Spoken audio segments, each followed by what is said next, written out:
Chapter 259. Moen isn't used to second older sister suddenly being so polite. Speak. What did you come to find Bin Gong for? Yao Moen glanced at Yao Sulwan and sneered inwardly. Back then, Yao Sulwan had used this face to deceive her eyes. Now that she had been reborn from the ashes, she had already mastered the fiery eyes of truth. Sulwan came today to make a deal with your majesty. Yao Sulwan didn't care about Yao Moen's mockery and spoke solemnly. Deal? What? Does second older sister feel that you still have the qualifications to make a deal with Bin Gong? Yao Moen looked towards Yao Sulwan with interest. Although Sulwan isn't smart, she isn't stupid either. Your Majesty clearly knows what Sulwan has done but isn't in a hurry to take Sulwan's life. The reason isn't hard to guess.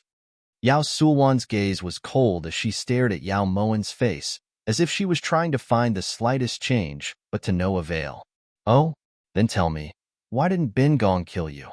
Yao Moen leaned back on the chaise lounge as she subconsciously slowed down the hand that was caressing Jewel. The reason your Majesty left Sulwan alive is because you want Sulwan to prove Yi Hongyi's evil deeds in front of the world one day. After all, Sulwan was the only one who had personally witnessed that tragedy that day. Yao Sulwan had nothing to hide about that matter. Yao Moen stared at the woman in front of her for a long time without saying anything. In the next second, she suddenly raised her hands and Jewel darted out of her arms in fright. Its two front paws landed on Yao Sulwan's face.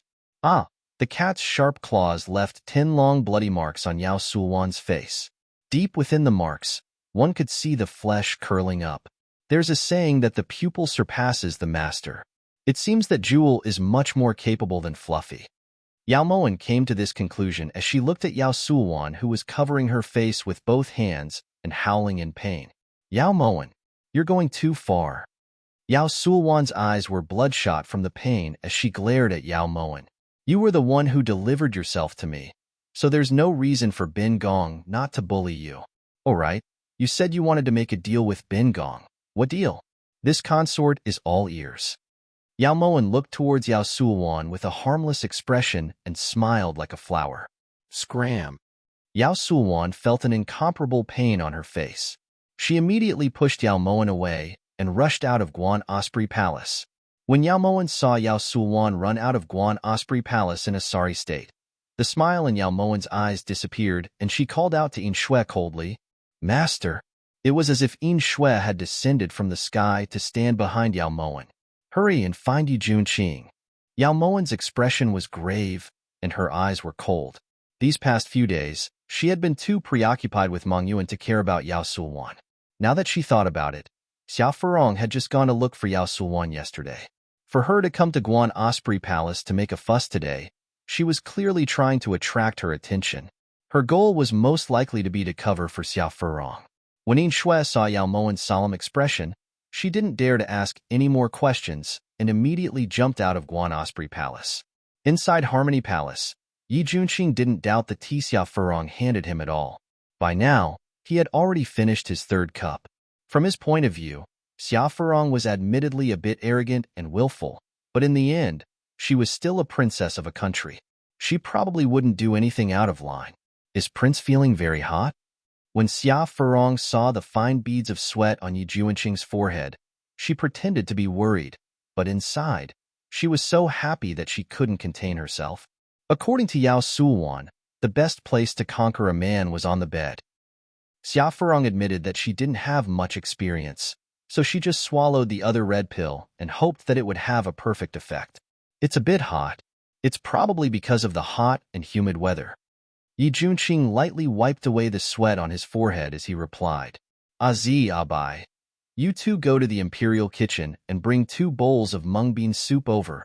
Xia Furong also felt a reaction from her body, so she immediately sent Azi and Abai away. Once the two of them left, Xia Furong poured another cup of tea for Yi Junqing. After the 4th cup, Yi Junqing's consciousness started to grow hazy. Ma Xin? You. Why are you here? Yi Junqing clasped Xia Furong's hand tightly, his eyes glistening with tears. He had dreamed about her so many times, but now that he was finally able to see the woman he loved the most, how could he not be excited and moved? Prince. It's so hot. Xia Furong was in a daze. She felt as if there was a stove roasting her chest. She tore at her clothes with all her might, trying to get that stove out. Ma Xin, I missed you so much. Yi Junqing abruptly pulled Xia Furong into his embrace and wrapped his arms around her tightly. He was afraid that the moment he let go, the beauty in his arms would disappear. Prince. Furong so hot, so hot. When Xia Furong touched Yi Junqing's body, it was as if she had found a clear spring. She abruptly wrapped her legs around Yi Junqing's waist and impatiently tugged at that azure dress. Then she stuck out her tongue and licked Yi Junqing's sturdy chest without any hesitation. She thought that it was a clear spring, but she had no idea that she was drinking poison to quench her thirst. Ma Xin. In the end, Yi Junqing was still a hot-blooded man. So how could he endure this kind of intimate action, especially when it was stimulated by drugs? Yi Junqing's hands also started to caress Xia Furong's snow-white back through the gauze. When Yin Shui appeared in Harmony Palace, she saw this exact scene. Damn it! Yin Shui cursed and immediately knocked Xia Furong unconscious. She then sealed Yi Junqing's sleeping acupuncture point with a flip of her hand. Afterwards, she yanked Xia Furong, who was clinging onto Yi Junqing's body like an octopus, off and tossed her onto the ground. When they returned to Guan Osprey Palace, Yin Shui carefully placed the unconscious Yi Junqing on the bed. Where did you find him? Yao Mowen's eyes were as cold as ice as she looked at the disheveled Yi Junqing. Replying, Master, it was in Harmony Palace. Prince has been poisoned by aphrodisiac and its effects are extremely strong. Although this subordinate sealed his acupuncture point, he won't be able to hold out for long. If there's no antidote, Prince's life will be in danger, reported Yin Shui solemnly. Her meaning was very clear. Did you manage to concoct the antidote in time? Yao Mowen looked towards Yin Shui with worry in her eyes. The antidote for this type of aphrodisiac can only be used by women or men. Yin Shui's face turned slightly red. Damn it! Where's Xia Furong? Yao Mowen clenched her fists tightly as she said this hatefully. This subordinate has already knocked her unconscious in Harmony Palace. However, if there's no antidote, she probably won't be able to hold out for long, replied Yin Shui truthfully. Quickly go to Joy Spring Courtyard and drag that stupid little prince from Di Wang Fu to Harmony Palace, ordered Yao Mowen coldly. Yin Shui accepted the order and was about to leave when Yao Mowen called her back. Unseal his acupuncture points. Yao Mowen's voice was as soft as a mosquito's, but Yin Shui still heard it clearly. She unsealed Yi Junqing's acupuncture points with 2 quick claps, then disappeared from the room at lightning speed. On the bed, Yi Junqing slowly regained consciousness, but his body was unbearably hot. Ma Xin, where are you? I'm so hot. What do I do? I really miss you. What do I do? Yao Mowen stood there for a long time as she looked at Yi Junqing's flushed face. In the end, she couldn't help but walk over. Ma Xin, thank goodness you're here. It's good that you didn't leave. Ma Xin. Yi Junqing's hands started to get naughty. Yao Mowen could clearly feel those slightly rough hands moving up her slender waist, her snow-white back, all the way to her hair. Yao Mowen didn't even have time to prepare herself before she felt suffocated. That familiar scent lingered in her nose, and the entanglement between their lips and teeth made Yao Mowen deeply feel Yi Junqing's longing. Ma Xin. Yi Junqing murmured her name in his throat. Just as Yao Mowen felt like she was about to suffocate, Yi Junqing's lips moved to her soft earlobe. The warm feeling tugged at Yao Mowen's consciousness. Since it was destined to happen, why should she be bashful? This could be considered compensation. When Yao Mowen thought of this, her body gradually relaxed and she gradually sank into oblivion. Chapter 260. Sensing the response from the person below him, Yi Junqing's movements became even more frenzied. The moment the robe rose, Yao Mowen felt a chill in her chest followed by warmth. Yi Junqing's hand moved down to gently caress her impressive breasts. A certain part of her body was ready to explode. Junqing, I'm sorry. Yao Mowen's fingers caressed Yi Junqing's back as tears flowed down the corners of her eyes. In this moment, Yao Mowen was completely willing. But just as Yao Mowen was about to agree, Yi Junqing suddenly stopped moving and stared at Yao Mowen with calm eyes. Junqing, are you all right? Yao Moen sensed Yi Junqing's abnormality and asked worriedly. Yi Junqing didn't say anything. He continued to stare at Yao Moen without moving. You, don't scare me. I'm already prepared. Hurry. In a moment of desperation, Yao Moen abruptly pulled off the only piece of underwear she had left. When Yao Moen saw Yi Junqing stiffen like a statue on top of her, tears rolled down her cheeks. It couldn't be that there wasn't enough time, right? Just as Yao Moen was about to do it herself, Yi Junqing suddenly lay on top of Yao Moen and slid to the side. Junqing, don't die.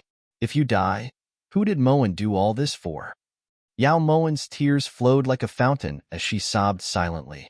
She shook Yi Junqing with all her might, but all she got in return was an intoxicated moan. Snore. Yao Moen suddenly let go and frowned. Only when she was sure that Yi Junqing had fallen asleep did she let out a sigh of relief and let out a roar. Yi Junqing, outside Harmony Palace, Azi and Abai were about to push open the door and enter, but they stopped when they heard the noise inside. Even if they hadn't eaten pork before, they'd still seen pigs run, so they naturally understood what was going on inside. Inside the room, Xia Furong was lying on the bed with a flushed face. Her hair was rippling like seaweed, and her naked body was swimming in the water like a tender snake. So hot. Xia Furong lightly scratched her neck with a pained expression. TSK, what a stunner. On Xia Furong's body, a handsome man rubbed his palms together, and his eyes shone with greed. In the next second, he pounced towards Xia Furong's snow-white neck like a hungry wolf. Time passed second by second. When Xia Furong awoke from her daze, she suddenly felt her entire body ache. In particular, a certain part of her body was burning with pain. You're awake? The moment Xia Furong opened her eyes, a handsome face appeared in front of her. However, this person wasn't Yi Junqing. Who are you? Xia Furong got up in a panic. Only then did she realize that she was completely naked. Not only that, but there were actually several dozen bite marks on her flawless white skin. They were of different depths, and some of them were even bleeding.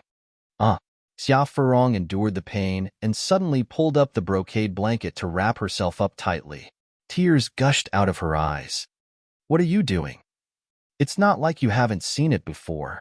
There's no need to have such a big reaction. The man lifted his brows and looked towards Xia Furong in disapproval. Bastard! Scram! Hurry up and scram! Xia Furong pointed at the door angrily, her fingers trembling like a loom.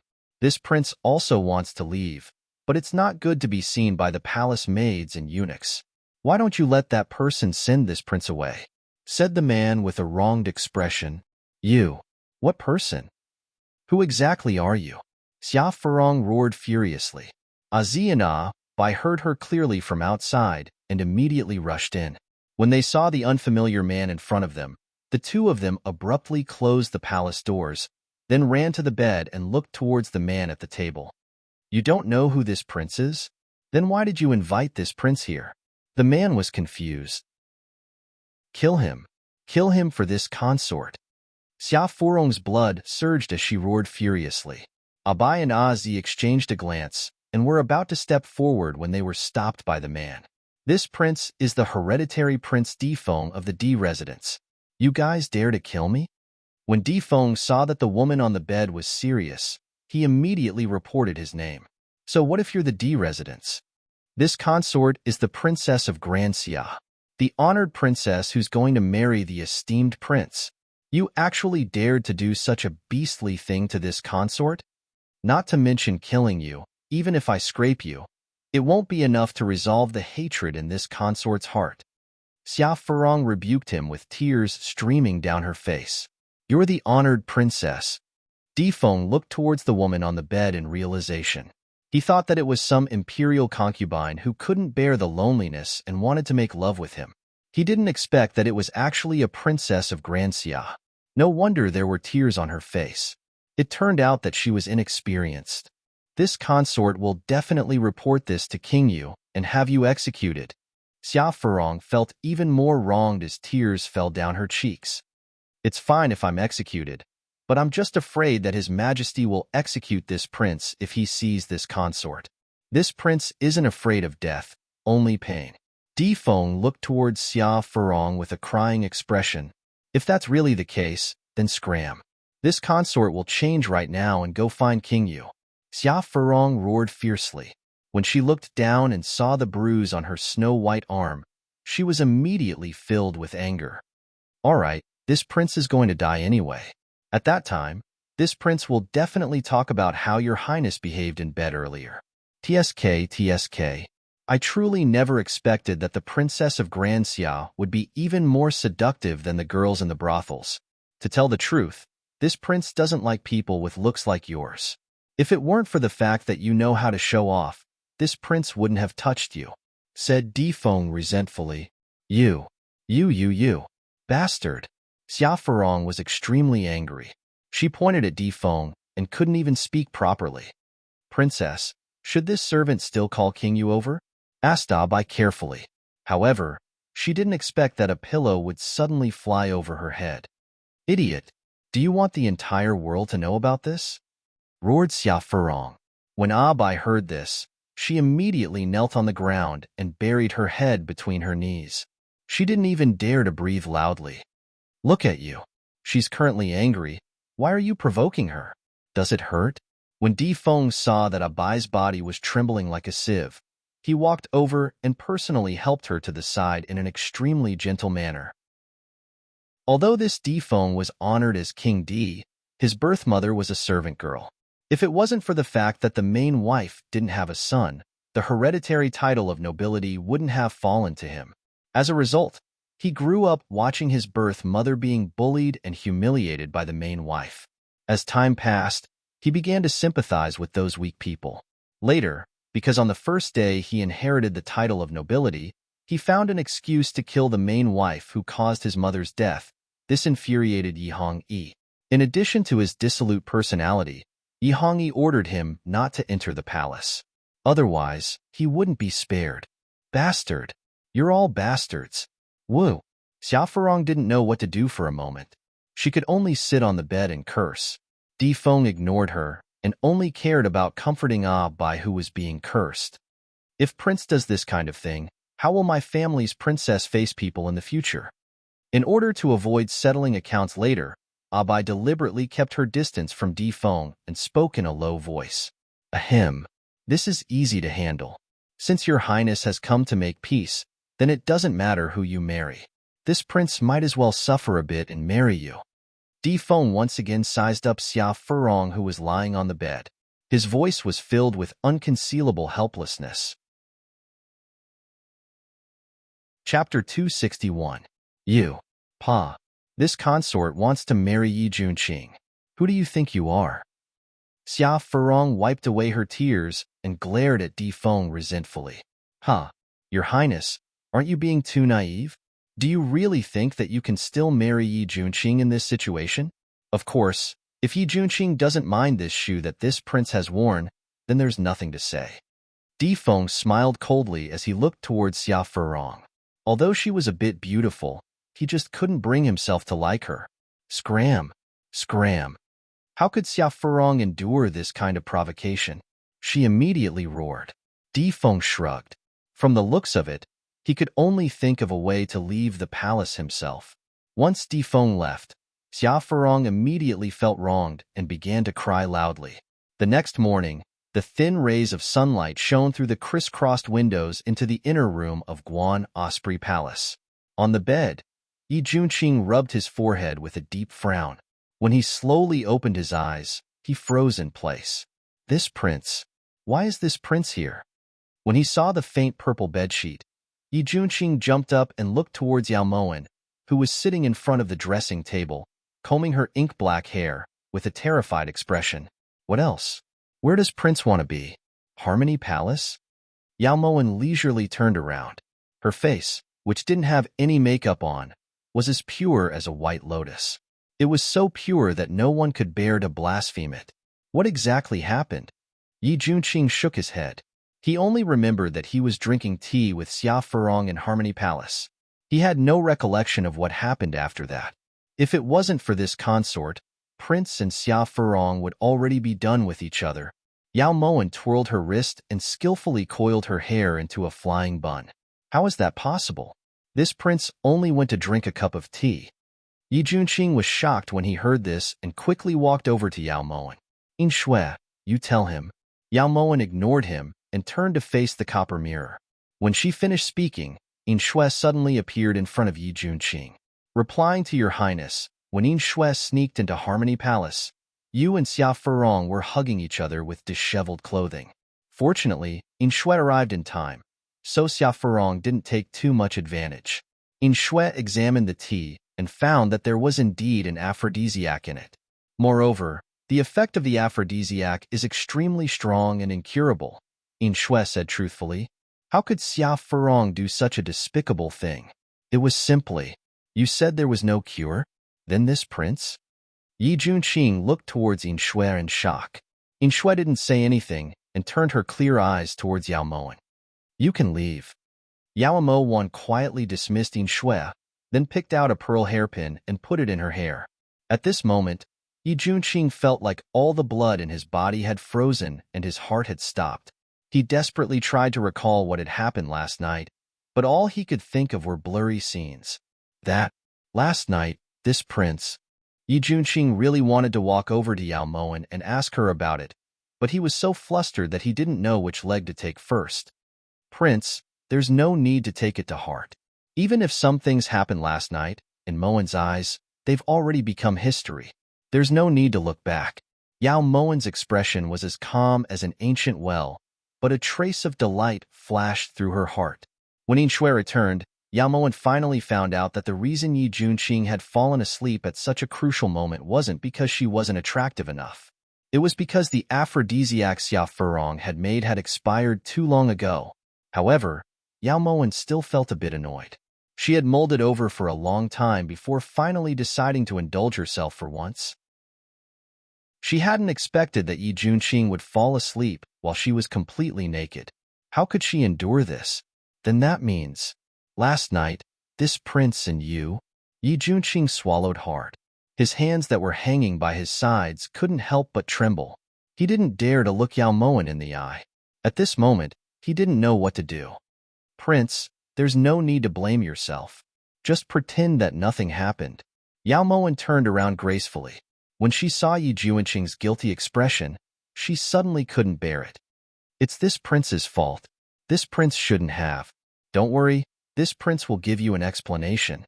Yi Junqing's eyes snapped open and he casually picked up a silver hairpin from the dressing table. As he spoke, he was about to stab it at his own heart. "What are you doing? You've gone mad." Yao Moen was shocked and rushed forward to stop Yi Junqing. This prince actually did such a despicable thing. "I've let you down. I've let Ma Xin down. I've let your majesty down. Right now, this prince will use this life to restore your innocence." Yi Junqing's eyes were filled with grief as he pushed Yao Moen away. "You idiot. Moen's innocence has long been tainted by his majesty, so why would I need you to restore it? Also, nothing happened between us last night. Did you hear me clearly? Nothing happened." Yao Moen never expected Yi Junqing's reaction to be this extreme. Even she broke out in a cold sweat. Is what you said true?" Yi Junqing stopped and looked towards Yao Moen in confusion. "In Shui." Yao Moen was infuriated and immediately called out In Shui, replying, "Prince, because the aphrodisiac you took was set aside for too long. The effects of the drug only lasted for a short period of time." The meaning behind In Shui's words was very clear. "I heard you. Moen didn't take advantage of you. Are you satisfied now? You can leave." Yao Moen dismissed In Shui and walked to Yi Junqing's side with cold eyes. She abruptly pulled out the silver hairpin and angrily threw it onto the dressing table. Then she turned and walked out of the bedroom. "In Shui is telling the truth? Then why didn't you just say it earlier? You made this prince think." Yi Junqing followed behind Yao Moen. The moment he opened his mouth, he saw that Yao Moen's gaze was like a sharp blade that wanted to pierce through his chest. Yi Junqing couldn't help but choke and not dare to say anything else. But he didn't understand. Wasn't it a good thing that nothing happened? Why was Yao Moen's face so dark? During the meal, Yi Junqing wanted to confirm what happened last night several times, but he was hindered by Yao Mowen's dark expression, so he forced himself to endure until Yao Mowen broke the silence. Mowen really wants to know what Prince is thinking. Even if something happened, did Prince have to die? What's the big deal? Yao Mowen had a belly full of anger. She smashed her bowl and looked towards Yi Junqing coldly. Then did something really happen? Yi Junqing became uncertain after hearing Yao Mowen's words. No, it's up to you whether you believe it or not. No one will stop you even if you want to die. Yao Mowen flung her chopsticks, her face red with anger. In the end, you're Ma Xin's younger sister. Junqing can't taint you no matter what. Yi Junqing lowered his eyes and explained in a low voice. What if eldest sister had been willing back then? Yao Mowen's heart sank slightly and she felt an indescribable pain. How blissful it was to be loved by this kind of man. But right now, she really couldn't feel the taste of blissfulness. Ma Xin wouldn't. Yi Junqing suddenly looked up, his eyes clear and untainted. You really are a big idiot. Yao Mowen buried her head in her food. You're not allowed to talk about Ma Xin like that. Yi Junqing looked towards Yao Mowen seriously, but his voice just couldn't sound fierce. I'm talking about you, replied Yao Mowen hatefully. Right at this time, Tingyu walked in with small steps. Nyang Nyang. This servant saw Xia Furong heading towards Pure Flower's palace. Understood. Yao Mowen nodded slightly. After suffering such a huge grievance, she had to find someone to vent on. When Yi Junqing saw the smile on Yao Mowen's face, he felt that it was best for him to keep his mouth shut. Although he really wanted to know why Xia Furong had gone to Pure Flower's palace and what this matter had to do with Yao Sulwan, inside Pure Flower's palace, when Yao Sulwan saw Xia Furong walk in, she immediately got up to greet her. Thanks to Xiaoyu, Yao Sulwan's face was currently wrapped in a thick white veil. Chapter 262. Sulwan greets Your Imperial Highness. May I ask if Your Imperial Highness? Yao Sulwan was just about to ask about what happened last night when her vision went black. Xia Furong's slap landed on the wound on Yao Sulwan's cheek. The pain caused Yao Sulwan to cry. Princess, what are you doing? Yao Sulwan covered her cheek with one hand as she glared at Xia Furong angrily. If it wasn't for the fact that she needed Xia Furong's help, Yao Sulwan would have definitely rushed over and retaliated. You still dare to ask this consort what? This consort should be asking you. Tell me, did you bring that bastard here? Why did he want to harm this consort? Xia Furong glared at Yao Sulwan. Who? Sulwan doesn't know what princess is talking about. Yao Sulwan deliberately retreated a few steps as she endured the pain. It's that beast called Defeng. You don't even know how he treated this consort last night. Even now, a certain part of Xia Furong's body was still aching. Prince D? How did you provoke him? Last night you were with him? Yao Sulwan was extremely shocked, her beautiful eyes widening like copper bells. You weren't the one who found that person? Asked Xia Furong sternly. Princess, do you think that Sulwan went to Guan Osprey Palace to seek humiliation and disfigure myself just to frame you? If Sulwan's guess isn't wrong, then this is definitely Yao Mowen's doing. I never expected Yao Mowen to be so resourceful. Yao Sulwan felt more and more that she couldn't stay in the imperial palace any longer. It's Yao Mowen again, that bastard. Then what should this consort do now? This consort is no longer a virgin, so how am I supposed to marry Junqing? Xia Furong clenched her teeth angrily. With the imperial edicts from both countries, what does Princess have to be afraid of? Could it be that Yi Junqing can defy the edicts? Not unless he's tired of living. Yao Sulwan reassured Xia Furong, but she was still feeling uneasy inside. Since Yao Mowen had gotten involved, she definitely had a backup plan. Just as Yao Sulwan had predicted, the day before the Ministry of Rites had decided to leave the palace, Yi Hongyi had changed the imperial edict at Bactria's request. Yi Junqing had been changed to Defeng. Originally, Yi Hongyi was unwilling, but Emperor Xia was willing to use the 3 counties of Linyue as dowry. Furthermore, the person he wanted to exchange them for was Defeng. He also clearly stated that even if Great Chu didn't agree, Xia wouldn't accept Yi Junqing. After weighing the pros and cons, Yi Hongyi finally compromised. Although he wasn't able to get rid of Yi Junqing, he was still able to send Di Feng away. So Yi Hongyi consoled himself. East wing of Guan Osprey Palace. When Yi Junqing pushed open the door and entered, he saw that Di Feng was currently roasting meat on the stove in the room. He was also holding a wine pot in his hand. The fragrance of the wine was strong, and with a single sniff, he could tell that it was a treasure of the imperial kitchen. You're too bold. Don't you know what kind of situation you're in? How dare you steal wine from the imperial kitchen? When Di Feng had come out that day, he really hadn't been able to think of a way to leave the palace, so he had sneaked into Guan Osprey Palace. At the time, he and Yi Junqing had fought together on the battlefield, so there was naturally some friendship between them. Tomorrow, Laozi is going to Bactria, that godforsaken place. I don't know if I'll have the chance to drink such fine wine again. Just let me drink as much as I want. Di Feng didn't look at Yi Junqing as he casually stuffed the meat into his mouth and ate happily. You know? Yi Junqing was startled, then walked over to Di Feng and sat down next to him. Although he didn't know why Bactria had suddenly changed its mind, he still felt guilty for pushing Di Feng into a pit of fire. Right now, the entire imperial palace is talking about this matter. Do you think I'm deaf? Di Feng couldn't bear to let Yi Junqing drink the wine, so he just handed him a piece of roasted beef. Sorry, Yi Junqing said lightly, but his heart was filled with complicated emotions. What kind of joke is this? If anyone is apologizing, it should be Yi Hongyi, not you. However, you really should thank me. Di Feng turned to look towards Yi Junqing as he said this in a matter-of-fact manner. Many thanks. Yi Junqing didn't pursue the matter and just thanked him. Actually, you chose the right person. In the entire imperial city, there's no one who dares to play with women in the imperial palace besides me. Di Feng didn't think it was shameful at all. Instead, he took a sip of wine as if he was proud of it. Play with women? Who did you play with? Yi Junqing looked towards Di Feng blankly with an astonished expression. Cough cough. Weren't you the one who captured Laozi from Happy Spring Brothel to Harmony Palace? Wasn't that the case? Di Feng coughed violently, then turned to look at him. Xia Furong? You. If that's the case, then you and the honored princess have already done the deed of husband and wife. Then it's only right that you marry her. Yi Junqing quickly changed the topic as the image of Yao Mowen's dazzling peach blossom smile appeared in his mind. There are plenty of women that have done the deed of husband and wife with Laozi. I won't hide it from you, but every few days in Laozi's imperial residence, there would be women bringing their children back to acknowledge their ancestors.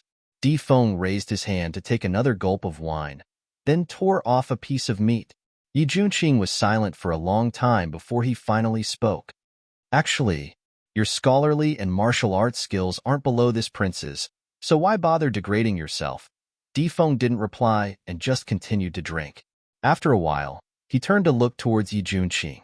His eyes no longer had the teasing expression from earlier, but were now filled with a deep and serene color. Otherwise, how could Laozi have lived until now? This trip to Bactria is a long journey, so it's beyond Yi Hongyi's reach. His deep voice was cold and sinister. Di Feng's handsome face that seemed to have been sealed in ice began to show faint anger. Yi Junqing suddenly understood. He wanted to say something, but in the end, he didn't. Come. If there's wine today, then let's get drunk today. If there's worry tomorrow, then worry tomorrow. In the next second, Di Feng had already returned to his mischievous self and handed the wine pot to Yi Junqing. Meanwhile, in Harmony Palace, after Xia Furong received the imperial edict from Bactria, she caused a huge ruckus and smashed the entire Harmony Palace beyond recognition. When Yao Suwan came to look for her, she was scolded badly and even kicked twice. After leaving Harmony Palace, Yao Suwan had nowhere to vent her anger, so when she passed by Jade Lake, she casually picked up 2 stones and threw them into the lake. Be a bit gentler. These are all treasures that His Majesty has bestowed upon the great prince. They'll be leaving the palace with Duke-honored glory tomorrow. Just as Yao Suwan was feeling resentful, she suddenly heard the voice of a eunuch come from the other side of the willow forest. Yao Suwan's expression shook slightly. She immediately turned around and walked around the willow forest.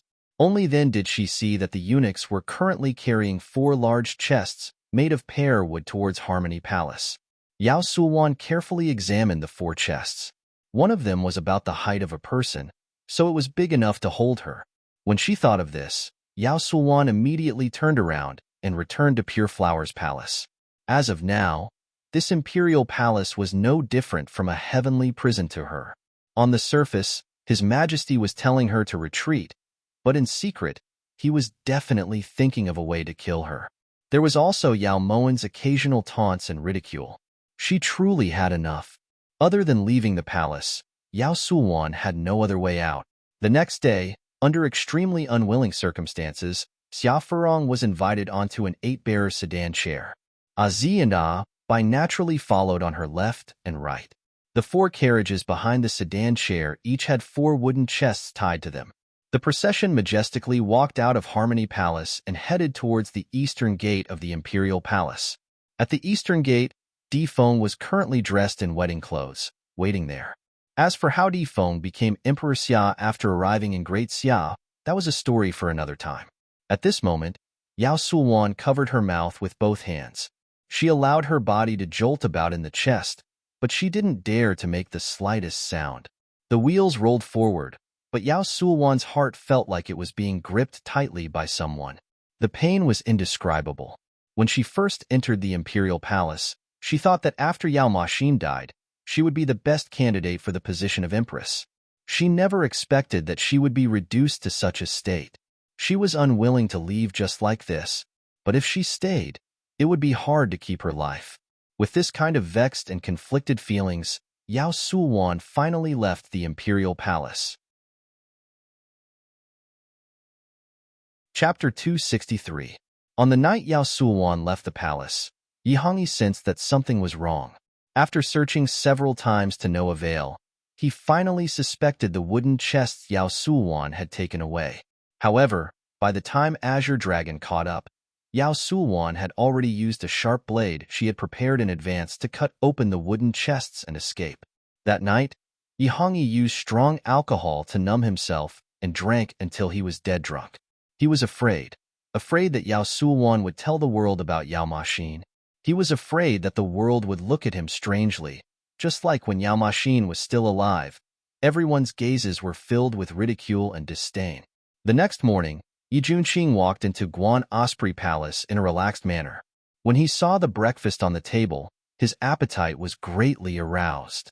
However, when Yao Moen placed a promissory note in front of him, Yi Junqing couldn't bear to eat anymore. 5 million gold taels? When did this prince borrow money from you? Yi Junqing's hand trembled as he gripped the promissory note. He was no longer able to remain calm. Does Prince not find it strange that Emperor Xia would suddenly change his mind? Yao Moen lifted her brows as she looked towards Yi Junqing with, "You should have guessed it," expression. "It's not strange." Yi Junqing firmly denied it. Just the word strange was equivalent to 5 million taels. Emperor Xia really hasn't seen money before. It's just 5 million taels, and he's willing to let go. It's like changing a piece of unpolished jade into a piece of scrap iron. Prince should be secretly happy. Yao Moen ignored Yi Junqing's pale face and poured herself a bowl of ginseng soup. This prince can't be happy. I don't have 5 million taels of gold, and I can't even take out 50,000 taels. What do you think we should do? Yi Junqing looked like he had no choice but to give up. Prince doesn't have any, but that senior brother of yours doesn't necessarily not have any.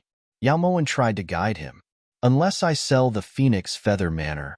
For the first time, Yi Junqing felt how terrifying it was for Yin Nanqing to be his senior brother. Then let him sell it. Yao Moen was starting to panic.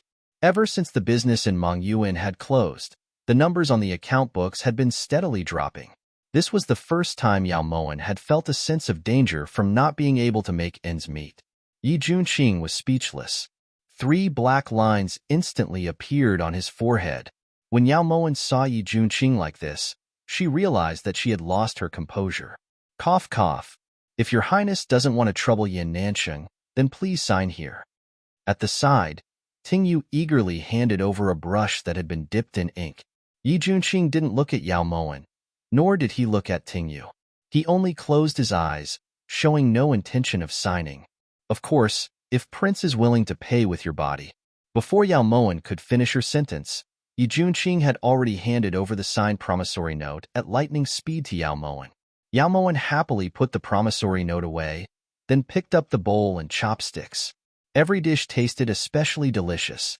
Yi Junqing already had a belly full of anger, so he tossed down the chopsticks and left without even looking.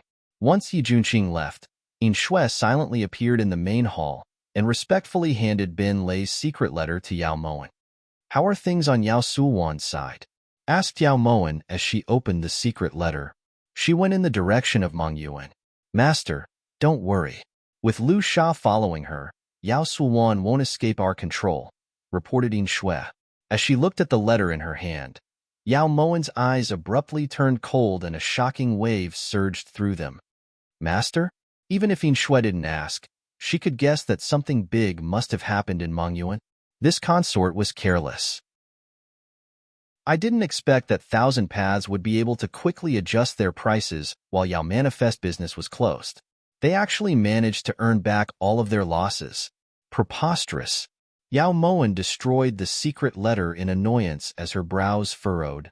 "Thousand Paths is truly cunning. What should we do now?" Yin Shui hadn't expected this result either. Help this consort draft a secret letter. Have Bin Lei and the others reopen for business with the same prices. Then have them secretly split up and buy back all of Thousand Paths' goods. Sell them to the nearby counties to reduce their losses. Yao Moen couldn't think of a better method right now, so she might as well earn some money from the difference. It was better than losing money. Yin Shui will do it right away.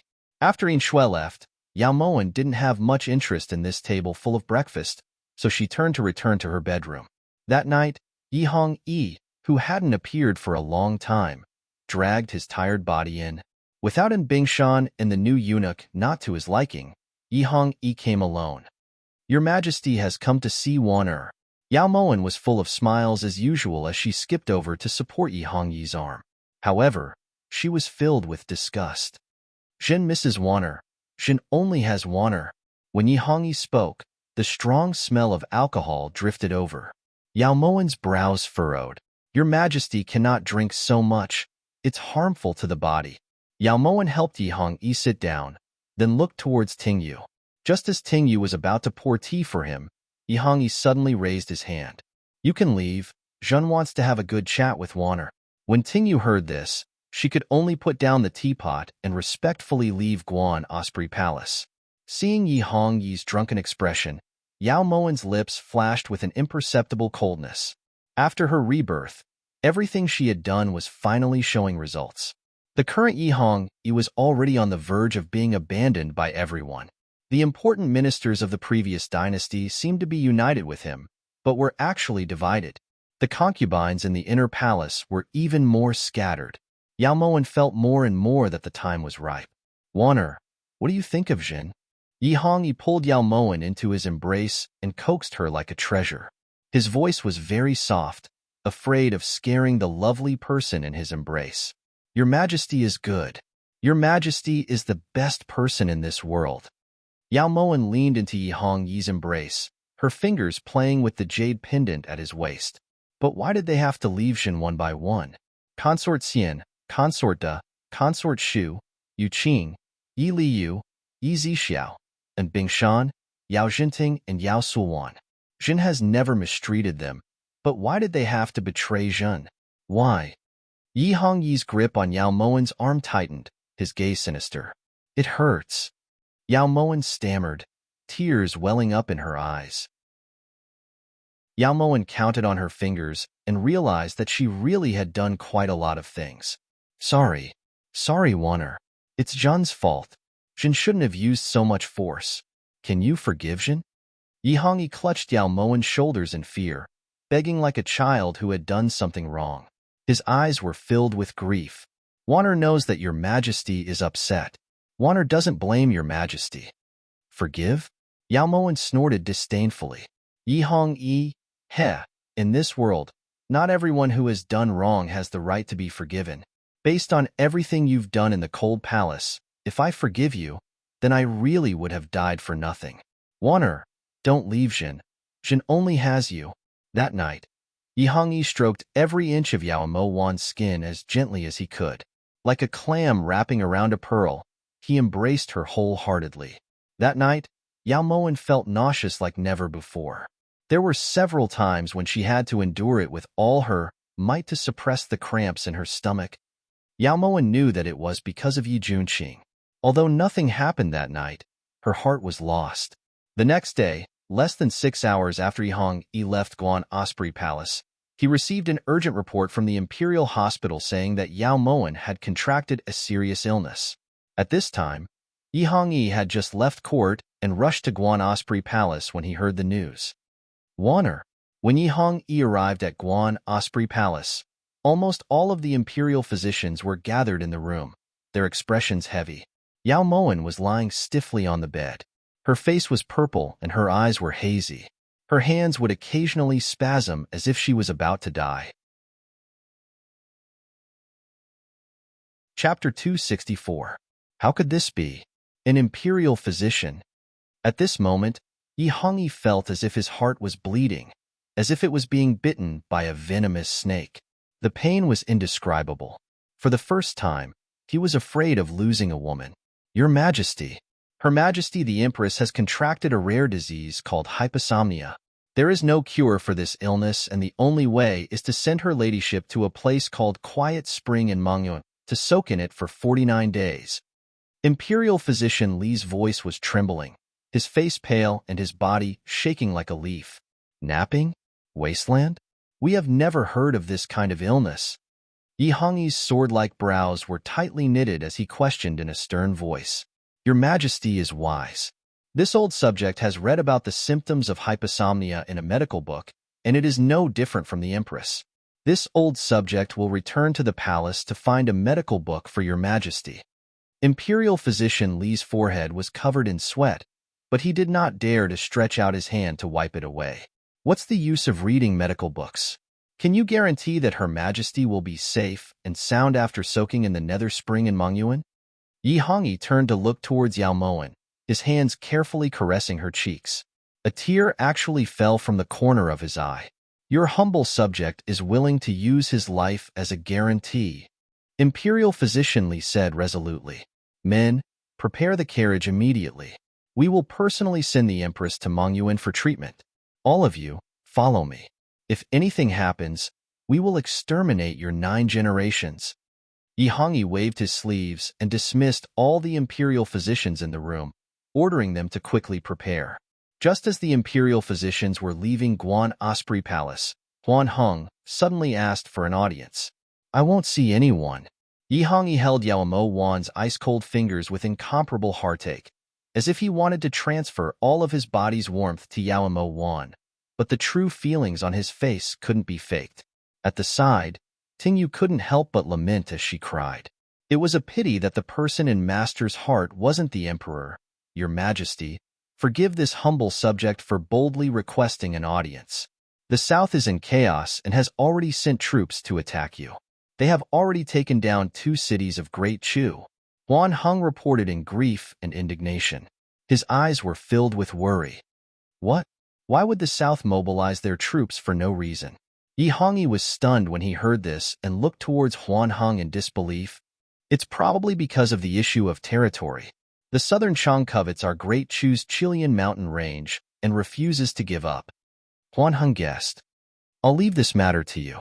We want to accompany the Empress to Mangyuan to treat her illness, said Yi Hongyi after thinking for a moment. Absolutely not. The war is imminent. If your Majesty doesn't oversee the throne room, how are we going to deploy the troops? Huan Heng's words hit the main point. At that time, out of fear, Yi Hongyi had already seized most of Huan Heng's military power. Currently, the soldiers in Huan Heng's hands weren't enough to defend against the South. Yi Hongyi hesitated as he looked at Yao Moan on the couch. He couldn't bear to part with Yao Moan, but he also didn't want to return the military power he had obtained with great difficulty to Huan Heng. After thinking it over again, Yi Hongyi gave up on going to Mangyuan with Yao Moan and gave this important task to Yi Junqing. First of all, there was no one in the imperial city whose martial arts were higher than Yi Junqing's, so he couldn't be more at ease with Yi Junqing protecting Yao Moan. Secondly, if something happened to Yao Moan, he would definitely make Yi Junqing accompany her in death. However, this time, Yi Hongyi sincerely hoped that Yao Moen would return safely. Everything had happened so suddenly that Yi Junqing didn't even have time to ask Yin Shui about it before he led the Imperial Guards to escort Yao Moen out of the Imperial City. To avoid inconvenience, Yi Junqing had requested His Majesty to come with him, so he only brought Imperial Physician Li inside the Agarwood carriage. Yi Junqing stared at Yao Moen on the couch and reached out to stroke her face a few times. It wasn't drawn. When he first heard this news, Yi Junqing's heart felt like it was on fire. It felt like his heart had been emptied. He never thought that there would be a day when Yao Moen would leave him. This sudden feeling almost suffocated him. In Guan Osprey Palace, he wanted to rush to the couch more than anyone else to personally take her pulse and warm her up. However, Yi Hongyi was there, so he could only watch silently and endure. There were tears, but they flowed into his heart. It wasn't until the Imperial physician revealed the treatment method that Yi Junqing's heart returned to normal. For a moment, he wanted nothing more than to rush in front of Yao Moen, personally drag her off the couch and kick her a few times. Who asked her to scare people? Prince, what are you doing? When Tingyu saw Yi Junqing's fingers continuously stroke Yao Moen's face, she immediately went up to stop him. Don't worry, the Imperial Guards this prince brought are all trusted subordinates. This prince arranged for Imperial Physician Li to be at the very back, so no one will discover that you're pretending. Hurry and get up. Yi Junqing ignored Tingyu and urged Yao Moen to get up. Prince, how do you know that Her Highness is pretending? Who in their right mind would be able to pretend to have a purple face? Tingyu was a bit anxious and immediately moved to Yao Moen's side to protect her as she looked towards Yi Junqing resentfully. Your Highness, she's not pretending? Could it be that she really has a strange illness? When Yi Junqing saw Tingyu's solemn expression, his handsome face instantly turned as cold as ice. Tingyu silently lowered her eyes and helped Yao Moen straighten her clothes. It's actually true? How could this be? How did she get this strange illness? You should have told this prince earlier. There's only one imperial physician. How is that enough? This won't do. This prince will order for all the imperial physicians in the palace to come over right now and change the horses to 1,000-mile colts. I don't know if we'll make it in time. We might as well not ride the carriage. This prince and Yin Shui will carry her together. It'll be faster than this. Also, Yi Junqing was so flustered that he couldn't control himself. Just as Yi Junqing was at a loss for what to do, Yao Moen burst into laughter. Her Highness, didn't you say that you were going to pretend all the way to Yang City? When Tingyu saw that her master was starting to move, she immediately looked towards Yao Moen to complain. This won't do. I really can't hold it in anymore. Help this consort up. Yao Moen laughed loudly with her purple face. She didn't look the slightest bit beautiful anymore. Instead, she looked like an evil spirit that had just crawled out of hell. At this time, Yi Junqing, who had been deeply worried just a second ago, now had black lines all over his face. Tingyu, you've become bad. Yi Junqing glared at Tingyu hatefully, then looked towards Yao Moen. This servant thanks prince's praise. Tingyu immediately thanked him. If she was still a good person after following Yao Moen for so long, then there was definitely something wrong with her. Prince has always disliked Moen. Why are you suddenly so nervous? Yao Moen gathered her emotions, then leaned lazily against the back of the carriage as she looked towards Yi Junqing with interest. Scourges last for 1,000 years. This prince doesn't want to go against the heavens.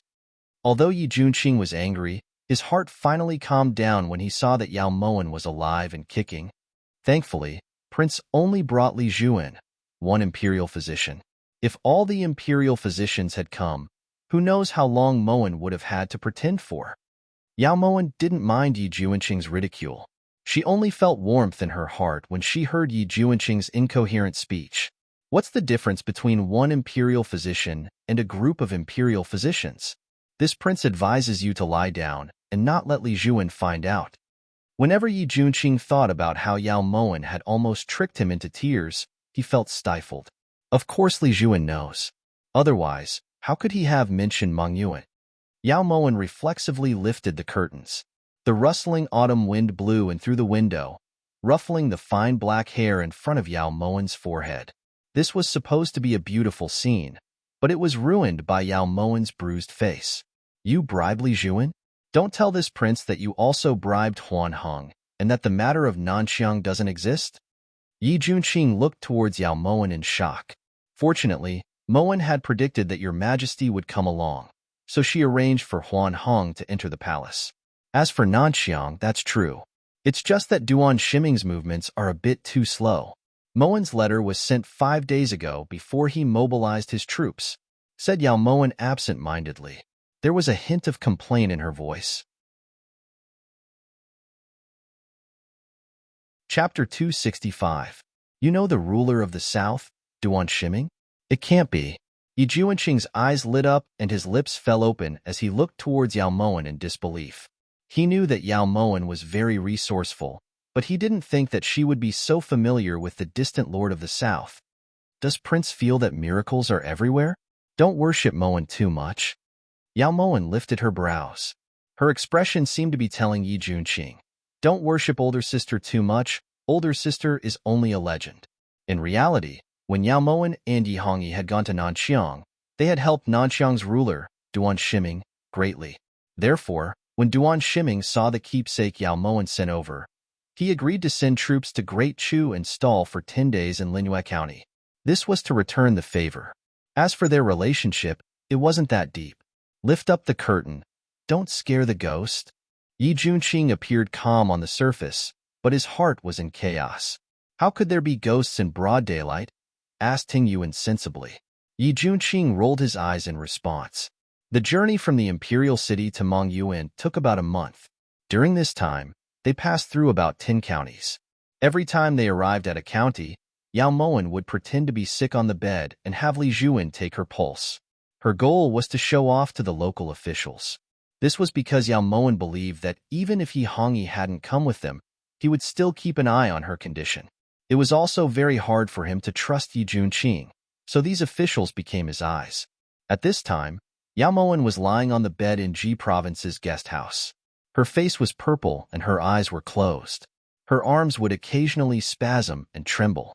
After Imperial Physician Li finished taking her pulse, Ji Province's governor, Wu Zizai, walked over with a bow. May I ask, Lord Imperial Physician, how is Her Majesty's condition?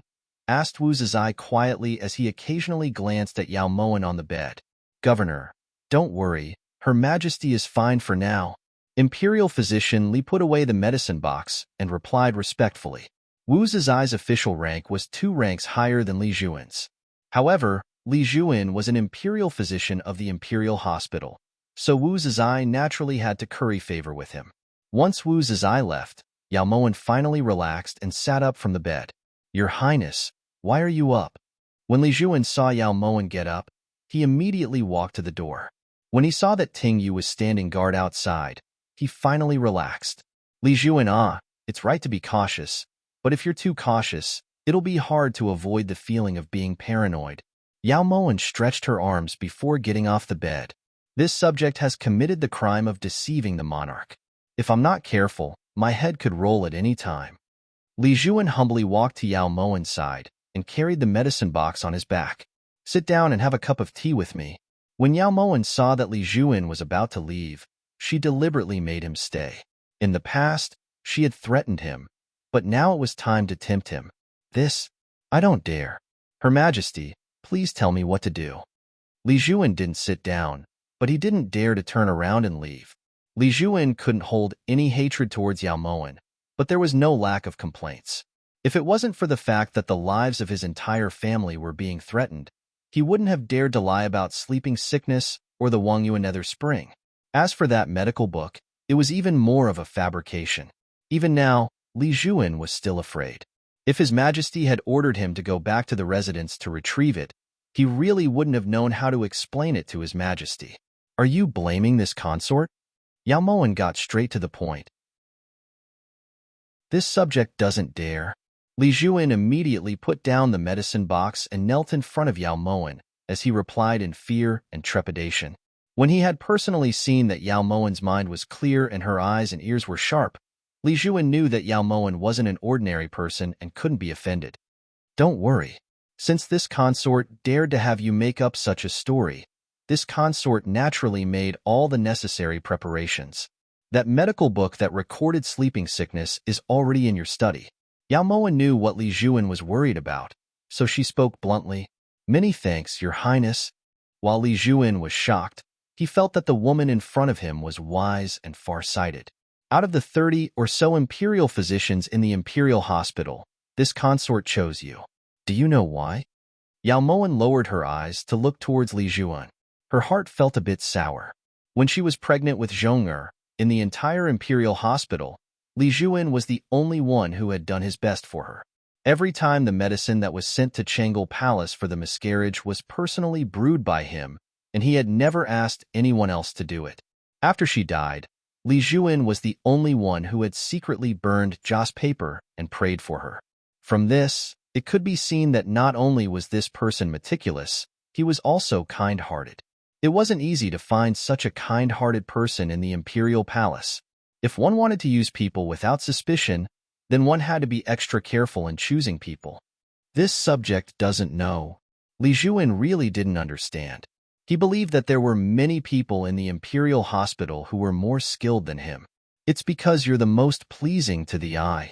Yao Moen smiled faintly as she walked over to Li Juan and helped him up. Li Juan didn't dare to refuse and could only follow Yao Moen's hand as he got up. However, when he saw the smile on Yao Moen's purple face, he almost fainted.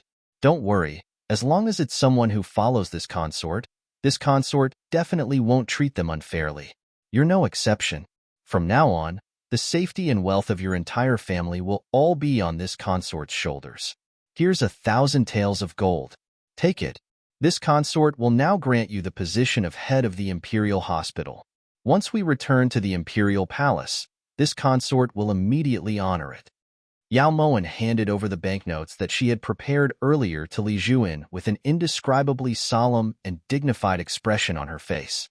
No matter how incorruptible Li Juan was, when he saw the banknotes in his hands, his entire body trembled and his heart raced. With his current salary, even if he worked for 100 years, he still wouldn't have that much money. When Li Juan left the room, he suddenly pulled on Tingyu. What do you think of this imperial physician's appearance? When Li Juan recalled Yao Moen's words, a trace of warmth rose in his heart. Imperial physician Li, are you joking with Tingyu? 60 years of age and a full beard. Tingyu feels that it's better for you to go back and look at yourself in the mirror. Tingyu looked towards Li Juan with a serious expression, instantly smashing Li Juan's confidence that had just risen into a bottomless abyss. As soon as they entered Mongyuan, Yao Moen had impatiently taken the antidote. Her originally purple complexion instantly became rosy, like a peeled egg. It was bright and clean, as beautiful as before. Didn't you take the antidote a bit too quickly? His Majesty also has spies in Manga. Yi Juanqing's gaze was locked onto Yao Moen as a strange feeling gradually formed in his heart. With Bin Lei here, what do you think His Majesty's spies can do? Ever since Bin Lei had entered Mongyuan, he had secretly bribed all of Yi Hongyi's spies in Mongyuan. That was why, even though Yao Manifest ship and Thousand Paths ship were locked in a fierce battle, the secret letter Yi Hongyi received only had the words, "Everything is normal," written on it. Yao Moen gently lifted the curtain of the carriage, and a feeling that she hadn't felt in a long time welled up in her heart. Things remained the same, but people had changed. Mongyuan was just as bustling as before. From time to time, she could see all kinds of people passing by. There were people from Great Chu, people from Shu, people from Qi, and even women from Lulan. There were also merchants from western regions and Nanxiang who came here to do business. When Yao Moen had left the imperial palace, she had changed the carriage driver to someone sent by Bin Lei. At this time, the clamor gradually died down and the carriage slowly came to a stop. Yao Moen allowed Tingyu to tie the white gauze into her hair and cover half her face before walking out of the carriage. Yi Juanqing hesitated for a moment, then grabbed Yao Moen. Does this prince need to cover up? Yi Juanqing didn't know Yao Moen's plan and was worried that he would ruin it, so he asked this question. Even if Prince turns to ashes, anyone who can recognize you will be able to. Bin Lei, don't you think so? Yao Moen's eyes curved as she spoke in a teasing tone. At this time, Bin Lei was standing at the side of the carriage and looking towards Yi Junqing with a spirited expression. It was hard to conceal the excitement on his face. Chapter 266. Yes, yes. Even if Prince turns to ashes, Bin Lei would still be able to recognize you. Prince, you make Bin Lei miss you so much. When Yi Junqing saw the tears in Bin Lei's eyes, although he was annoyed that Bin Lei had chosen another master, he didn't give him any face. He just nodded slightly and got off the carriage.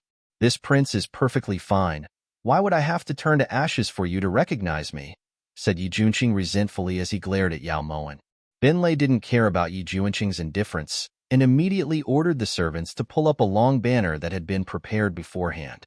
On it were the words, Prince Su's beauty surpasses the world. His magnificence is unparalleled. Empress Yu is mighty and majestic for 10,000 generations. Immediately after, the maids on both sides raised flower petals and the sky was filled with flowers. The scenery was extremely beautiful. This really infuriated Yi Junqing. As he swept the flower petals off his shoulders, he pointed at Bin Lei's nose and scolded him fiercely. Who wants to surpass the world? Who wants magnificence is unparalleled? How preposterous! Drag him out and beat him to death. When Bin Lei heard this, he immediately turned his head. The muscles on his face instantly stiffened, and he was filled with endless resentment. It was really scary to be uneducated. The names were reversed. After the grand welcoming ceremony ended, Yao Moen and Yi Junqing walked into the magnificent residence. In reality, this residence had been built by Yao Moen when she had set up shop in Mongyue. Later on, Bin Lei had repaired it, and it was now the most luxurious residence in all of Mongyue. Because it had never changed owners, it was still called Yao Residence. After Yao Moen and Yi Junqing sat down in the main hall, Bin Lei immediately ordered people to serve tea. The tea leaves were naturally the best.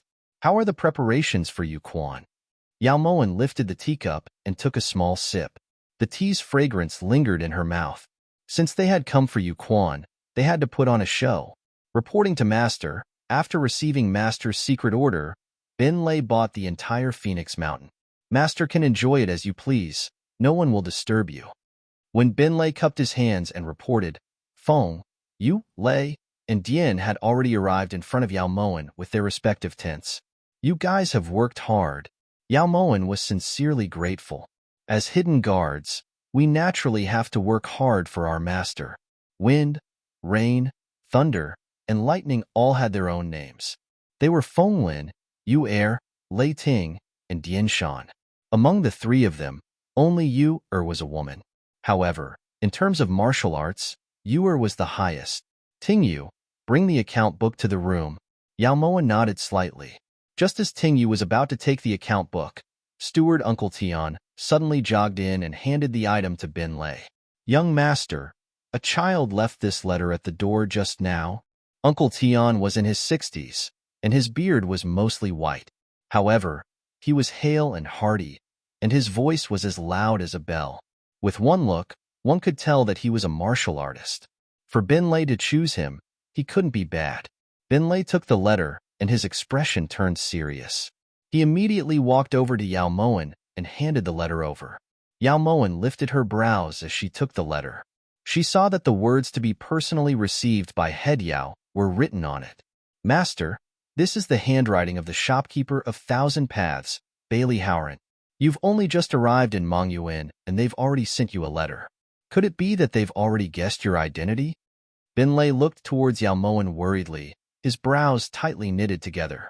Since this consort decided to come, this consort didn't plan on hiding my identity.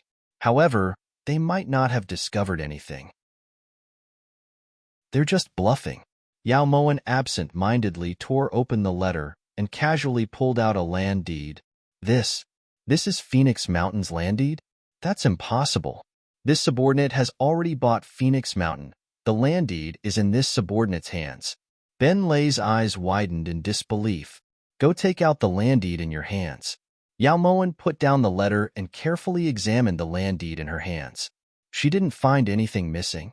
Bin Lei naturally didn't hesitate and turned to order Uncle Tian to get the land deed. At the side, Yi Junqing couldn't get a word in edgewise. He didn't even know what Yao Moen was talking about. Helpless, Yi Junqing slowly got up and silently walked out of the main hall. Yao Moen glanced at Yi Junqing out of the corner of her eye, and a trace of reluctance flashed through her eyes. Bin Lei was just about to speak when Yao Moen stopped him. When he saw Yao Moen shake her head, although Bin Lei couldn't bear to leave, he didn't chase after her.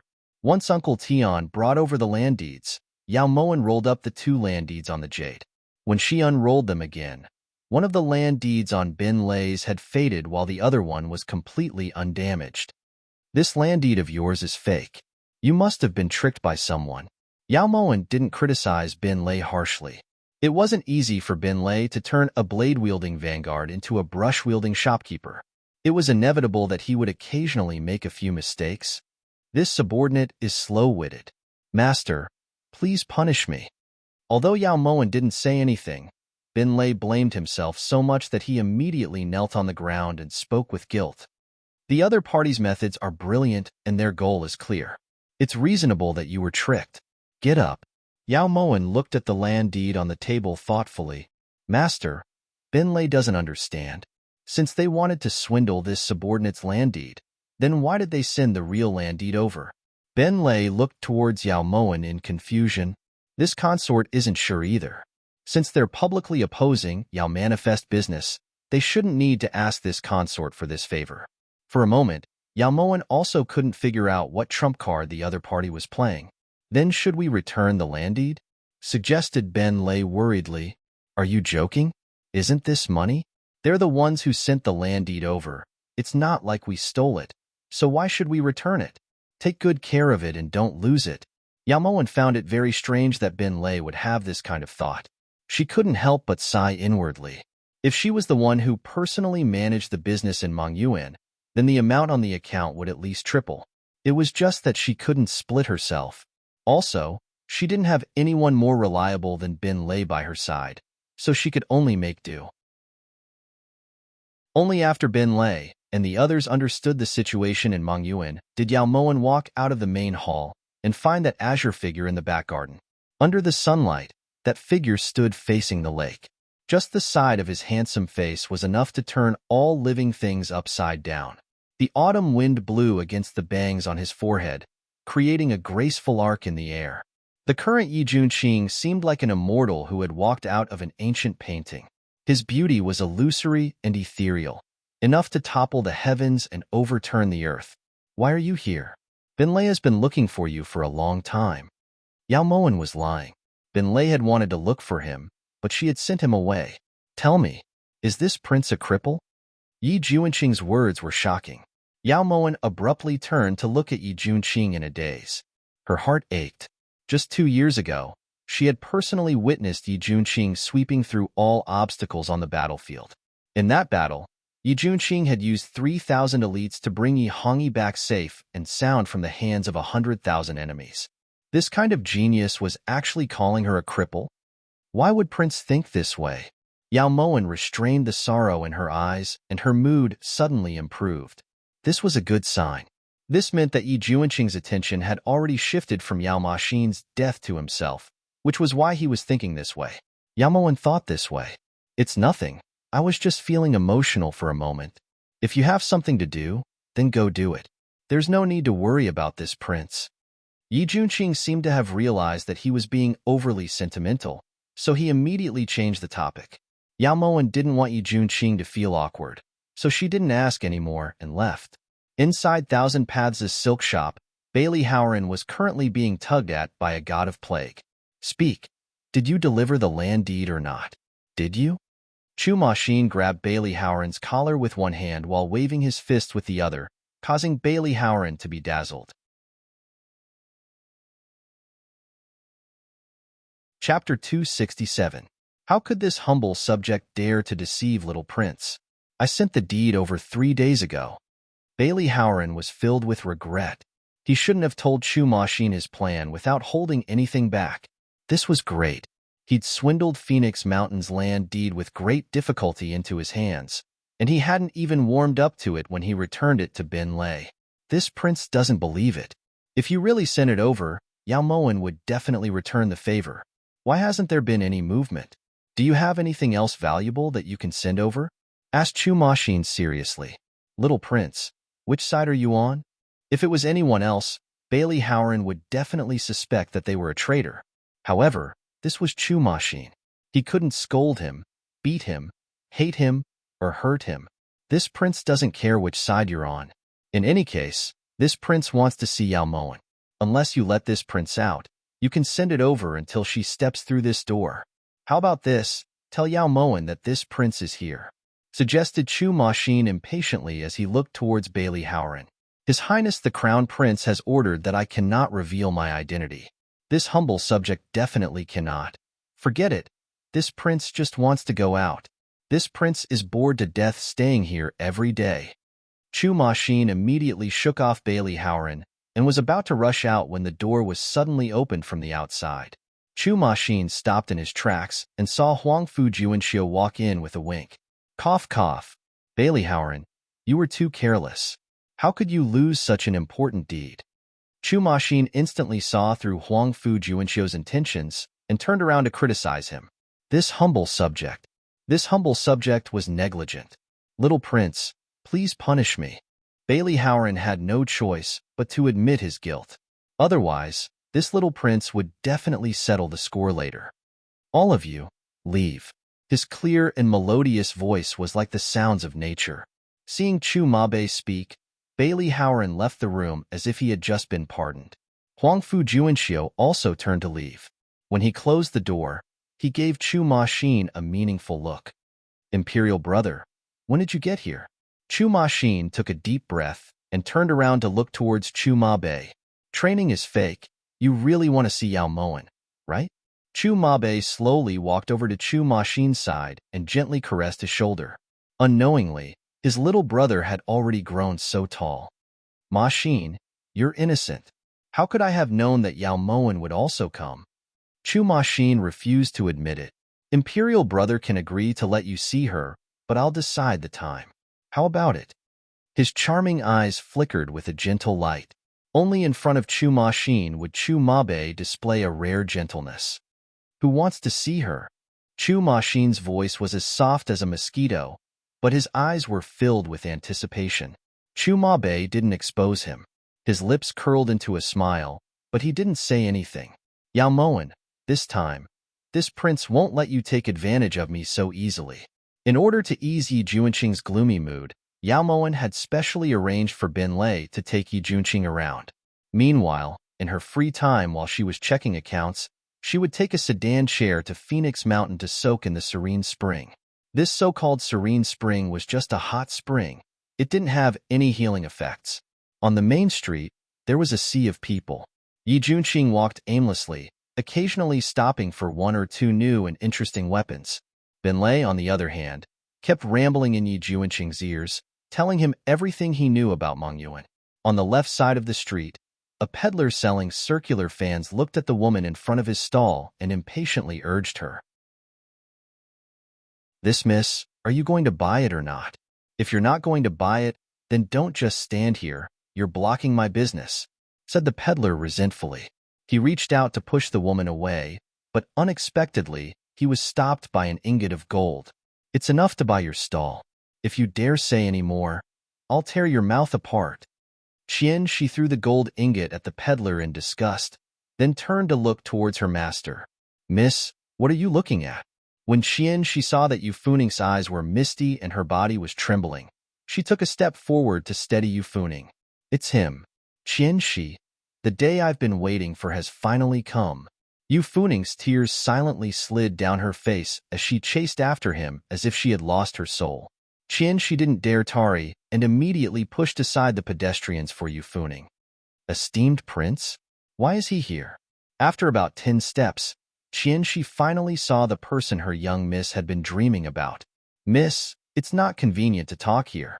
Also, there's a follower by the esteemed prince's side. It's hard to say if this person came from the imperial palace, so we should be careful, said she cautiously as she pulled Yu Funing to the side of the street.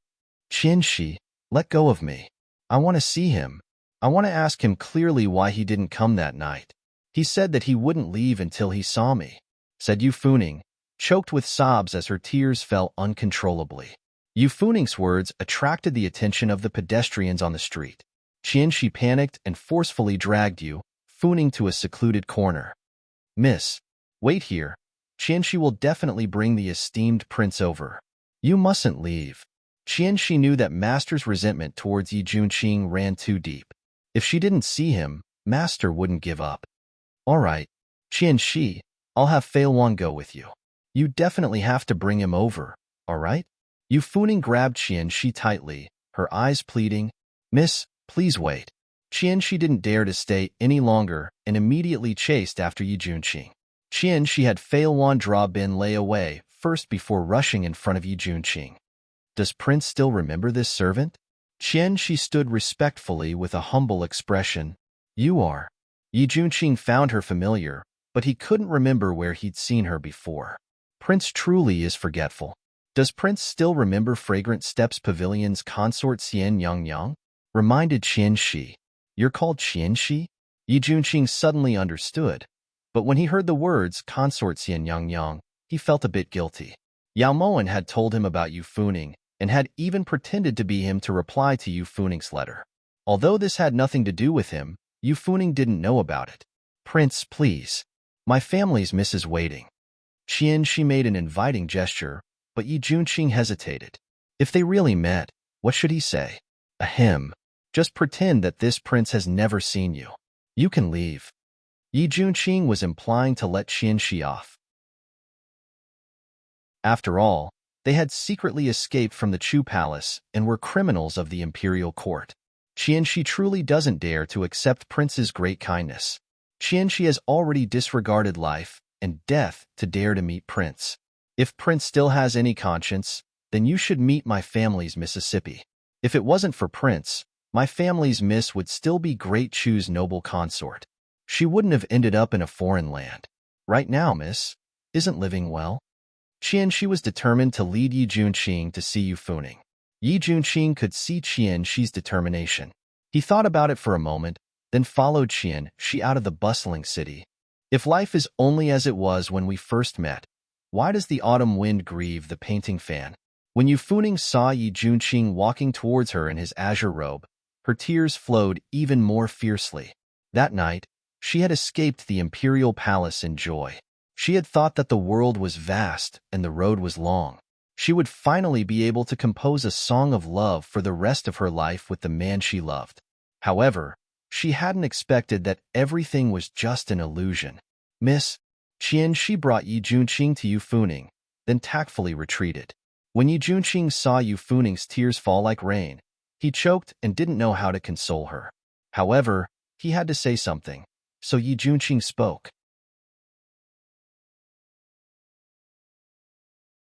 Chapter 268.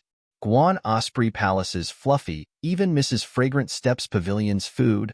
The moment Yi Junqing said this, Yu Funing suddenly pounced and rained blows on Yi Junqing's chest. Yi Junqing was dumbfounded. He had never encountered a situation like this before. For a moment, he didn't know what to do and could only let Yu Funing beat him. "Funing's been waiting for Prince. It's been so painful." Yu Funing smacked it for a long time, but in the end, she couldn't help but wrap her arms around Yi Junqing's waist. She pressed her beautiful face against Yi Junqing's chest as tears fell. "Consort Xian, I'm afraid you've misunderstood." Yi Junqing swallowed hard and slowly pushed Yu Funing away. Putting aside the fact that the woman in front of him was His Majesty's woman, even if she wasn't, he still wasn't used to being bear-hugged like this. "Misunderstanding? Prince, please recognize this letter." Yu Funing's eyes darted around as she took out a letter from her sleeve and handed it to Yi Junqing.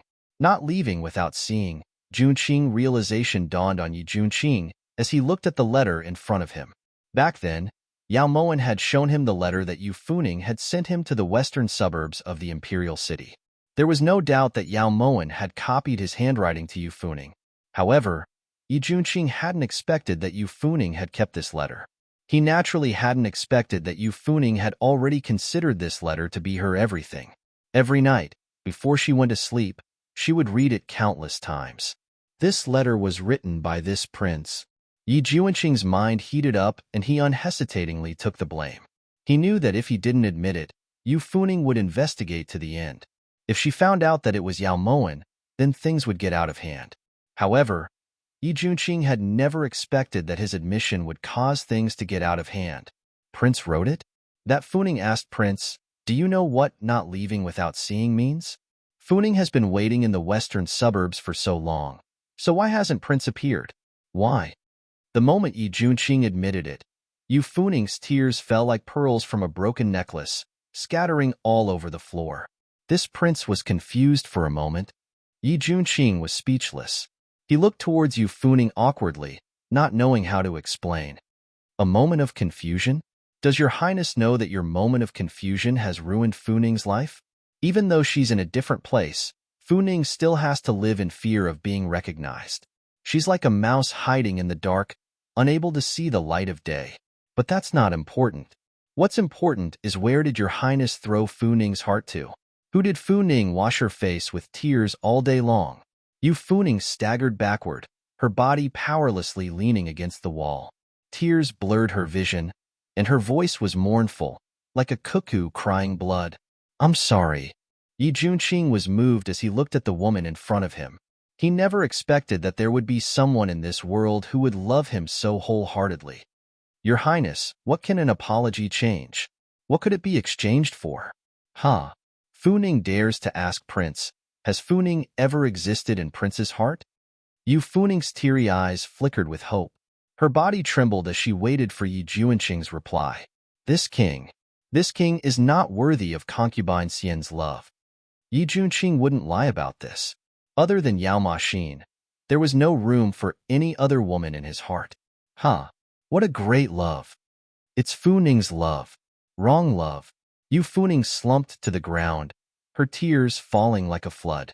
So it turned out that from the very beginning, it had all been her wishful thinking. For this wishful thinking, she had lost the title of noble concubine and caused her father and herself to flee.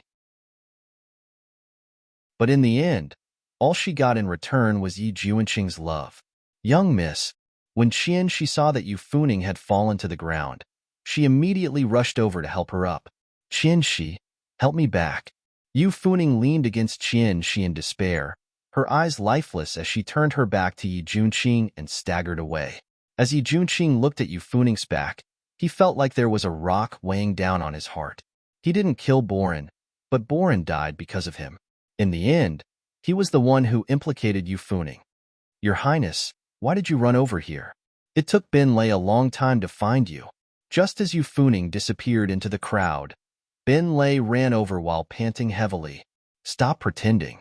You're not allowed to tell Yao Moen about what happened just now. Otherwise this prince will teach you a lesson." Yi Junqing didn't appreciate the kindness and warned coldly. When Bin Lei heard this, he immediately wiped at his sweat. In reality, even though he had been lured away by the flying Luan, he soon realized that something was wrong and turned back. Although he had missed the spectacular scene, he had still managed to see Yu Funing's true body. Only after Yi Junqing and Bin Lei had left did that gorgeous purple figure walk out from the shadows. "Juanxiu, go and investigate that woman's background." Under the sunlight, that gorgeous purple dress glowed faintly, making Chu Mabei's handsome face look like the first blooming of the moon. When Yi Junqing and Bin Lei returned to the Yao residence, they heard Yao Moen shouting at the top of her lungs in anger. "They're going too far. Isn't it just some stinky money? What's so great about it? They actually dare to throw money in front of Laozi? They should open their dog eyes and clearly see who Laozi is." Yao Moen shouted harshly as she stomped on the account books that wind, rain, thunder, and lightning had just collected from the surrounding counties of Mangya. "What's going on?" Ben Lei walked timidly to Feng Lin's side and asked in a small voice, "The things we bought at a low price from Thousand Paths have all gone to waste. Thousand Paths has actually opened up shop in the neighboring counties and the prices are only going to be lower," explained Feng Lin in a low voice. "If a tiger doesn't show its might, they'll think Laozi is a sick cat. Ben Lei, from today onwards, adjust the prices. Everything will be 10% cheaper than Thousand Paths." Yao Moen immediately slapped the table and ordered sternly, 10%? "Master, even if it's the same price, we'll still lose a lot. Also, If we continue like this, we won't be able to last for 3 months. Binlei didn't dare to get close to Yao Moen for fear of being sent flying. Isn't it just money? Just do as this consort says. This consort has her own ways of dealing with the money. You dare to fight with Laozi? If Laozi doesn't fight until even your parents won't recognize you. Yao Moen's fists were clenched so tightly that they cracked. In order to avoid getting caught in the crossfire, Binlei didn't dare to say anything else and immediately left the main hall. Feng, Yu, Lei, and Dian also followed after him. Only Yao Moen and Yi Junqing were left in the main hall. It sounds very serious. How about, this prince sells the esteemed prince residence? Yi Junqing rarely saw Yao Moen this angry. This matter had clearly touched Yao Moen's bottom line. Huff. Yao Moen took a deep breath and tried her best to calm herself down before looking towards Yi Junqing. That's a good idea. Yi Junqing regretted it. He swore that he'd only mentioned it symbolically to make Yao Moen feel better. Cough, cough. Distant water can't quench present thirst. Also, this prince's residence isn't going to sell for much money. How about we think of another way? After following Yao Moen for so long, Yi Junqing's ability to go back on his words had already reached perfection. It really is a bit too far, but it doesn't matter. Moen will remember this. When you return, Prince, just don't forget to give Moen the deed to the esteemed prince residence. Yao Moen wasn't someone who could be fooled. Yi Junqing was speechless. He could only grit his teeth and swallow his anger. At this critical juncture, he didn't want to provoke this god of plague. At this time, Yao Moen had already walked over to the desk. She reached out to grab a brush and paper and started writing. Yi Junqing walked over curiously and glanced at her. You think that King Lulan will help you? Yi Junqing asked suspiciously. Yao Moen didn't reply, but her lips curved into a smile. Her eyes seemed to be very confident. Seeing that Yao Moen was very confident, Yi Junqing also calmed down.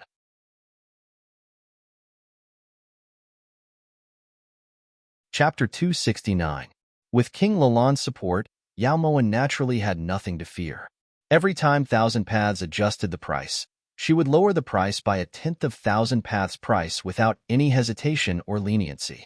As a result, the prices of goods in all of Mongyuan dropped at a meteoric pace. In the end, the people of Mongyuan could only buy a chopstick for a year's worth of rations. This situation persisted for about 10 days before someone finally couldn't take it anymore. When Yao Moen received the news that King Lulan had arrived in Mongyuan, she froze in place. Master, why is King Lulan here? He couldn't have gone back on his word, right? Binlei looked towards Yao Moen anxiously. Now that Thousand Paths had reached this point, if they lost, it would be a crushing defeat. Where is King Lulan right now? Yao Moen didn't think that King Lulan would personally make a trip for this bit of money. This subordinate has checked. King Lulan has reserved the entire Melancholic Spring Courtyard, reported Binlei truthfully. Melancholic Spring Courtyard? Did no one tell him that Melancholic Spring Courtyard is a brothel? Yao Moen was stunned. It seems that King Lulan chose to stay there because the accompanying Sunshine Princess likes the style of Melancholic Spring Courtyard, replied Binlei. So it's like that. I didn't think that Kubujir would also come. Prepare the sedan chair. We're going to Melancholic Spring Courtyard. Yao Moen had just spoken when Uncle Tian rushed in. Young master, someone just delivered an invitation. Binlei casually took the light pink invitation and handed it to Yao Moen. So it's Kubujir's 14th birthday. No wonder King Lulan made such a big fuss. Yao Moen pursed her lips and sighed inwardly. Originally, she had been worried that King Lulan would be dissatisfied with her extravagant spending, but now it seemed that she had been worrying too much. That night, after Yao Moen had dressed herself up, she walked out of her room. At this time, Yi Junqing had already been waiting in the main hall for more than 4 hours. When Yi Junqing saw Yao Moen's attire, he swallowed all of his complaints back into his stomach. The sight of Yao Moen standing at the entrance to the main hall caused his heart to tremble. After just one glance, he was unable to move his gaze away. It wasn't that Yi Junqing had never seen Yao Moen dressed up before, but even the way she had dressed during the Empress conferring ceremony couldn't compare to her current appearance. The bright and gorgeous light pink dress had a round collar that stretched down to reveal her beautiful neck and chilly collarbone. Coupled with a dark violet-colored misty silk shawl, it caused her skin to be glistening like jade, white and flawless. She wore a violet pleated skirt, and the hem of the skirt was embroidered with multicolored butterflies that were about to soar into the sky. As the breeze blew, the butterflies fluttered about, and it was beautiful to the extreme. Her delicate face was lightly powdered, her brows were like the ink painting of a distant mountain, her eyes were like the moon shrouded in a cold veil, and her vermilion red lips were curled into an arc, revealing a mysterious temptation that caused one's mind to ripple and be unable to control themselves. His earrings, which were made of bloodstone, dangled from both sides, swaying slightly and emitting a red light. Her fine black hair was coiled into a flying bun with a ribbon. There was an exquisite jade hairpin stuck into the bun, and there were fine silver tassels strung with beads.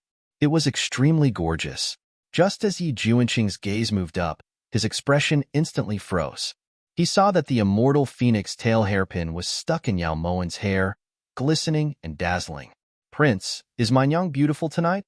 asked Tingyu with a smile when she saw that Yi Juanqing wasn't looking at her.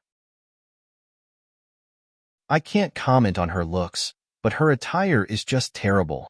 Yi Juanqing harumphed coldly, then walked out of the main hall. Outside, Bin Lei had already prepared the palanquin. When Tingyu saw Yi Juanqing leave angrily, she looked towards her master with a slightly dejected expression. "Nyang Nyang, I'm sorry. What does he know? It's fine as long as this consort likes it. Let's go. We can't make King Lulan wait for too long." Yao Mowen naturally understood what Yi Juanqing was referring to, so she didn't bicker with him. Instead, her heart warmed. About an hour later, the two palanquins stopped in the most flourishing area of Mongyuan. Yao Mowen couldn't help but sigh as she looked at melancholic spring courtyard. Even compared to the capital's joyous spring courtyard, this place wasn't inferior at all. The entire outer walls of melancholic spring courtyard were painted with bright red vermilion lacquer, and there were hundreds of rainbow-colored glass embedded on it. It was gorgeous and gorgeous. Red lanterns hung on both sides of the courtyard, and the light muslin hanging from the windows swayed in the wind, adding a charming and gentle feeling to the place. At this time, a maid from Lulan had already arrived to welcome Yao Mowen and Yi Juanqing. The two of them didn't say anything and allowed the maid to lead them into melancholic spring courtyard. "Older sister Mowen, sure missed you so much." Yao Mowen had just entered the main hall when she saw Kubu Jir bouncing over with her arms wrapped tightly around her waist. Yao Mowen lowered her eyes with a faint smile as she looked at the girl in her arms. Her face was tender and pale, her eyelashes were curved, and she seemed to have grown a bit taller than before. Her body had also grown a bit stronger. Older sister also missed Jir. Yao Mowen stroked Kubu Jir's long hair lovingly. "Juanqing greets King Lulan." When Yi Juanqing saw Kubu Dan walk over, he immediately saluted respectfully. This old man is very happy that esteemed Prince was able to come. In reality, this old man has always admired Prince, but unfortunately, King Lulan's voice grew very soft towards the end. Yi Juanqing pretended not to hear and didn't pursue the matter any further. He allowed the maid to lead him to their seats. Under normal circumstances, it was a pity that the latter half of the sentence wasn't anything good, so there was no point in listening, Yi Juanqing thought. At the side, Yao Mowen saw King Lulan's regretful expression, and her lips couldn't help but curve up. "I didn't think that after only a few days, noble consort Yao would already be the empress. This old man congratulates you." King Lulan turned to look towards Yao Mowen, his voice as gentle as ever. The position of empress is meaningless to Mowen. The business in Mongyuan is the most important. For King Lulan to be able to help Mowen through this difficult time, Mowen is endlessly grateful. Yao Mowen stroked Kubu Jir with one hand as she bowed slightly. "Not at all. It's rare for Jir to hit it off with you, so it's an honor for this old man to be able to help you. It's just that." Before Kubu Dan could finish speaking, a voice drifted over from behind Yao Mowen. "Mabe greets King Lulan."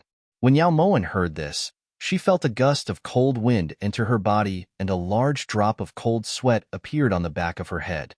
Although she knew that she would have to fight Chu Ma Bei sooner or later, she hadn't expected that day to come so soon. Back when she had been schemed against by Chu Ma Bei, she had suffered a double loss several times. Fortunately, Chu Ma Bei hadn't been able to take advantage of her, but every time she thought back to how she had racked her brains and schemed against him, Yao Moen suddenly felt a headache coming on. She had even thought that in her past life, she had very likely jumped into a well with his child, which was why Chu Ma Bei was clinging to her. Yao Moen, you're here too. When Yao Moen heard Chu Ma Xin's voice, she finally snapped out of her daze and slowly turned around. She saw Chu Ma Bei in a purple robe, riding the wind with unparalleled elegance. However, in Yao Moen's eyes, she could clearly see a ferocious demon with a green face and fangs floating over. She instinctively wanted to run away. Why is it you? You're haunting me like a ghost. When Kubu Zhe saw Chu Ma Xin, she said resentfully and hugged Yao Moen even tighter. Do you think this prince wanted to come? Look, this prince's name is written on the invitation. You guys were the ones who invited this prince. Chu Ma Xin had a disapproving expression. While the two children were bickering, Chu Ma Bei had already walked in front of Yao Moen. It's Ma Bei's honor to be able to meet Yao Manifest Trade's head Yao. A clear voice rang out. Chu Ma Bei's eyes narrowed slightly and his phoenix eyes rose. His beautiful thin lips curved into an appropriate angle as he smiled devilishly at Yao Moen. If Moen had known that the head of Thousand Paths was the crown prince of Shu, she would definitely have given way. What a pity. Yao Moen lifted her brows. Her voice was humble but stern. Yao Moen might lose in person, but not in spirit. Although Yao Moen didn't like giving Chu Ma Bei an explanation, she wasn't afraid.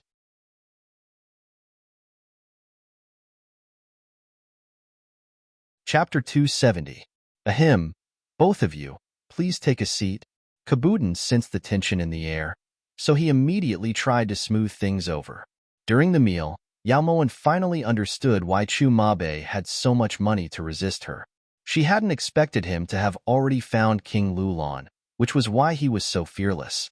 Now that her money was also coming from Kabuden, the situation was extremely awkward. This old man came to Mongyuan for two reasons.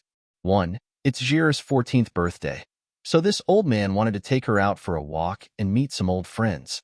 2. This old man knows a bit about what happened in Mongyuan. Actually, this old man really doesn't lack money. Several tens of millions of gold isn't worth much to this old man. If the two of you weren't fighting each other, this old man would definitely support you to the end. However, in this current situation, this old man is clearly using his left hand to beat his right hand. This doesn't seem to be justifiable. Kabuden's voice sounded a bit helpless as he laid out the situation on the table. Moen was careless about this. If I had known that King Lulan was supporting Thousand Paths, Moen wouldn't have made things difficult for King Lulan. Ignorance is not to be blamed. I hope that King Lulan won't take Moen's rudeness to heart, said Yao Moen respectfully as she deliberately glanced at Chu Ma Bei. This was also Ma Bei's oversight. Ma Bei should have guessed that the only person in this world who can compete with King Lulan in terms of wealth is King Lulan himself. As Chu Ma Bei spoke, he also looked towards Yao Moen. When their gazes met, sparks seemed to fly. Kabuden didn't take their words to heart. He just thought that they were mocking each other. However, when he saw Kubu Zhe and Chu Ma Xin arguing endlessly, he couldn't help but furrow his brows. Even if she was the person he chose, she still needed his daughter's approval. Zhe, it's your birthday today, so older sister wants to give you a present. I wonder if you'll like it? Yao Moen's eyes hurt from staring at Chu Ma Bei, so she decided to just turn her head away and look towards Kubu Zhe. Whatever older sister gives Zhe will like it. When Kubu Zhe, who was in the middle of arguing with Chu Ma Xin, heard this, she immediately turned around. A sunflower-like smile appeared on her pretty face, instantly clearing away the haze in Yao Moen's heart. Yao Moen smiled faintly as she removed the immortal phoenix tail hairpin from her hair bun and gently placed it on Kubu Zhe's head. If I'm not mistaken, this hairpin is the immortal phoenix tail hairpin? This old man had long wanted to find this hairpin and give it to Zhe, but unfortunately, I couldn't find it. So it's in your hands. Zhe, why aren't you thanking your big sister Moen? Whoever wears this hairpin will definitely find an ideal husband. Kubu Dan was knowledgeable about treasures, so he naturally recognized the immortal phoenix tail hairpin at first glance. Father, how dare you make fun of me? Who wants to find an ideal husband? However, Jair still likes the things that big sister Moen gives. Kubu Jair's face was bright red as she turned her head away in embarrassment. At the side, Yi Junqing was shocked by Yao Moen's actions. He never would have expected that Yao Moen would be willing to give away the treasure that Feng Yihan had given her to someone else. If Feng Yihan found out that you're gifting Buddha with borrowed flowers, he'd probably be heartbroken. Yi Junqing appeared unconcerned on the surface, but inwardly he was very happy. Earlier, Kubu Dan seemed to have said that it was a pity. Has Prince guessed what King Lulan was feeling? Yao Moen moved her chair closer to Yi Junqing's side and asked quietly. Not interested. Yi Junqing knew that Yao Moen wouldn't be able to say anything nice, so he immediately changed the topic. Even if you're not interested, Moen still has to tell you. King Lulan was saying that it was a pity that Prince is too old. Yao Moen covered a faint smile as she looked towards Yi Junqing teasingly. This prince is old? This prince doesn't know how young this prince is. Yi Junqing glared at Yao Moen as he growled hatefully. The thing that martial artists feared the most was being called old. No matter how young Prince is, can you be younger than Chu Maxin? Yao Moen looked towards Chu Maxin meaningfully. When she saw Chu Maxin's clear eyes, she felt as if a clear spring had been poured into her heart on a hot summer day. What do you mean? Yi Junqing followed Yao Moen's gaze to look towards Chu Maxin and instantly felt humble. Heroes come from youth. Perhaps he really wasn't young anymore. Has Prince ever wondered why King Lulan would spare no effort to help Chu Mabe? Asked Yao Moen in a low voice. Because he once saved Kubu Zhi's life, thought Yi Junqing. Chu Mabe had already received his reward from that time. 1,500 gold mines isn't a small amount. Yao Moen shook her head. Then why? Yi Junqing frowned. He suddenly wanted to know where the intelligence he used to be so proud of had gone. The longer he followed Yao Moen, the more he felt that he wasn't as smart as he used to be. Because the gift Chu Mabe gave Kubu Zhi was much more valuable than Moen's immortal phoenix tail hairpin, Yao Moen couldn't help but sigh. Really? This prince didn't see it. Yi Junqing looked towards Yao Moen suspiciously. How could Prince not have seen such a big person sitting there? Yao Moen turned to look towards Yi Junqing and waved her hand in front of his eyes. Then she added, You're not blind. Yi Junqing was infuriated and didn't say anything else. When Yao Moen inadvertently raised her eyes, she was shocked to see Chu Mabe's clear eyes looking at her. When their eyes met, Chu Mabe calmly raised his cup and gave a charming smile. Yao Moen hesitated for a moment, then returned a faint smile. Perhaps only the two of them could feel how cold each other's smiles were. After the banquet ended, Kubu Zhi couldn't bear to part with Yao Moen and insisted on keeping her. Kubu Dan tried everything he could to persuade Kubu Zhi to let go. At this time, Chu Maxin was dragging Huangfu Juanxiu. He didn't want to stay even if he died. Little Prince, this is an order from His Highness the Crown Prince. You heard it just now. This subject really has no way of taking you away. Huangfu Juanxiu complained incessantly about Chu Maxin's rude behavior. This prince doesn't care. This prince just doesn't want to stay here. Take this prince away. Chu Maxin didn't give up. In the end, no one knew what Huangfu Juanxiu said to Chu Maxin, but Chu Maxin reluctantly stayed. After leaving Melancholic Spring Courtyard, Yao Moen unexpectedly didn't take a sedan chair. Instead, she walked back to Yao residence with Yi Junqing. This prince feels like you seem to be paying special attention to Chu Mabe. In reality, Yi Junqing had participated in every exchange between Yao Moen and Chu Mabe during the banquet. It was just that their gazes had been too focused on each other, and they hadn't noticed him. He really is worth Moen paying special attention to. Yao Moen seemed to be deep in thought, so she overlooked the flash of darkness in Yi Junqing's eyes. Actually, Chu Maxin and Kubu Zhi hate each other. We really shouldn't have brought them together. After Yao Moen's reminder, he understood what King Lulan meant by it being a pity. As King Lulan's son-in-law, he definitely wasn't up to the task. Didn't Prince and Moen also hate each other in the beginning? Anything is possible. Yao Moen withdrew her thoughts and looked towards Yi Junqing with pursed lips. Who's sick of you? You're clearly the one who doesn't like this prince, said Yi Junqing angrily. In this world, there's no one more pleasing to the eye than Moen. Yao Moen sighed softly, then crossed her arms behind her head as she strode forward. That's right, if it wasn't for the fact that she found him pleasing to the eye, why would she spare no effort to obtain lovely land for him? Unfortunately, in Yi Junqing's ears, these words sounded sarcastic no matter how he heard them.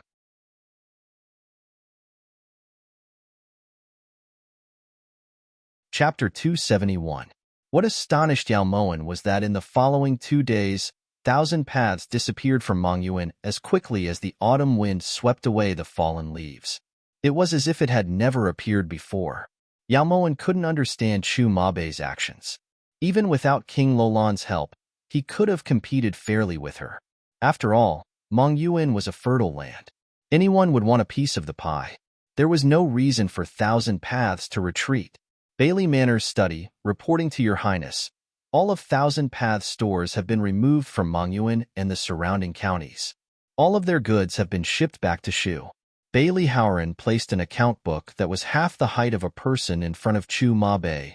Not bad. Chu Mabei's eyes were smiling. His tone was light, but it made people shiver as if they had fallen into a cold pond.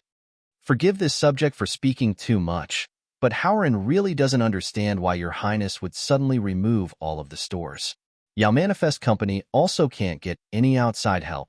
Even if we compete fairly, our annual income in Mongyuan isn't just 10 million taels of gold. Bailey Howren was full of doubt. This crown prince is asking for your doubt. I'm sure Yao Moen is also thinking about this question right now. Chu Mabei lazily leaned against the back of his chair as his smooth fingers played with the jade pendant at his waist. His smile deepened. This subject still doesn't understand. Bailey Howren furrowed his brows and instinctively shook his head. You've seen Yao Maxin before. What do you think of that woman? A trace of indecipherable emotion flashed through her charming eyes. Chu Mabei felt his heart ache. It seemed to be just a little bit, but that little bit of pain seemed to grow like vines, quickly wrapping around his entire heart. It was like a drop of ink falling into a pond, accumulating a large amount of it. That woman is already dead, replied Bailey Howren naively. Bailey Howren replied innocently. When he met Chu Mabei's increasingly sinister gaze, Bailey Howren's mind instantly cleared up.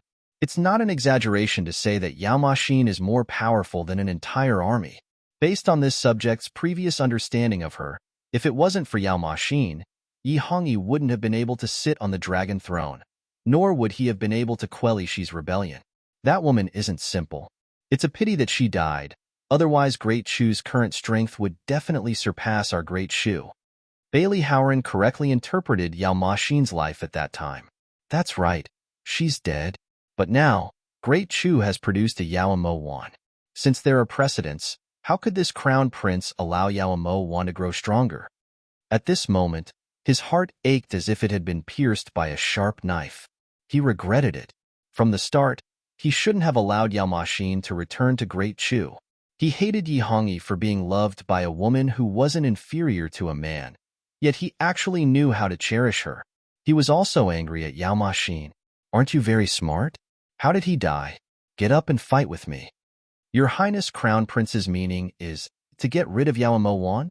Bailey Howren suddenly asked. That's right. Yao Mo Wan won't be able to live. Chu Mabei sighed in relief as a cold light flashed through his sharp eyes. Sorry, Maxin. This crown prince doesn't want to take the risk. But this subject still doesn't understand. What does this have to do with withdrawing 1,000 paths? Bailey Howren scratched his head. If we withdraw 1,000 paths, this crown prince will have no reason to stay in Mongyuan. If something happens to Yao Mo Wan, no one will be able to blame it on Great Shu, explained Chu Mabei in a rare moment of patience. Besides King Lulan, no one else knows that the owner of 1,000 paths is Your Highness Crown Prince? Bailey Howren furrowed his brows, his face full of question marks. That's why this crown prince is guarding against King Lulan. Chu Mabei forcefully resisted the urge to rush up and beat Bailey Howren up. When faced with this kind of brainless question, even the usually calm Chu Mabe couldn't remain calm. This subject understands. His little life was more important, so Bailey Howren didn't dare to object. Aside from this crown prince is also doing this to fill Yaomo Wan with doubts, just like you are right now. At that time, if she receives this crown prince's invitation, do you think she'll refuse? As for money, once Machine marries Kubu Jir, Great Shu won't have to worry about money. Chu Mabe finally revealed the truth. But this subject thinks that little prince might not necessarily marry the Sunshine Princess. Bailey Howren didn't fear death as he questioned. Feelings are something that can only be nurtured a bit. Chu Mabe was also very troubled by this matter. He had always believed that Kubu Jir was a beauty that could topple a nation and could be called peerless, but why didn't his younger brother have any feelings for her? Just as Chu Mabe expected, when Yaomo Wan received Chu Mabe's invitation, she only hesitated for a moment before deciding to attend the banquet. Master, this Bright Moon Gorge is a blind spot in the entire Mongyue. Bandits often appear there, so Benlei believes that Chu Mabe definitely has ulterior motives for setting the banquet here. You definitely can't attend the banquet alone. Benlei hurriedly advised after receiving the invitation from Yaomo Wan. This consort is guessing that he won't make a move against me so quickly. Also, this consort really wants to know why he suddenly removed all of the shops on Thousand Paths. Perhaps he's expressing goodwill. If that's the case, this consort would like to discuss a deal with him. Yaomo Wan's clear eyes flashed with an indescribable light. Based on her previous understanding of Chu Mabe, she shouldn't have gone on this trip. However, she didn't want to miss this chance to meet Chu Mabe alone. Now that the time was ripe, she felt that it was time for Yi Junqing to change sides. If she had Great Shu's support, then things would definitely be much easier. But Benlei still wanted to advise her, but Yaomo Wan spoke up first. Listen, no one can know of this matter, especially Yi Junqing. If this consort sees someone I shouldn't see in Bright Moon Gorge, then when I return, I'll definitely tear your mouth apart with my own hands. As Yaomo Wan spoke, she got up and walked out of the main hall with Tingyu. Negotiating with Chu Mabe was a very mentally exhausting matter. There were still 6 hours until the hour of 5, so she needed to properly think about it. Tears welled up in Benlei's eyes as he watched Yaomo Wan's figure fade out of his sight. Even if Yaomo Wan didn't say it, Benlei could guess what kind of deal Yaomo Wan wanted to discuss with Chu Mabe.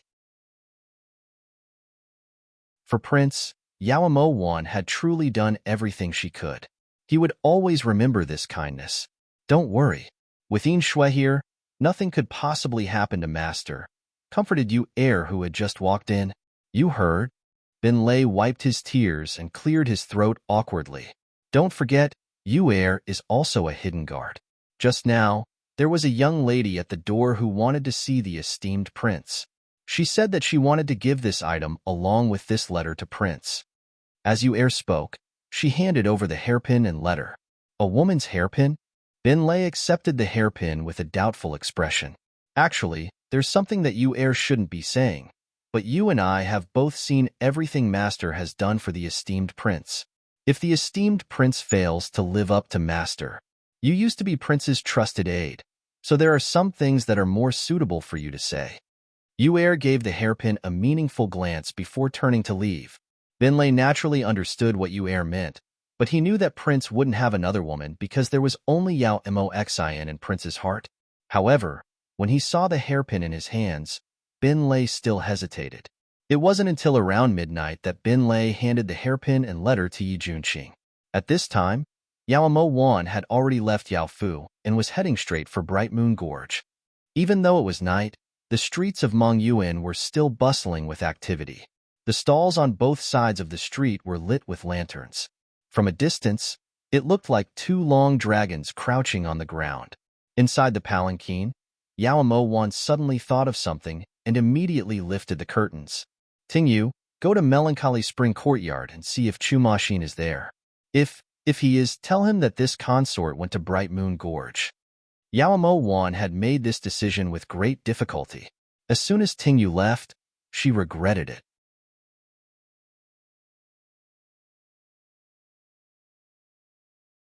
Chapter 272. In Shui. Yao Moen immediately summoned In Shui. Master, give your orders. Call Ting Yu back. Yao Moen said without hesitation. Regardless of whether this was a blessing or a curse, she shouldn't have touched Chu Ma Xin. That child loved her like she was his mother. Even though the main street was bustling with people, no one noticed In Shui coming and going without a trace. Just as In Shui was about to find Ting Yu's whereabouts, she was suddenly stopped. Get out of the way. In Shui looked towards the person in front of her with a dark gaze, her voice as cold as ice. You should recognize this. He's at Phoenix Mountain. It's up to you whether you want to go or not. The person didn't attack, instead tossing a whip in front of In Shui. In Shui's pupils constricted when she saw the whip on the ground. She immediately recognized this dragon whisker whip. This was something her father had passed on to In Xiong before he died. In Xiong had never left his side. What happened to my older brother? In Shui picked up the dragon whisker whip in a panic. When she looked up, that person had already disappeared. At this moment, In Shui hesitated. Go? She had a mission to complete. Not go. If it wasn't for something extremely dangerous, this dragon whisker whip definitely wouldn't appear here. In Shui struggled for a moment, but in the end, she flew towards Phoenix Mountain. This was the first time she had failed in her duties as a hidden guard. At dinner, Yao Moen still hadn't appeared. Yi Junqing was just about to ask when he saw Bin Lei walk in. Did you see Yao Moen? No matter how busy she was, she shouldn't be skipping dinner. Yi Junqing grumbled. Actually, Bin Lei hesitated. Perhaps he should tell him where Yao Moen had gone. After all, Bright Moon Gorge was too dangerous. If Chu Mabe played some underhanded trick, the consequences would be unthinkable. Just as Bin Lei made up his mind, Yi Junqing suddenly stood up and snatched the hairpin from Bin Lei's hands. Where did this come from? Yi Junqing's gaze turned cold, and his voice trembled uncontrollably. Replying Prince, at noon, a woman came to the residence to look for Prince, saying that she wanted to give these two items to Prince. Prince wasn't present at the time, so Bin Lei took them for Prince. As Bin Lei spoke, he handed the letter to Yi Junqing. If you wish to know the cause of Yao Ma Xin's death, meet at Jade Heart Pavilion at the 11th hour. I won't wait for you Funing. As Yi Junqing looked at the letter in his hands, he felt like his heart was being bitten by a venomous snake. The piercing pain was like waves crashing against his heart. Although he believed that Yao Suwan had caused Yao Ma Xin's death, he still longed for confirmation from someone else. Prince, there's something that Bin Lei doesn't want to say, but it's related to Master's safety. In truth, Master isn't in the residence right now. Instead, she went to Radiant Moon Gorge on Chu Mabe's invitation. That Radiant Moon Gorge has always been a base for bandits, so Chu Mabe definitely doesn't have good intentions in leading Master there. So, before Bin Lei could finish speaking, Yi Junqing abruptly grabbed him by the collar. Tell this prince, where is the Jade Heart Pavilion? It was already past 5 o'clock. If he didn't go now, it would be too late. Prince Master, Bin Lei was a bit anxious. What he was talking about right now was an extremely important matter. Tell this prince. Yi Junqing roared again, his clear eyes bloodshot. At the Jade Lake in the east, Prince, Bin Lei is still worried about Master. The bandits at Radiant Moon Gorge only recognize money and not people. Before Bin Lei could finish speaking, Yi Junqing had already rushed out of the main hall and headed straight for Jade Heart Pavilion.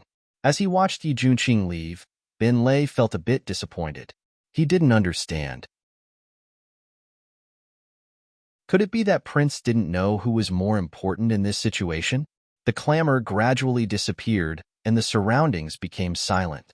Yao Moen occasionally lifted the carriage curtains, but she still didn't see In Shui. She called out a few times, but In Shui still didn't appear. At this moment, Yao Moen could faintly sense the presence of danger. Stop the palanquin! Yao Moen shouted loudly. Her voice echoed from nearby, long and drawn out, making people panic. When the palanquin landed, Yao Moen forced herself to calm down and lift the curtains to walk out. However, when she saw that there was no one around, her heart instantly sank. In just a few seconds, her 4 palanquin carriers seemed to have vanished into thin air. She hadn't even seen the corners of their clothes. In Shui, Yao Moen subconsciously gulped and called out softly. Other than her own voice, she didn't hear anything else. The surroundings were so quiet that even the sound of a pin dropping would be incomparably clear. Yao Moen didn't have the time to investigate and immediately ran back the way she came. However, she discovered that she had stopped at a fork in the road. The four roads were exactly the same, and the palanquin had stopped towards the southeast. Heavens, please protect me. Yao Moen simply ran towards the more spacious road on the left. There was no doubt that she had been tricked by Chu Ma Bei. At this moment, Yao Moen had already called out 18 generations of Chu Ma Bei's ancestors and sent her greetings. In melancholic spring courtyard, Chu Ma Xin was currently glaring at Kubu Zhi'er, who was blocking his way. Move aside. If the person standing in front of him wasn't a woman, Chu Ma Xin was sure that he would have rushed up and beaten him until even his parents wouldn't be able to recognize him. I won't move aside unless you take me to Bright Moon Gorge to find Big Sister Moen, said Kubu Zhi'er resolutely. You're walking so slowly. Who's going to wait for you? Chu Ma Xin raised his head and looked towards Kubu Zhi'er. We can take a carriage. Do we really have to walk? Suggested Kubu Zhi'er. That reincarnated god of fortune of yours has people blocking the entrance. Do you think we can brazenly leave this place? Chu Ma Xin couldn't help but shake his head. Was this woman's brain filled with water? Then what should we do? Kubu Zhi'er frowned, but she had no intention of letting Chu Ma Xin leave. Sunshine Princess, how about this? We'll think of a way to get out now, and then have little Prince go find Her Highness first. In any case, this servant knows the way. This servant and princess can slowly hurry over, all right? After staying by Yao Moen's side for so long, Ting Yu's mind had naturally become much sharper. She knew very well why Master wanted Chu Ma Xin to know about this. Presumably, with Chu Ma Xin around, even if Chu Ma Bei wanted to harm Master, he would restrain himself due to Chu Ma Xin's presence. All right, Kubu Zhi'er compromised. This was the only method they could think of right now. Thus, the three of them tied up all the cloth in the room and threw it out of the window. Then they climbed out one by one. When Chu Ma Xin landed, he didn't wait for Kubu Zhi'er to climb down before he flew into the crowd and headed towards Bright Moon Gorge. Why is he walking so quickly? He's looking for Big Sister Moen to play with, not rushing to reincarnate. Kubu Zhi'er looked displeased. Princess, there's a palanquin over there. Should we go as well? Suggested Ting Yu as she pointed at the palanquin parked by the roadside. Sure. Let's hurry up as well. Who knows, we might even arrive earlier than that bastard. Kubu Zhi'er hopped onto the palanquin. Ting Yu smiled bitterly. How could she possibly let Kubu Zhi'er go to Bright Moon Gorge? She might as well have the palanquin carry her around Mongyuan a few more times. The Jade Lake in the middle of the night had a different kind of scenery. A light breeze blew, and the water rippled. The moonlight shone on the surface of the lake like silver shards, creating silver ripples. Inside Jade Heart Pavilion, a woman in a white dress stood. Her beautiful figure was incomparably graceful. You know the cause of Yao Ma Xin's death? Yi Junqing didn't have the leisure to admire the beautiful scenery of the lake. The only thing he cared about was the truth that he was unwilling to let be sealed away. Funing had thought that Prince wouldn't be coming. Yu Funing turned around gracefully and blinked slightly as she looked towards Yi Junqing. There was an indecipherable light in her eyes. You should know why this prince has come. Yi Junqing didn't hide the anxiety in his eyes at all, and his voice was cold and resolute.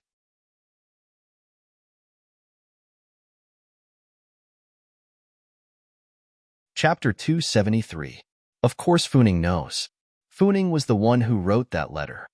Yu Funing smiled coldly towards Yi Junqing before turning to lean against the railing. The wind blew in from the lake, causing Yu Funing's long hair to flutter. In this moment, she was incomparably clear. This prince is already here. You can speak now. Yi Junqing walked over to Yu Funing and urged her. How could it be that easy? Unless Prince tells Funing who it was that took the letter Funing wrote to Prince to threaten Funing's father, and who exactly is that woman called Jing Xi? Ever since they met that day, Yu Funing had thought about it for a long time. If Yi Junqing hadn't admitted that he was the one who wrote that letter, she might not have suspected that he was related to that woman called Jing Xi. Unfortunately, he had admitted it, which meant that he was clearly hiding everything for that woman. This prince doesn't know what you're talking about, Yi Junqing looked towards Yu Funing guiltily. He never expected that Funing would ask this question. He was instantly at a loss for words. You don't know? Then let Funing guess. Could it be Yao Moen? When Yu Funing mentioned Yao Moen, she clenched her teeth and her eyes shone with viciousness. No. Yi Junqing denied it without even thinking about it. Yu Funing lifted her brows as she looked towards Yi Junqing, a cold smile on her lips. With a single denial, she was admitting that he was covering up for her. Cough cough. What this prince means is that Yao Moen is just an idiot. How could she possibly be that scheming? Yi Junqing really wanted to bite off his own tongue. Yu Funing was clearly trying to provoke him, but he actually didn't get it. Idiot? How could an idiot become the head of Yao Manifest Trade? Would an idiot become the empress of a country? Back in the imperial palace, even if Prince hadn't said it, Funing would have thought that Yao Moen was an idiot. But now that Prince is saying this again, how could Funing believe it? Yu Funing looked towards Yi Junqing coldly. She was clearly smiling, but it made one feel a bone-chilling coldness. I'm afraid that Consort Xian has misunderstood. The only reason we're staying in Yao residence is because of Bin Lei's earnest invitation. As for Yao Moen being able to become empress, that's because His Majesty dotes on her. Consort Xian knows this. Yi Junqing tried his best to refute. Yi Junqing, even now, you're still protecting that swindler. It's already pitiful enough that she was used as a chess piece. Could it be that Funing doesn't even have the right to know? Just because of one sentence from Yao Moen, Funing's entire life was ruined. Just because of His Highness's wrong love, Funing's heart was broken. Shouldn't you apologize to Funing for making her so miserable? Shouldn't you pay the price?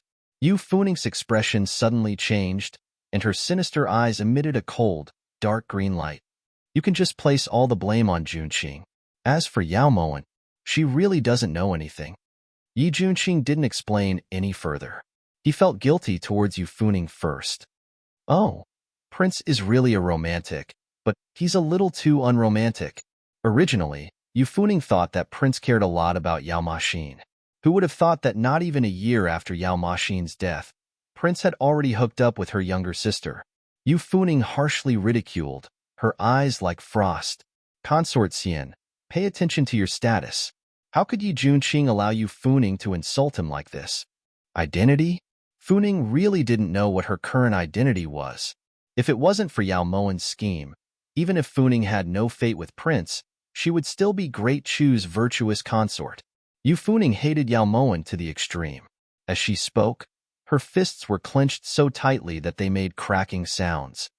Since Consort Xian has no intention of telling Maxin the cause of her death, Junqing will take his leave. Yi Junqing didn't want to argue with her, so he cupped his hands and turned to leave. To be betrayed by the man she loved, Yao Maxin definitely wouldn't be willing to die. Just as Yi Junqing was about to leave Blue Heart Pavilion, Yu Funing said something shocking. When Yi Junqing heard this, he was stunned and immediately turned around. His eyes were as cold as ice. Yao Moen panted heavily as she ran down the small path. The path in front of her was getting narrower, and the weeds on both sides were getting taller and taller. Yao Moen finally stopped and clutched her chest with one hand. It seemed like her luck was really bad. She ran the wrong way. Just as Yao Moen was about to turn around, countless torches suddenly lit up in front of her, illuminating this boundless night as if it was daytime. This path to the netherworld is easy to come in, but it's hard to go back. Since you've come, how could this old man let you go back? Yao Moen looked in the direction of the voice and saw a tall and sturdy man with a fierce expression walking towards her. With the light of the torches, Yao Moen could clearly see that there were 3 sinister knife scars that overlapped each other on his face. They looked like a centipede that crawled on his face. Did Chu Mabe send you? Yao Moen's heart went cold. In these past few years, Chu Mabe's actions had actually become so ruthless. She had been careless. Thus, her worries weren't wrong. She had to be careful when dealing with Chu Mabe. The slightest bit of carelessness could lead to not even a corpse remaining. This old man doesn't know any Chu Mabe or Chu Monen. If you know what's good for you, hand over the treasure and this old man might let you die a little more painlessly. Otherwise, you've also seen it yourself. the 50 or so brothers here haven't eaten meat in a while. The knife-scarred man pointed at the bandits behind him and laughed sinisterly. So you're lacking meat to eat. How about this? As long as you guys come with me, I guarantee that you guys will have meat to eat every day. Yao Moen smiled bitterly. It hadn't been easy for her to be reborn, but she didn't want to die here. You're really interesting, little lady. When this old man said eat meat, I didn't mean eat meat. The knife-scarred man's words caused the bandits behind him to burst into laughter. Isn't it just girls? Are the girls in melancholic spring courtyard pretty? As long as you guys come with me, I guarantee that you guys will have girls every day. Yao Moen had some understanding of the bandits at Bright Moon Gorge, so she knew that trying to persuade them to let her go was simply wishful thinking. The only reason she had tried to negotiate with them was because she hoped that the heavens would open their eyes and send a deity down to save her. Ha ha ha, this little lady's tone is really big. Based on what? The knife-scarred man laughed until the flesh on his face shook. Based on the fact that I'm the boss of Yao Manifest Trade, Yao Moen introduced herself. From her point of view, as long as these bandits had any brains, they wouldn't kill her. With Yao Manifest Trade's financial resources, a ransom of tens of millions was more powerful than anything else. However, Yao Moen had overlooked one thing. When Yao Manifest Trade's caravan had been robbed, she had asked Yin Nanxing to step forward to help. However, she didn't know that Yin Nanxing had really put in the effort and ordered dozens of experts under his command to go to Mongyuan and kill most of the bandits at Bright Moon Gorge. He even warned them not to go against Yao Manifest Trade. Now that Yao Moen had mentioned the name of Yao Manifest Trade's boss, the consequences could be imagined. You're really the boss of Yao Manifest Trade?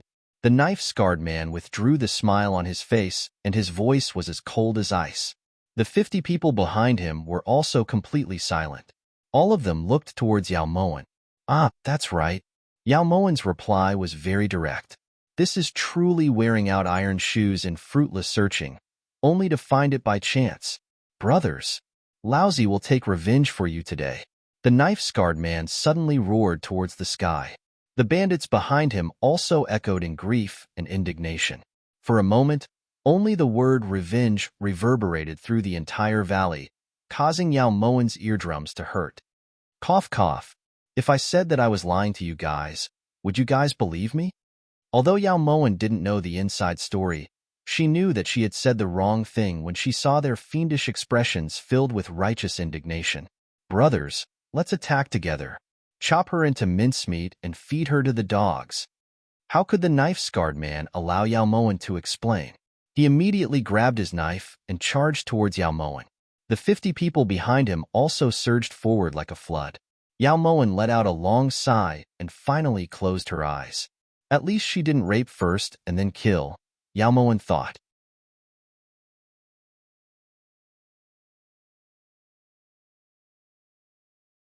Chapter 274. Yao Moen didn't resist when she felt a gust of wind sweep towards her head.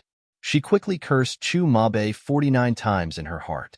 At this critical moment, a dart struck the back of the knife-scarred man's hand. The long sword that was swinging towards Yao Moen instantly fell to the ground. The knife-scarred man howled miserably as he clutched his hand, his expression becoming more and more sinister. You bunch of brazen bandits. If anyone dares to harm her, this prince will definitely tear your corpse into 1,000 pieces. A familiar voice suddenly rang out. Yao Moen's beautiful eyes suddenly opened, and she saw Chu Ma-Xin flying over on a wave, landing next to her in an instant. Chu Ma-Xin, are you stupid? Why did you rush out when you saw so many people? The moment Yao Moen saw Chu Ma-Xin, her heart that was ready to die instantly tightened. Are you all right? I'm saving you. It's fine if you don't thank me, but you're even cursing me. Chu Ma-Xin looked towards Yao Moen with displeasure, but the long sword in his hand had already killed a person. Everyone, charge. Don't let the demoness go. The knife-scarred man roared angrily. The 50 or so people immediately swarmed forward. Chu Ma-Xin didn't dare to be careless and immediately stood in front of Yao Moen, brandishing his long sword. Careful. Yao Moen's eyes welled up with tears when she saw Chu Ma-Xin standing in front of her. If something happened to Chu Ma-Xin, How could she face her own conscience? Weapons clashed, creating ear-piercing screeches. The flashes of swords and blades blurred Yao Mowen's vision. At this moment, Yao Mowen clearly felt a hand suddenly clenching her so tightly that it seemed like it would never let go. As she watched the bandits fall one by one, Yao Mowen looked towards Chu Maxin happily. Right at this moment, a cold blade stabbed towards Yao Mowen without any warning. Before Yao Mowen could dodge, Chu Maxin abruptly turned around and forcefully pulled Yao Mowen behind him. The cold blade pierced through Chu Maxin's right shoulder and blood gushed out like a fountain. However, Chu Maxin didn't even frown. Instead, his grip on Yao Mowen's hand tightened. "How dare you? Maxin, don't worry about me. Go. Let's go." His heart was in so much pain, as if he was being boiled alive in a pan without oil. The pain was indescribable. "I'm here. Don't worry." Chu Maxin didn't dare to relax. His handsome face was filled with unprecedented resoluteness and decisiveness. After a fierce battle, only 3 remained of the 50 or so bandits. They looked at Chu Maxin timidly, none of them daring to step forward. At this moment, the blood on Chu Maxin's shoulder had already dyed his clothes red. Right at this moment, a long whistle came from nearby. Several dozen torches flew over like ghostly flames. When they got closer, Yao Mowen saw at least 100 bandits charging over. "Chu Maxin, you're not their opponent. Hurry and leave. If Mowen dies, then so be it. There's no need to pay with your life. Hurry up and go." Yao Mowen was truly panicking now. She rushed in front of Chu Maxin and roared at him as tears poured out of her eyes. "Do all women like to cry? Who do they think they are? This king is not afraid. Hide in the back." Chu Maxin's tender voice carried a stubbornness that not even 10 donkeys could pull back. He smiled, but his eyes were filled with a biting chill. "I told you to leave. Did you hear me? Go." Yao Mowen didn't care anymore. She stretched out her hands and pushed Chu Maxin with all her might, tears streaming down her face. "You're so troublesome." Chu Maxin didn't care if Yao Mowen was willing or not. He pulled her behind him, and the bandits surged forward again. More than a dozen machetes slashed at Chu Maxin like savage beasts. Chu Maxin didn't dare to let go of Yao Mowen's hand, afraid that she would run out stupidly. He swung his sword with one arm and used all his strength to block the machetes. Ugh! Almost at the same time, cold swords stabbed at Chu Maxin from both sides. Chu Maxin couldn't dodge in time, and the sword on his left pierced his abdomen. The pain was so clear, but he was only worried about Yao Mowen's safety. Just as Chu Maxin swung his sword at the bandit on his left and turned to look at Yao Mowen, he was shocked to find that Yao Mowen's hands were tightly gripping the sword. Blood flowed down Yao Mowen's palms. It was a ghastly sight, but she held the tip of the sword tightly, not letting it touch Chu Maxin's body. "You're crazy. Hurry and let go." Chu Maxin shrieked as he swung his sword to kill the bandit holding the sword. "Which one of us is crazy? You idiot! How could my life be as valuable as yours?" Yao Mowen's tears fell like rain. Her voice was choked with sobs, but there was a smile on her lips. "We're both valuable, so neither of us can die." Maxin couldn't choose not to come to this world, but Maxin could choose to die for someone. Chu Maxin no longer hesitated and swung the sharp blade in his hand with all his might. His body was slashed with over a dozen cuts, but he didn't care in the slightest. Behind him, Yao Mowen picked up a machete from the ground. Her eyes were bloodshot as she guarded against all the weapons aimed at Chu Maxin. But what could she do? Every time she guarded against one, another would come slashing at her. Waves of pain shot through her body, but Yao Mowen didn't care. She just wanted to protect Chu Maxin, as if the boy standing behind her was Zhong-er. Back then, she was powerless, but now, she had to use all her strength. "Maxin!" Yao Mowen felt a chill run down her back. When she turned around, she saw Chu Maxin falling to the ground with a bang. His face was covered in blood, just like the scene in the cold palace. Zhong-er's face was also covered in blood. "Don't!" The cold glint of the blade slashed down. Yao Mowen no longer hesitated. She threw the machete in her hand and threw herself at Chu Maxin. "Zhong-er, if you're going to die, then let's die together." Yao Moen pressed her face against Chu Maxine's, her lips curling into a happy smile. Imperial Mother, I'm sorry. The malevolent voice gradually faded away. At this moment, Yao Moen could only hear the boy's soft cry. In the blink of an eye, the machete that had almost pierced Yao Moen's heart was cut in two. As the bandits hesitated, they saw a crescent moon flash by like an aurora before disappearing into the night with a whoosh. Immediately after, there was a wave of miserable wails. Those bandits didn't even know who it was before their heads were chopped off. Kill everyone here. A cold voice abruptly rang out. Chu Mabe's face gradually became clear in the darkness. The second-ranked assassins, soul-severing 3 dreams, had taken action after receiving Chu Mabe's order. In front of them, these bandits were like ants without the slightest ability to resist. Crown Prince. Little Prince is here. There's also Yao Moen. Wang Fu Juanxiu looked at the overlapping figures and tears welled up in his eyes. On the ground, Yao Moen's entire body was pressed against Chu Maxine's. A long machete was stuck in her back, while Chu Maxine's arms were wrapped tightly around Yao Moen. His arms were covered in wounds. Crown Prince. Wang Fu Juanxiu wiped his tears. He wanted to say something, but he didn't dare. Order people to carry them back. Austere Prince must be saved, or else they'll all be executed. As for Yao Moen, do your best to save her. If King Lulan hadn't discovered that Kubu Zhe'er was missing and thought that Chu Maxine had brought her to him, Chu Mabe wouldn't have known that Chu Maxine wasn't in Melancholic Spring Courtyard.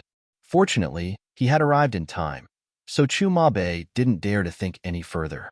If something happened to Chu Maxine, how could he face his imperial mother's spirit in heaven? What are you guys just standing there for? Hurry. When Huang Fu Juanxiu saw that Chu Mabe had no intention of killing Yao Moen, he immediately ordered people to carry the 2 of them back to Bailey Manor as quickly as possible. As he watched the 2 of them being carried away on stretchers, Chu Mabe choked inwardly. Yao Moen, you must have tricked Chu Maxine into coming to this dangerous place. This crown prince will spare your life just because of that stab in the back. Next time, this crown prince won't be lenient.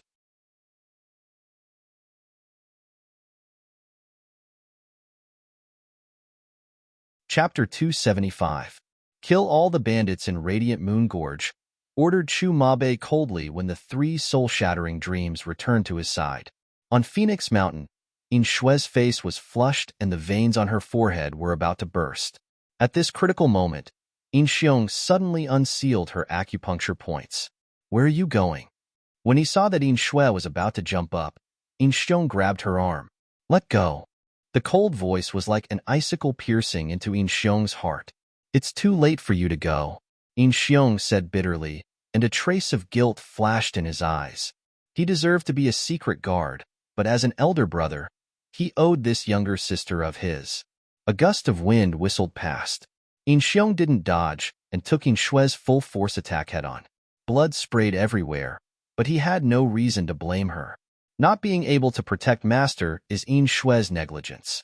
If Master dies, Yin Shue naturally won't live alone. Yin Shue's icy gaze swept over Yin Xiong's pale face. Her heart was ice-cold. In the next second, Yin Shue had already flown towards Radiant Moon Gorge.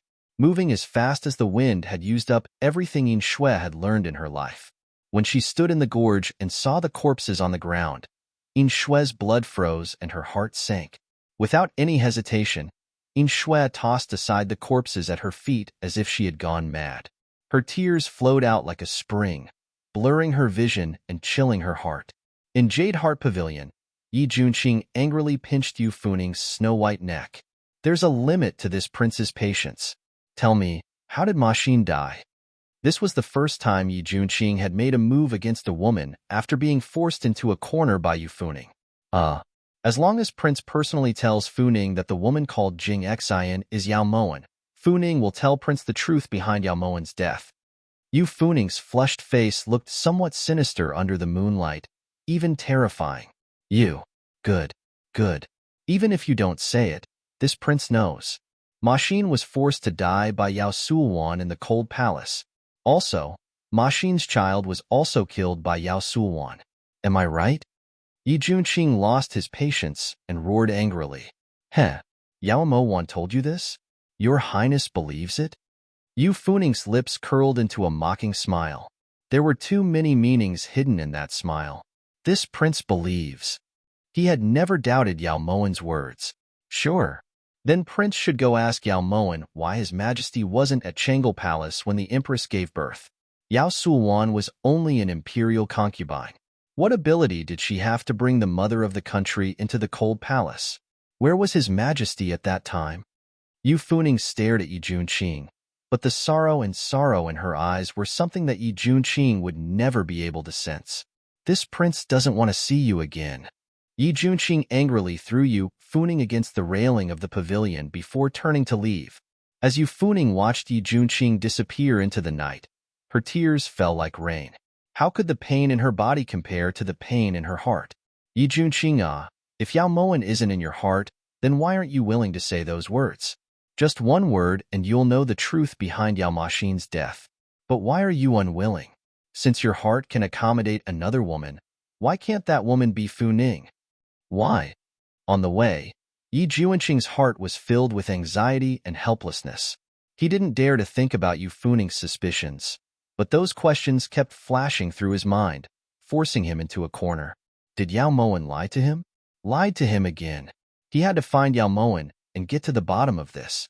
Yao residence was right in front of him. Bin Lei paced back and forth at the entrance with a worried expression. Bin Lei, where is Yao Mo? This prince wants to see her. Whenever he thought that Yao Mo might have lied to him, Yi Junqing felt like a heavy stone was pressing down on his heart. He felt like he was suffocating and about to burst out. Replying Prince, In Shui?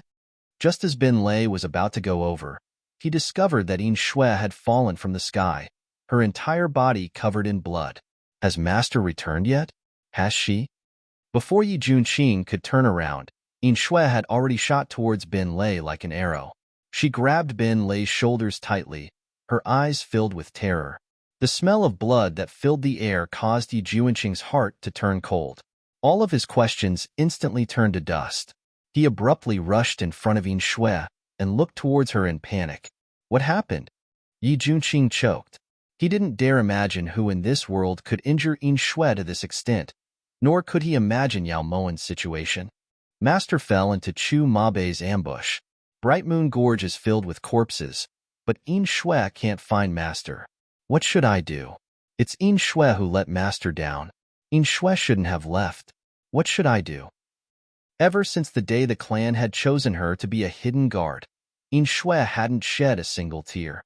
But now, her tears fell like rain. Chu Mabei, that bastard.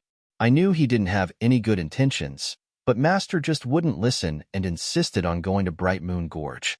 It's all my fault. I shouldn't have let Master stay. Bin Lei blamed himself in grief and indignation. Something happened to Nyang Nyang? Behind him, Tingyu looked towards In Shui in shock and panic. Tingyu, weren't you with Master? When Bin Lei saw that it was Tingyu, he immediately rushed over and asked urgently. At the side, Yi Junqing only felt his heart ache, but he didn't know what to do. This was the second time he had been so scared that he didn't know what to do.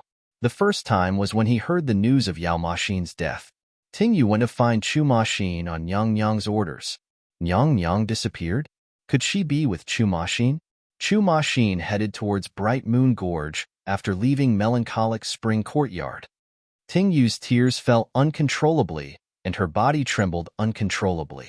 After following Yao Mo for so long, how could she not have feelings for her? Chu Maxin, Chu Mabei. In Shueli's eyes widened, and she leapt into the air, disappearing into the darkness. The second In Shui disappeared, wind, rain, thunder, and lightning also leapt into the air. As hidden guards, they naturally had their own methods of tracking. That damned Chu Mabei.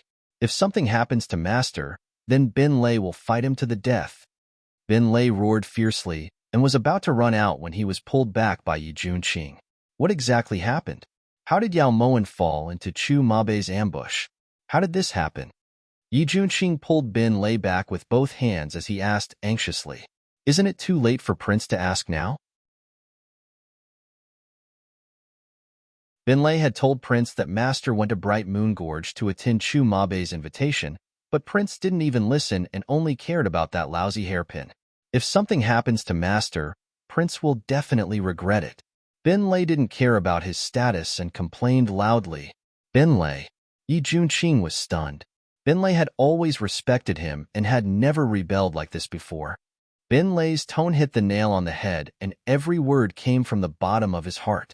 Whatever Prince wants to do is Prince's business, but right now, Binlei has to go find Master, so forgive me for not accompanying you. Binlei fiercely shook off Yi Junqing's hand and angrily disappeared into the darkness. Nyang, you mustn't let anything happen to you. Wah, Nyang. Tingyu sobbed heavily as she ran in the direction Binlei had left in. Tingyu, do you know where Yao Moen is? Right now, Tingyu had become Yi Junqing's only hope. At this time, his mind was a mess and he couldn't think clearly at all. He only felt like his heart was bleeding. If I don't know, then I'm just going to stay here and do nothing? Prince. Tingyu doesn't understand. Why is it that every time Prince is in danger, Nyang is always by your side? But when Nyang is in danger, where is Prince? Tingyu is very disappointed and also feels bad for Nyang. Tingyu wiped away her tears, her teary eyes filled with boundless disappointment. Yi Junqing's face flushed red from Tingyu's gaze. He wanted nothing more than to find a hole to crawl into. He suddenly felt helpless. What should he do? When he had first entered Mongyuan, he had done nothing but idling around. Now, even if he wanted to look, he didn't know where to go.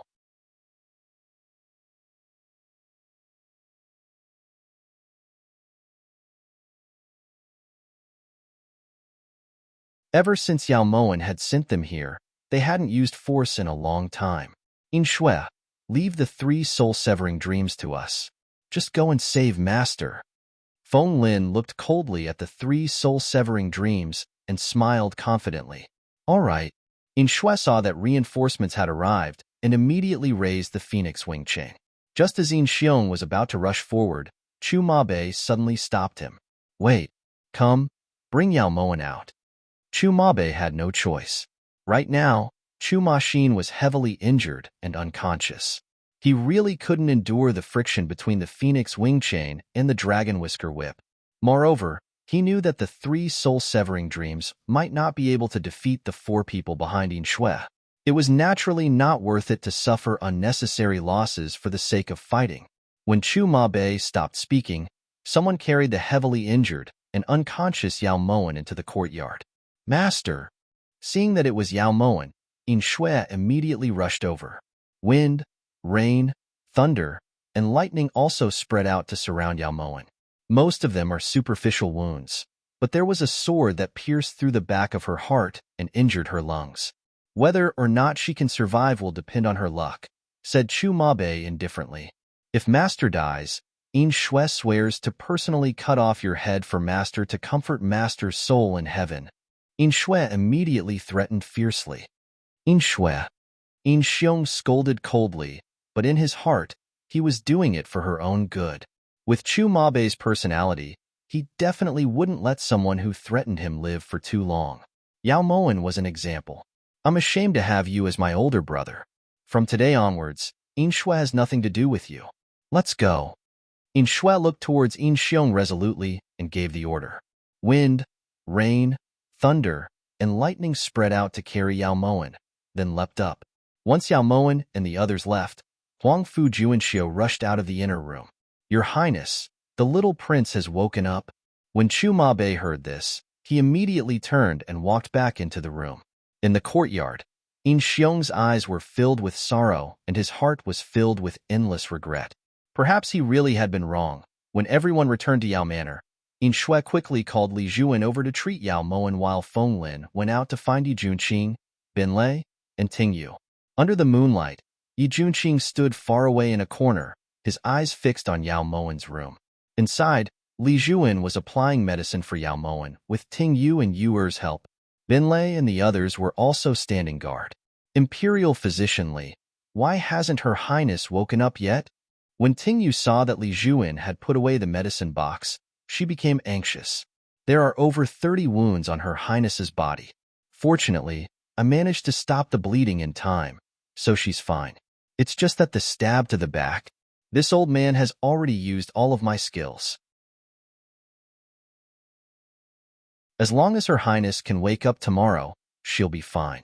If not, then we can wash our necks and prepare to be buried with her. Li Juan's words made everyone believe that he had indeed used all of his strength. Once Li Juan left, everyone argued amongst themselves and finally decided that Tingyu would stay by Yao Mowen's side. Shui, wind, rain, thunder, and lightning would hide in the shadows to prevent Chu Ma Bei from launching any sneak attacks, and Bin Lei would be responsible for setting up defenses around Yao Manor. When Bin Lei walked over, Yi Junqing instinctively wanted to dodge, but his legs wouldn't budge no matter what. He really wanted to know what the imperial physician had said. Prince really doesn't care about Master at all? Bin Lei originally wanted to pretend that he didn't see Yi Junqing and just walk over, but he couldn't do it. This prince, cough cough. How is she? Yi Junqing didn't want to explain, so he asked in a low voice. How could he not care? It was just that he didn't have the face to face everyone, and he definitely didn't have the face to face Yao Mowen. The imperial physician said that as long as Master can wake up tomorrow, she'll be fine. If not, Prince, please take care of yourself. Bin Lei's voice suddenly choked with emotion, then he turned to leave. If not, would she die? Wasn't it said that a scourge would live for 1,000 years? So Yao Mowen wouldn't die. She definitely wouldn't die. Yi Junqing stood there in a daze, his hands trembling uncontrollably inside his sleeves. The scenery in front of him instantly became blurry. That night, Yi Junqing couldn't care too much anymore. He quietly snuck into the bedroom and very rudely knocked out Tingyu. In the shadows, Shui and wind, rain, thunder, and lightning saw everything clearly, but they pretended as if nothing had happened and allowed Yi Junqing to sit in front of Yao Mowen's bed. Because they knew that everything Yao Mowen had done was for Yi Junqing. Perhaps with Yi Junqing by her side, Yao Mowen would wake up a bit faster.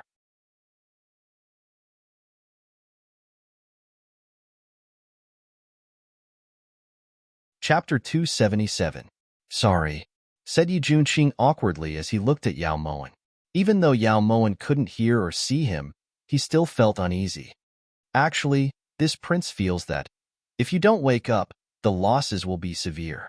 Think about it. If you don't wake up, all the money you earned in Mongyuan will definitely be split by Bin Lei and the others. Not a single cent will be left for you. Also, this prince still hasn't given you the deed to this residence. If you don't wake up, wouldn't this prince be benefiting from it? You never do things that benefit this prince.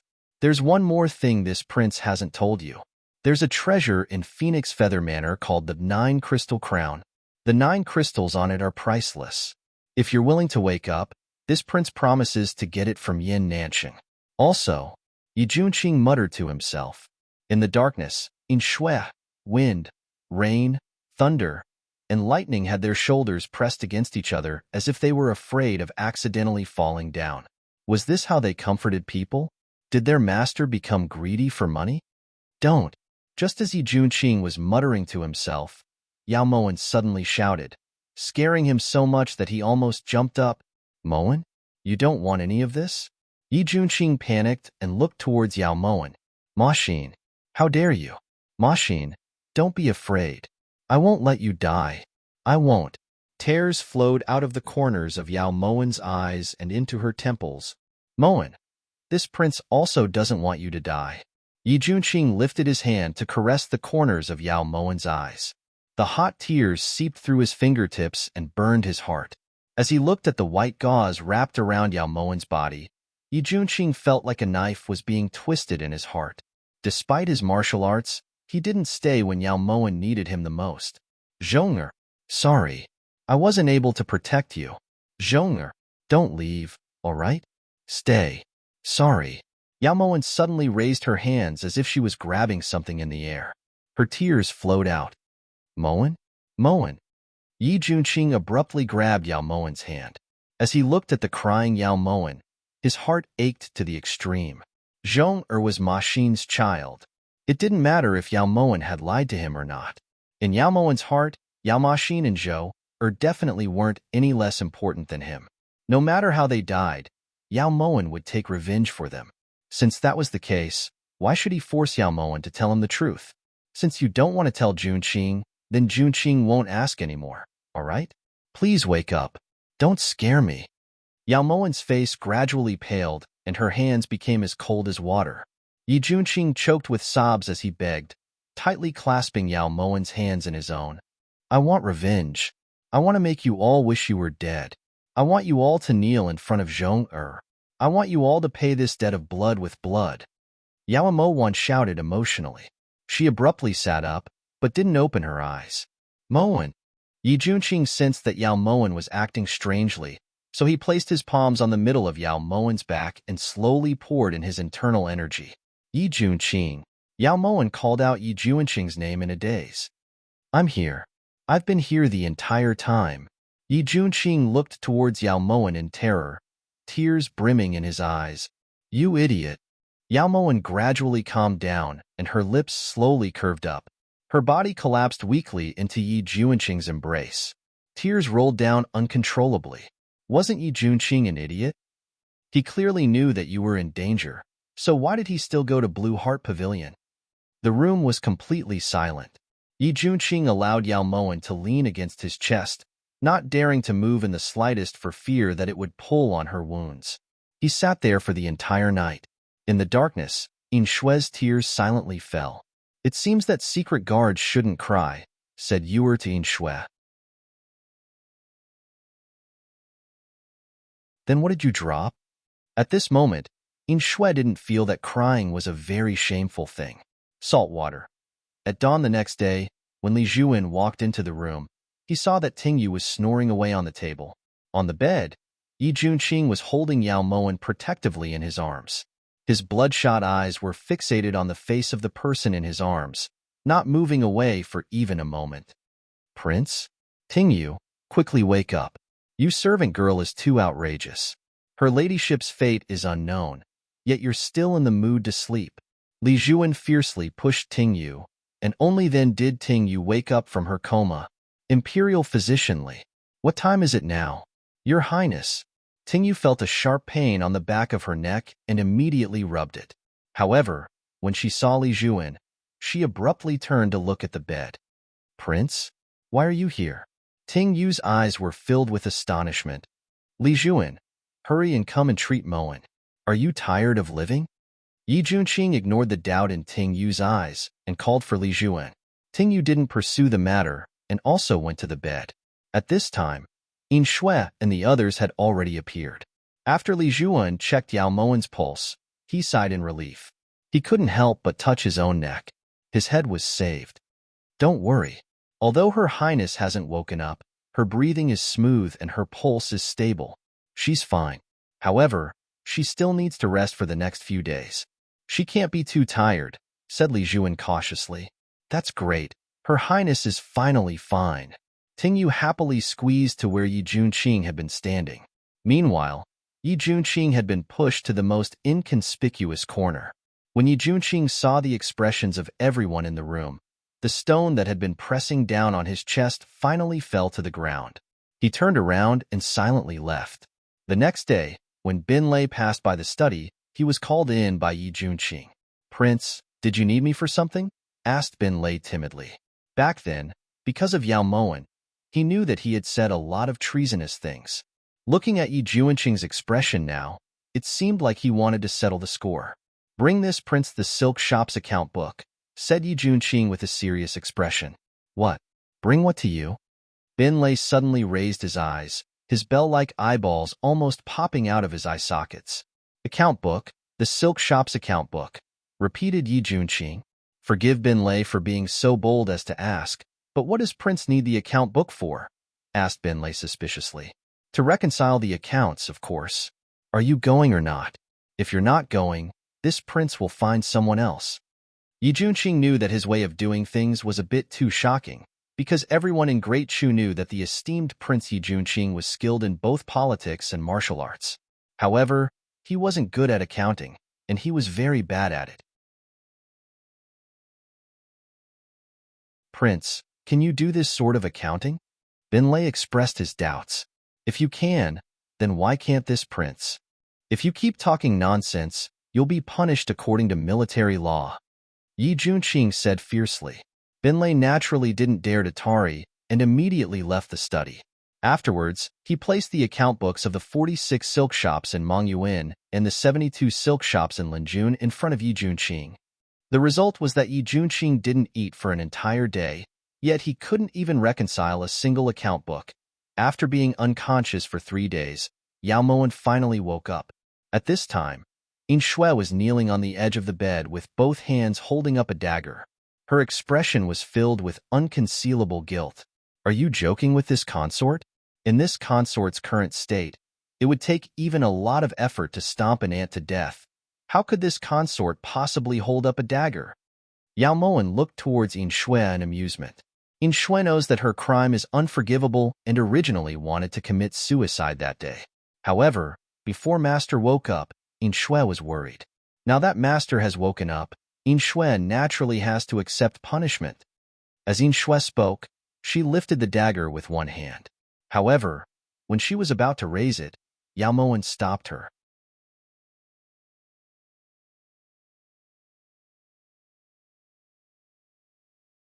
Chapter 278. I won't allow it. Yin Shui, how do you know that this consort wants your life? Humans aren't saints. Everyone makes mistakes. Besides, this isn't your fault. The fault lies with Yin Xiong actually using your familial love. Since you're not in the wrong, why should you be punished? Yao Moen said anxiously, afraid that Yin Shui would drop the dagger in her hand. But Yin Shui violated the most basic rule of a secret guard and put Master in danger. Even if Master can forgive Yin Shui can't forgive herself. Yin Shui's grip on the dagger tightened. She was determined to die. In this consort's eyes, you've never been a hidden guard. You're this consort's most capable confidant. Since you're not a hidden guard, why would you care about the rules of a hidden guard? Yao Moen struggled to get up when Yin Shui immediately stepped forward. Master, you can't. Your injuries are serious. You can't get out of bed. When Yao Moen saw Yin Shui come over, she used all her strength to snatch the dagger from Yin Shui. Because of the pull, her wound was aching dully. Master!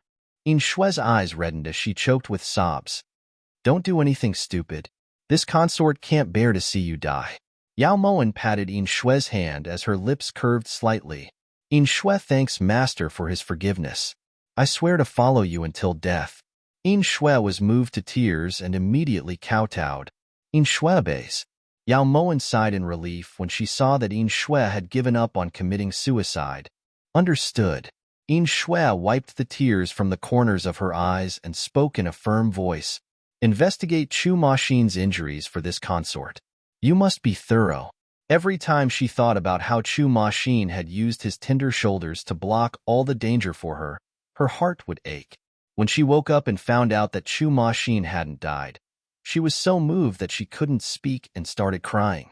After Yin Shui left, Tingyu carried the freshly brewed medicinal soup and walked in. Nyang Nyang, Imperial Physician Li said that drinking this medicine while it's hot will have the best effects. Tingyu carefully carried the medicine over to the side of the bed to feed Yao Moen.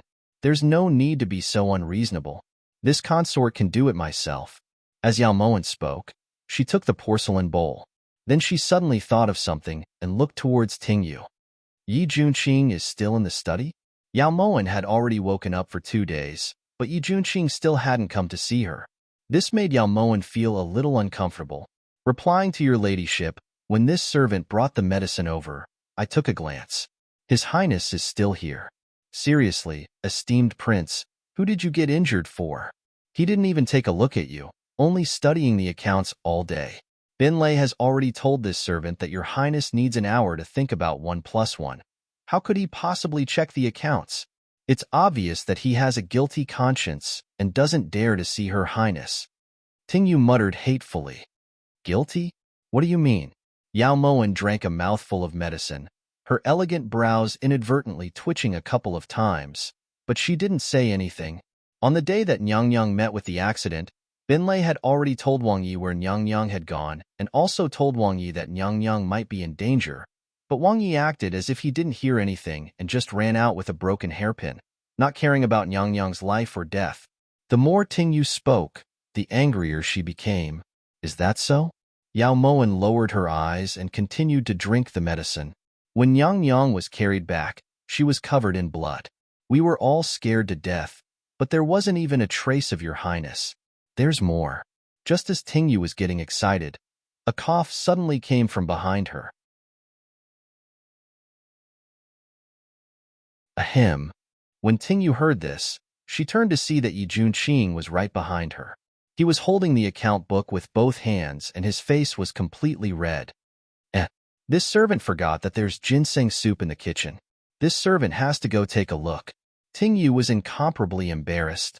Although what she said was the truth, she was still talking about someone else behind their back. Most importantly, she had been caught red-handed. You can leave.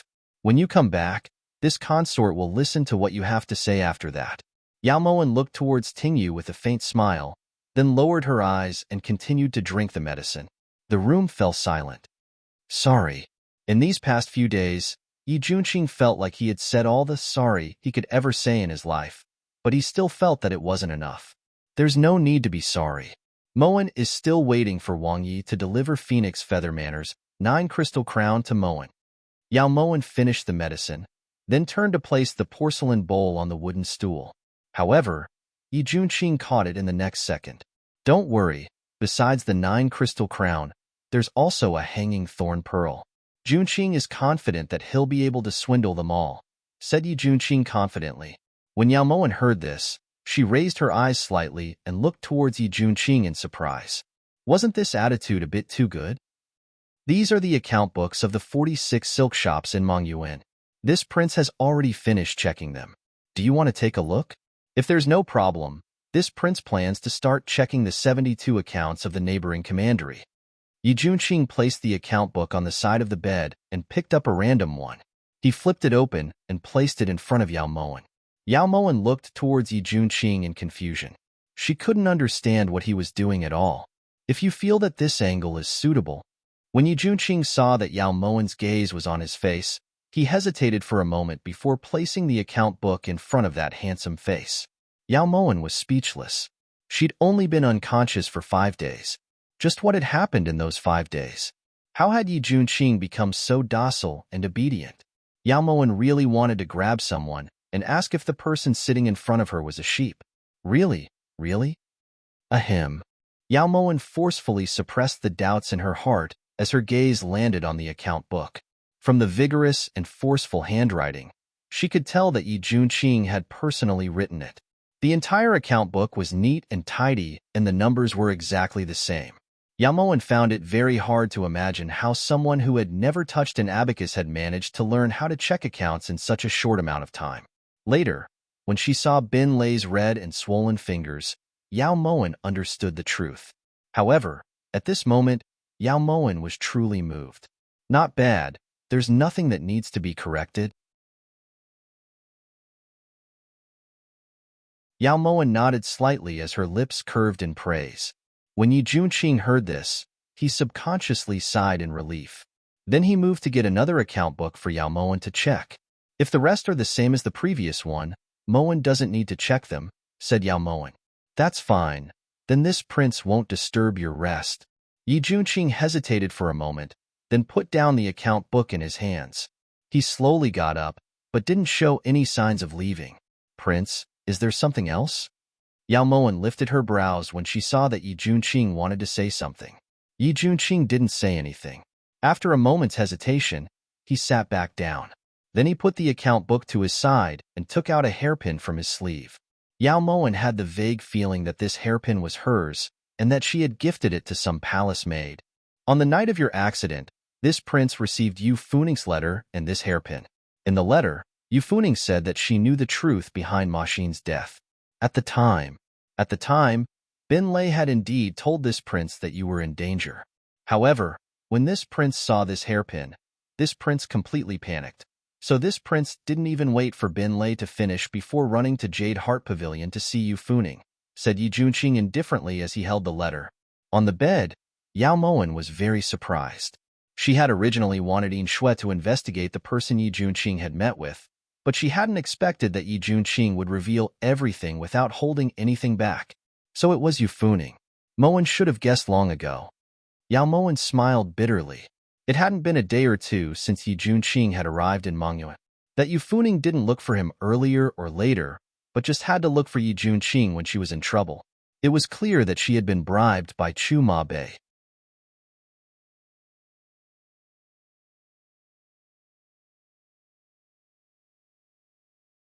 Chapter 279. This prince also didn't expect to run into her here. This prince also didn't expect to run into her here. Yi Junqing nodded slightly. Then what did Yu Funing say to Prince? Yao Moen's heart trembled slightly as she subconsciously looked towards Yi Junqing. She asked if Jingxin was Yao Moen. As long as this prince admits it, she'll tell this prince the truth about Ma Xin's death, replied Yi Junqing truthfully. Then Prince admitted it? Yao Moen wasn't confident. After all, Yu Funing's bet hit Yi Junqing's weak spot, but she couldn't help but look forward to it. No. Yi Junqing enunciated each word clearly. Oh? Could it be that prince? Yao Moen's eyes lit up and her heart that had been suspended in the air slowly calmed down and was enveloped by a warm feeling. You're Ma Xin's younger sister. In this world, no one wants to get revenge for Ma Xin more than you do. No matter who the enemy is, you won't let them off easily. You say that Ma Xin was killed by Yao Suwan. This prince believes it. If that wasn't the case, you wouldn't have spent so much effort to scheme against her. However, this prince is guessing that there might be more than one person who killed Ma Xin, but Junqing doesn't want to listen to other people's nonsense. I only trust you, and Junqing believes that when it's time for Junqing to know the truth, you definitely won't hide it. Yi Junqing's words came from the bottom of his heart. When Yao Moen had called out to Zhong'er on the bed, Yi Junqing had already understood. Yao Moen was speechless. Her eyes sparkled and her lips curled into a smile of relief. Prince is so obedient. Yao Moen couldn't help but reach out to pat Yi Junqing's head lightly. Yi Junqing was very familiar with this action. Fluffy had often received this kind of treatment back then. Cough, cough. This prince isn't a cat you raise. Yi Junqing gently brushed aside Yao Moen's fingers on his head, but when he saw Yao Moen frown, he hurried forward in panic. Did it affect the wound? Should I call Li Juan over? Asked Yi Junqing worriedly. Prince really believes Moen? As the pain faded, Yao Moen's eyes lit up and she looked towards Yi Junqing. In any case, this prince won't see you Funing again. When he felt Yao Moen's breath on his face, Yi Junqing felt his heart race and his face turn red. When she heard that Chu Ma Xin was still alive, Yao Moen was so excited that she couldn't control herself. No matter what, she had to go see Chu Ma Xin personally. Nyang Nyang, the imperial physician said that it's not easy for you to get out of bed with your current condition, much less go to Bailey Manor. Tingyu took Yao Mo Wan's clothes, but refused to help Yao Mo Wan change. Master, Tingyu is right. And even if you wanted to see Chu Ma Xin, that damned thief might not let you in. After this incident, the word damned thief became Chu Ma Bei's nickname.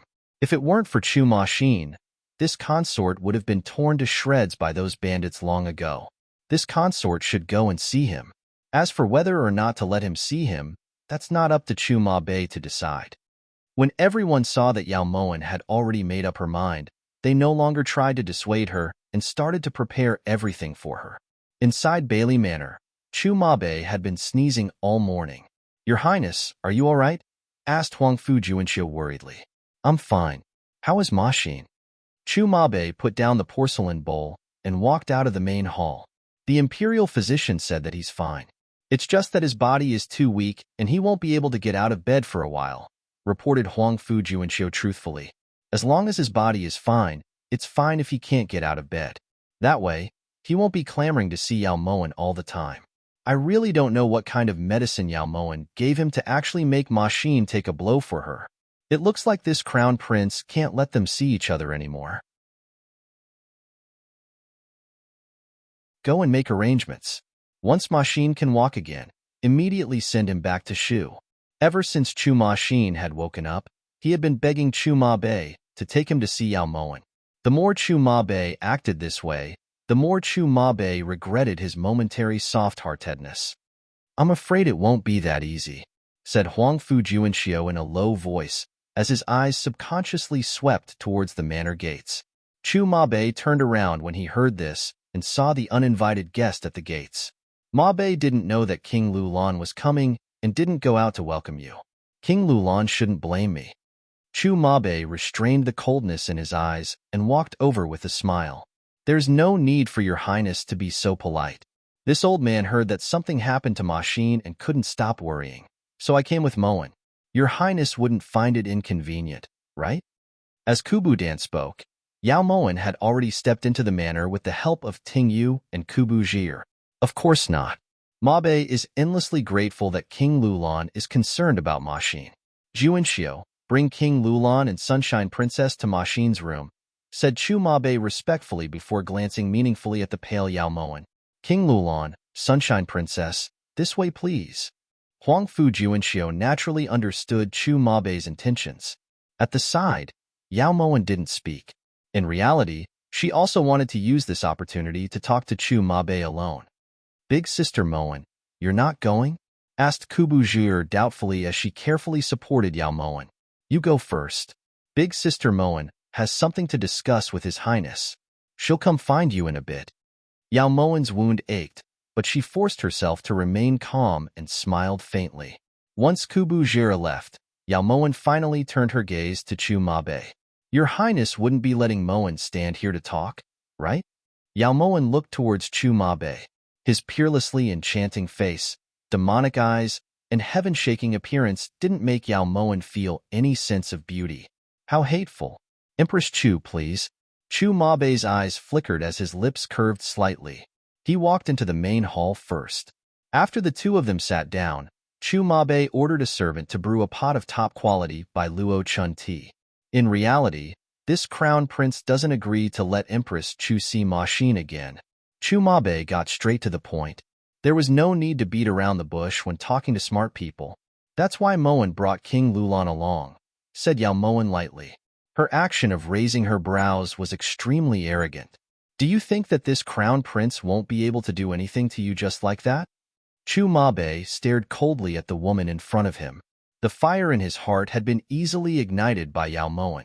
If Yao Maxin was a fairy who could devise strategies, then Yao Moen was a scheming demon. This was Chu Mabe's evaluation.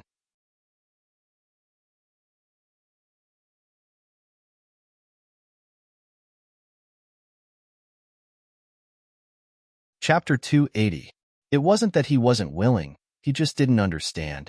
I can let you see Ma Xin, but, Your Highness, don't worry.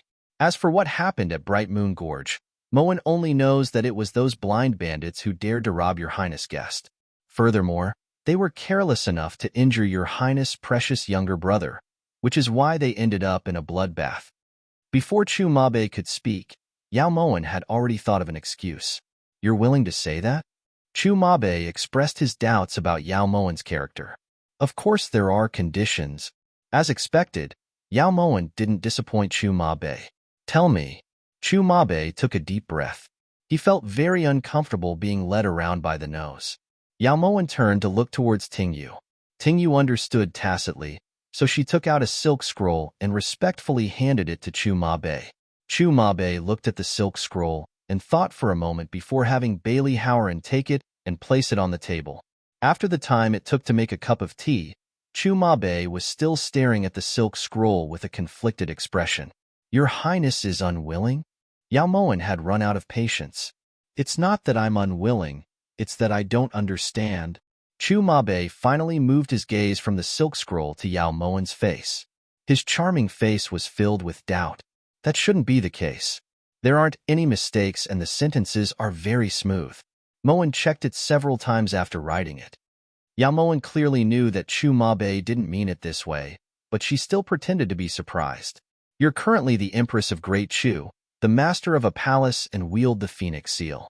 You've already taken all the positions that women in the world covet. King Yu, Yi Hongyi, treats you like a precious pearl and would even wish to pluck the stars from the sky for you. This crown prince truly can't think of any reason for you to betray him. The silk scroll clearly said that Great Chu needed to borrow 100,000 elite soldiers to boost their morale when Great Chu was in internal strife. This so-called boost meant that they only needed to stand there and shout without participating in the battle. Then has Crown Prince guessed who Moen would support? Yao Moen put away the ridicule in her eyes and looked towards Chu Mabe. Aside from Yi Junqing, who else could it be? Chu Mabe snorted coldly. Yi Junqing is a well-known handsome man of great Chu. Moen had been drooling over him for a long time even before she was married. Yao Moen put on a love-struck expression as her eyes sparkled. Is that your reason? Chu Mabe wanted to cough up blood. Isn't this reason enough? She was seething with anger. There were too many examples of femme fatale, so it seemed reasonable for her to do this for Yi Junqing. It's barely satisfactory. What if this crown prince doesn't want to sign it? Chu Mabe sighed, his slender fingers tapping the silk scroll on the table as he spoke languidly. Then I can't guarantee that Moen won't spout nonsense in front of little prince. Crown Prince might not know this, but Moen's ability to tell stories is great. If you two brothers have a falling out and start fighting amongst yourselves, then don't blame Moen for not giving you a chance. A faint smile appeared on Yao Moen's increasingly pale face. If the Japanese crown prince sends 100,000 troops to help, what benefits will there be? Chu Mabe naturally wouldn't compromise so easily. In exchange for the respect of brothers, emphasized Yao Moen once more. You want benefits just by shouting a few times? Do you think this consort is running a charity? Yao Moen disapproved. Cough, cough. Bailey Howren had suffered internal injuries from holding back his laughter. As expected of Yao Maxin's younger sister, she understood the principle of angering people to death without paying with one's life. So you're saying that this crown prince doesn't have a choice? Chu Mabe knew very well that if he didn't agree now, Yao Moen would very likely go back on her word, which would be very disadvantageous to him. At this moment, Yao Moen really wanted to stand up and point at Chu Mabe's nose and tell him that he really didn't have a choice right now. However, Yao Moen felt that it was better to keep a low profile. Furthermore, her wounds were hurting slightly, so she was afraid they'd split open again. Helpless, Chu Mabe had no choice but to leave his name on the silk scroll. Yao Moen smiled slightly, then ordered Tingyu to take back the silk scroll. You've already taken advantage of her. Shouldn't you go back now? Chu Mabe looked towards Yao Moen coldly, his tone extremely unfriendly. May I ask where Chu Maxin's room is? Yao Moen ignored Chu Mabe and turned to look towards Bailey Howren. Go out and turn left.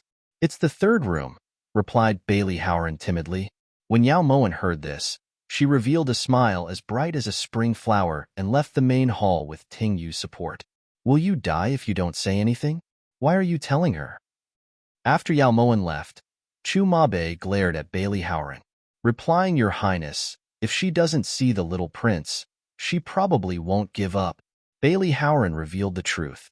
Yao Moen, what a Yao Moen? Chu Mabe clenched his teeth and slapped the table repeatedly. Your Highness, that silk scroll? Bailey Howren looked towards Chu Mabe cautiously. Is there a jade seal on it? Is there a date? There's nothing on it. So why should this prince lend her troops? Chu Mabe snorted coldly. The person who could make this prince suffer a loss hasn't even been born yet. After leaving the main hall, Tingyu impatiently took out a pill and put it into Yao Moen's mouth. This pill was concocted by Li Juan. He said that if Nyang Nyang takes one when it's in pain, it can lessen the pain. Tingyu's heart ached when she saw Yao Moen's pale complexion. Li Juan is too considerate. Wait outside. This consort can go in myself. Outside the door, several Lulan guards were also waiting outside. Although Tingyu was worried, she knew her master's temper, so she immediately let go of Yao Moen's hand. When Yao Moen entered, there was only Kubu Zhaer inside. King Lulan had left some time ago. Older sister Moen. When Kubu Zhaer saw Yao Moen, she immediately got off the bed and walked over. You, what are you doing here? You're so heavily injured, so why don't you lie down and rest? What are those servants doing? How could they let you get off the bed? Hurry and lie down by this prince's side.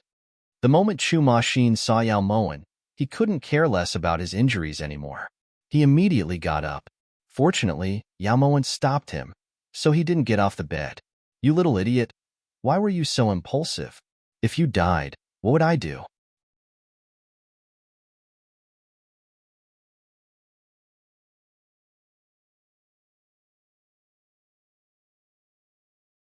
Chapter 281. That's right. He wants to be your husband. Yao Moen looked towards Kubujir teasingly with curved eyes. What is big sister Moen saying? I'm going to ignore you guys. Kubujir's little face was instantly dyed red. She stomped her feet and ran out of the room. At this moment, only Yao Moen and Chu Maxin remained in the room. I'm sorry. Just as Yao Moen's gaze returned from Kubujir, she saw that Chu Maxin was looking at her with a guilty expression. His expression was completely different from before. What happened to you? Why are you apologizing to me? Yao Moen stroked the white sand on Chu Maxin's left shoulder with heartache. That cut must have been very deep. Otherwise, the white gauze wouldn't still be red. Although Big Brother won't admit it, I know that Big Brother definitely bribed those bandits to kill you. Chu Maxin looked towards Yao Moen with conflicted eyes. One was the older brother he worshipped the most, and the other was Yao Moen, who he loved like a mother. No one could understand the pain in Chu Maxin's heart. Your way of thinking is really strange. If it was your brother, I would have died long ago. How could I still sit here and talk to you? Yao Moen's cherry lips curved into a faint smile, her gaze incomparably sincere. Isn't it? But that night, it was brother who invited you to the Bright Moon Gorge. When Yao Moen saw the faint ecstasy in Chu Maxin's eyes, she suddenly thought that even if Chu Mabe hadn't signed that silk scroll, she still wouldn't have exposed Chu Mabe's scheme because she couldn't bear to hurt Chu Maxin. That's why your older brother arrived in time and saved the two of us, replied Yao Moen matter-of-factly. So that's how it is. So that's how it is. Chu Maxin smiled so happily that Yao Moen wanted to cry. That's right. Huang Fujuanxiu said that if you hadn't thrown yourself at this prince to block that fatal blow for this prince would have definitely died. Although I should be thanking you, listen, you're not allowed to do so in the future. Chu Maxin looked towards Yao Moen like a little adult with a solemn expression. But if it weren't for you, Moen would have already been chopped into mincemeat and fed to the dogs. Let Moen think. How should I report your great kindness? Yao Moen propped her chin on her hand as she racked her brains. You really want to thank this prince? Chu Maxin blinked as he looked towards Yao Moen suspiciously. Of course. Yao Moen nodded firmly. Then make another set of clothes for this prince. The previous set was dirty, and I didn't even have time to change it. Chu Maxin mumbled as if he was complaining that Yao Moen hadn't given him enough clothes before. Yao Moen cried. Her tears flowed uncontrollably. If only Chu Maxin's mother hadn't died. How good would it be if her Zhonger was still alive? Forget it. Forget it. If you don't want to do it, then don't do it. This prince doesn't want it, all right? Chu Maxin panicked. He immediately waved his hand. He didn't want the clothes anymore. Of course I'm doing it. Why wouldn't I do it? I'll make it for you when I get back. Yao Moen's tears turned into laughter as she fiercely scratched Chu Maxin's tall nose bridge. What are you doing? This prince isn't a child. Chu Maxin feigned anger. Yao Moen didn't care about that and scratched again. What? Chu Maxin wanted to stifle his anger, but he still couldn't help but laugh loudly. The two of them just looked at each other and laughed for a long time. After returning to Yao Manor, Tingyu changed the gauze on Yao Moen's wound and walked out with a basin of water. By now, everyone had been waiting outside for a long time. Succeeded? Bin Lei looked towards Tingyu expectantly. I saw Chu Mabe touch that silk scroll with my own eyes. Tingyu nodded firmly. AI. He's so pitiful. Bin Lei furrowed his brows and pretended to shake his head mournfully. However, he only pretended for a while before bursting into laughter. At the side, Fengyu Lei Dian also laughed knowingly. What are you guys laughing about? Yi Junqing just happened to walk over with the medicinal soup Li Juan had brewed and saw them laughing wildly. Prince, you have no idea, but Master has gotten revenge this time. Just wait for Chu Mabe to come knocking and beg for mercy. Bin Lei was extremely excited as he danced around Yi Junqing like an adult gorilla. Why? Yi Junqing lifted his brows as he looked towards Bin Lei. There was a fit of coughing in the room. Yi Junqing didn't have time to listen to Bin Lei's explanation before walking in with the medicinal soup. Outside, everyone looked at each other in dismay and tactfully left. On the bed, Yao Moen was leaning against the side of the bed. Her fine black hair cascaded down her back like a waterfall, giving her a kind of sickly beauty that made people want to protect and dote on her.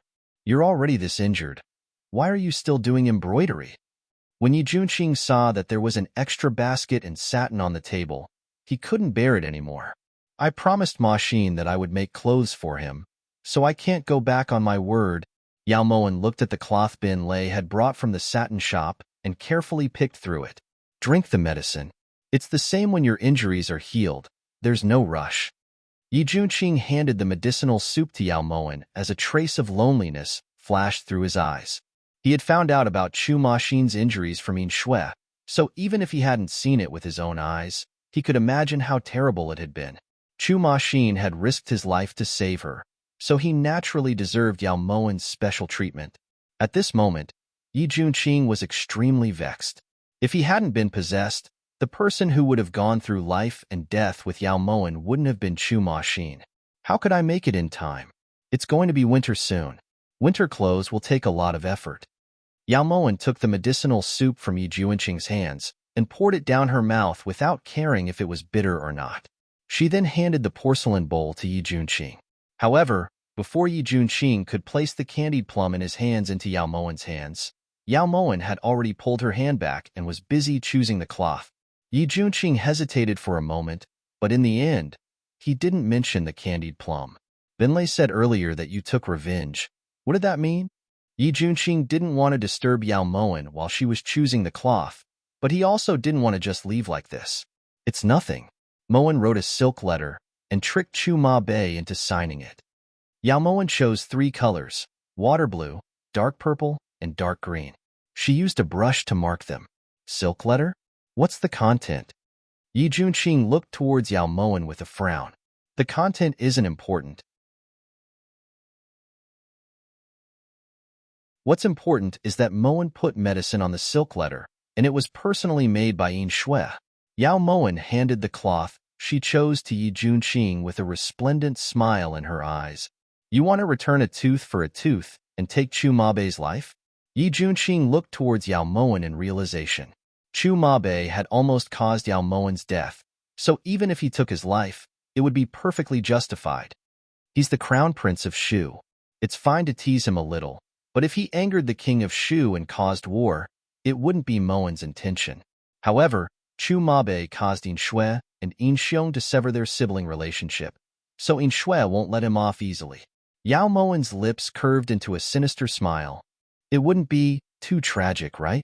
Yi Junqing swallowed hard and asked doubtfully. It's just some medicine that makes Chu Ma Bei's teeth hurt incessantly. And, to be more precise, it's medicine that makes every single one of his teeth hurt incessantly.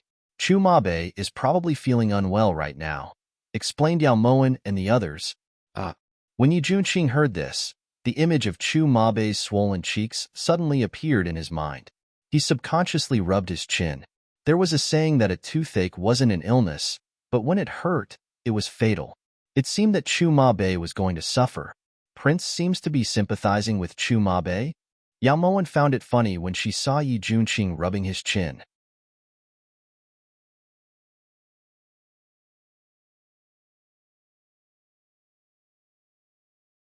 Chapter 282. If this prince had the time to do that, this prince would be better off checking the accounts. Yi Junqing had an awkward expression on his face as he moved his hand away and walked out with the bowl of soup. The moment the door closed, Yao Moen's lips curved into a smile. Chu Ma Bei, why do you think Moen didn't stamp the jade seal or write the date? That's why it's said that smiling first isn't a smile. Smiling later is a blessing.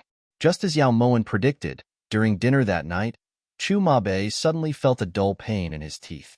He ate very little and had the accompanying imperial physician prescribe some painkillers.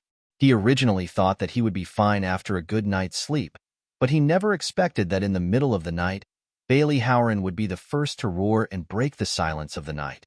At this moment, the 2 imperial physicians in Bailey Howren's room were helpless as they watched Bailey Howren rolling on the floor. Hurry up and think of something. It hurts so much. Ouch. On the ground, Bailey Howren supported himself on the chair and stood up. A new wave of pain rolled over him like a wave. instantly knocking him back to the ground. It hurts. It hurts so much. The imperial physicians couldn't bear to see Bailey Howren, who was in his 40s, rolling on the floor in pain. However, none of the painkillers they tried were effective.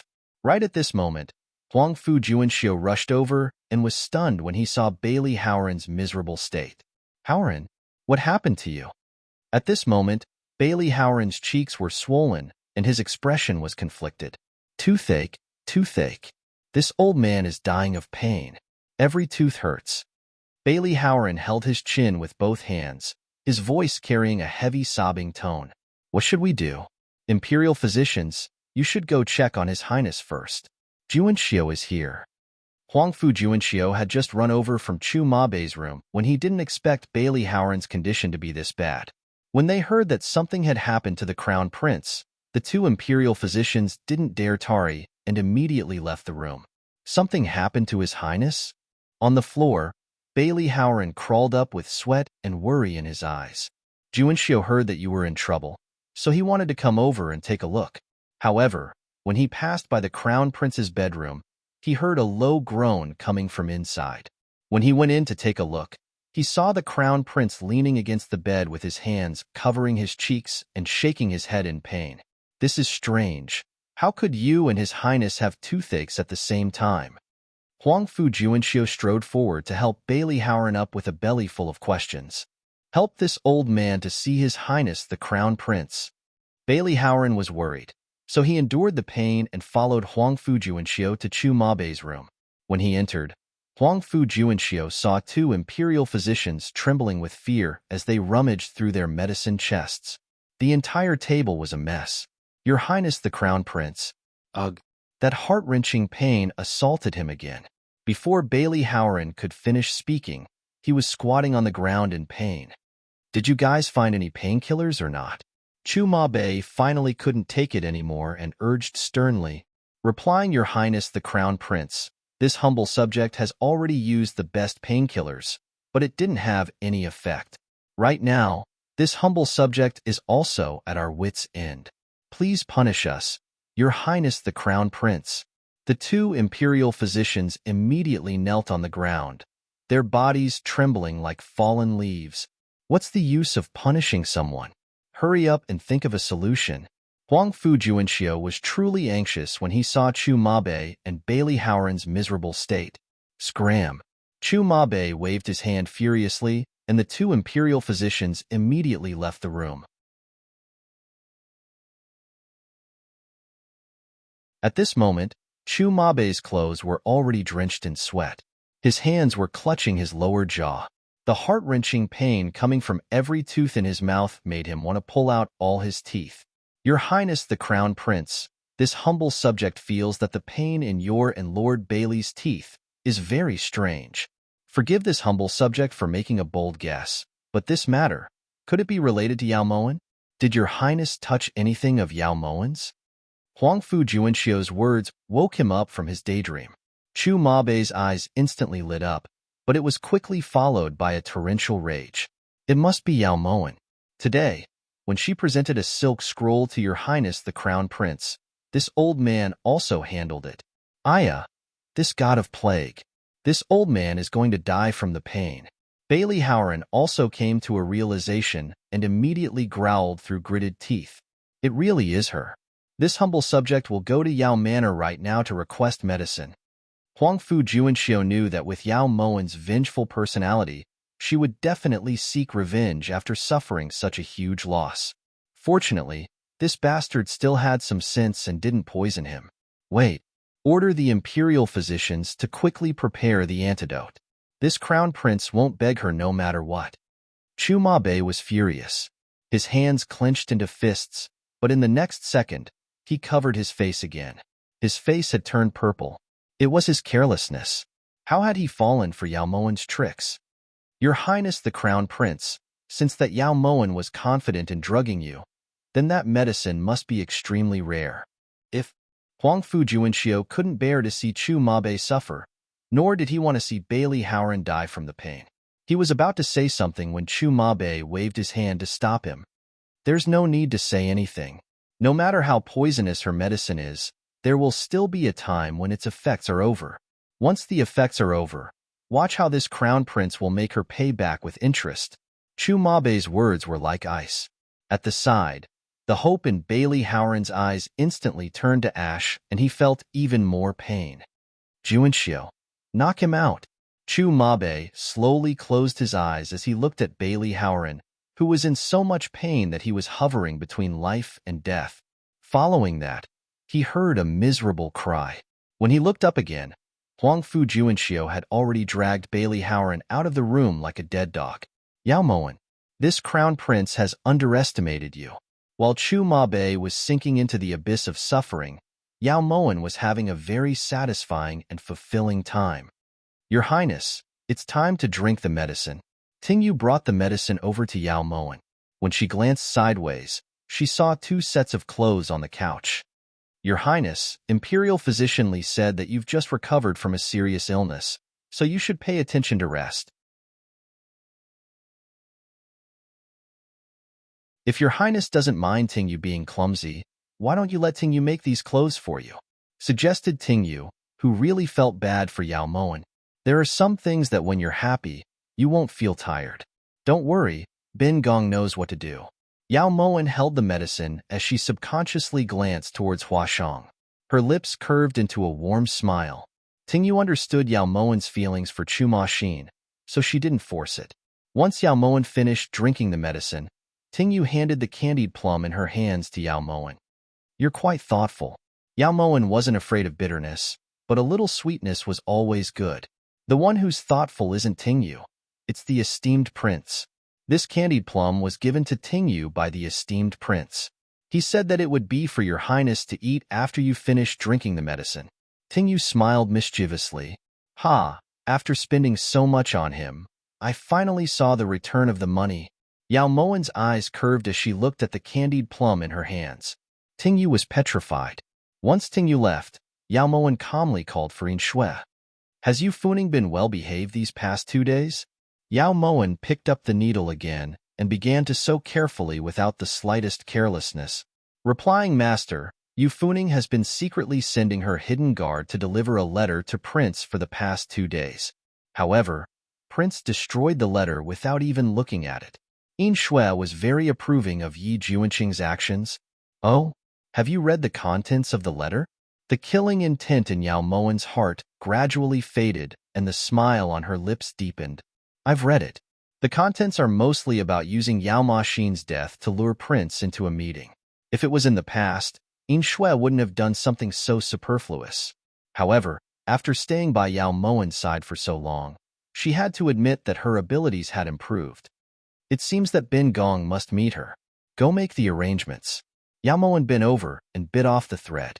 As she looked at the robe that had just been made, a brilliant light flashed through her eyes.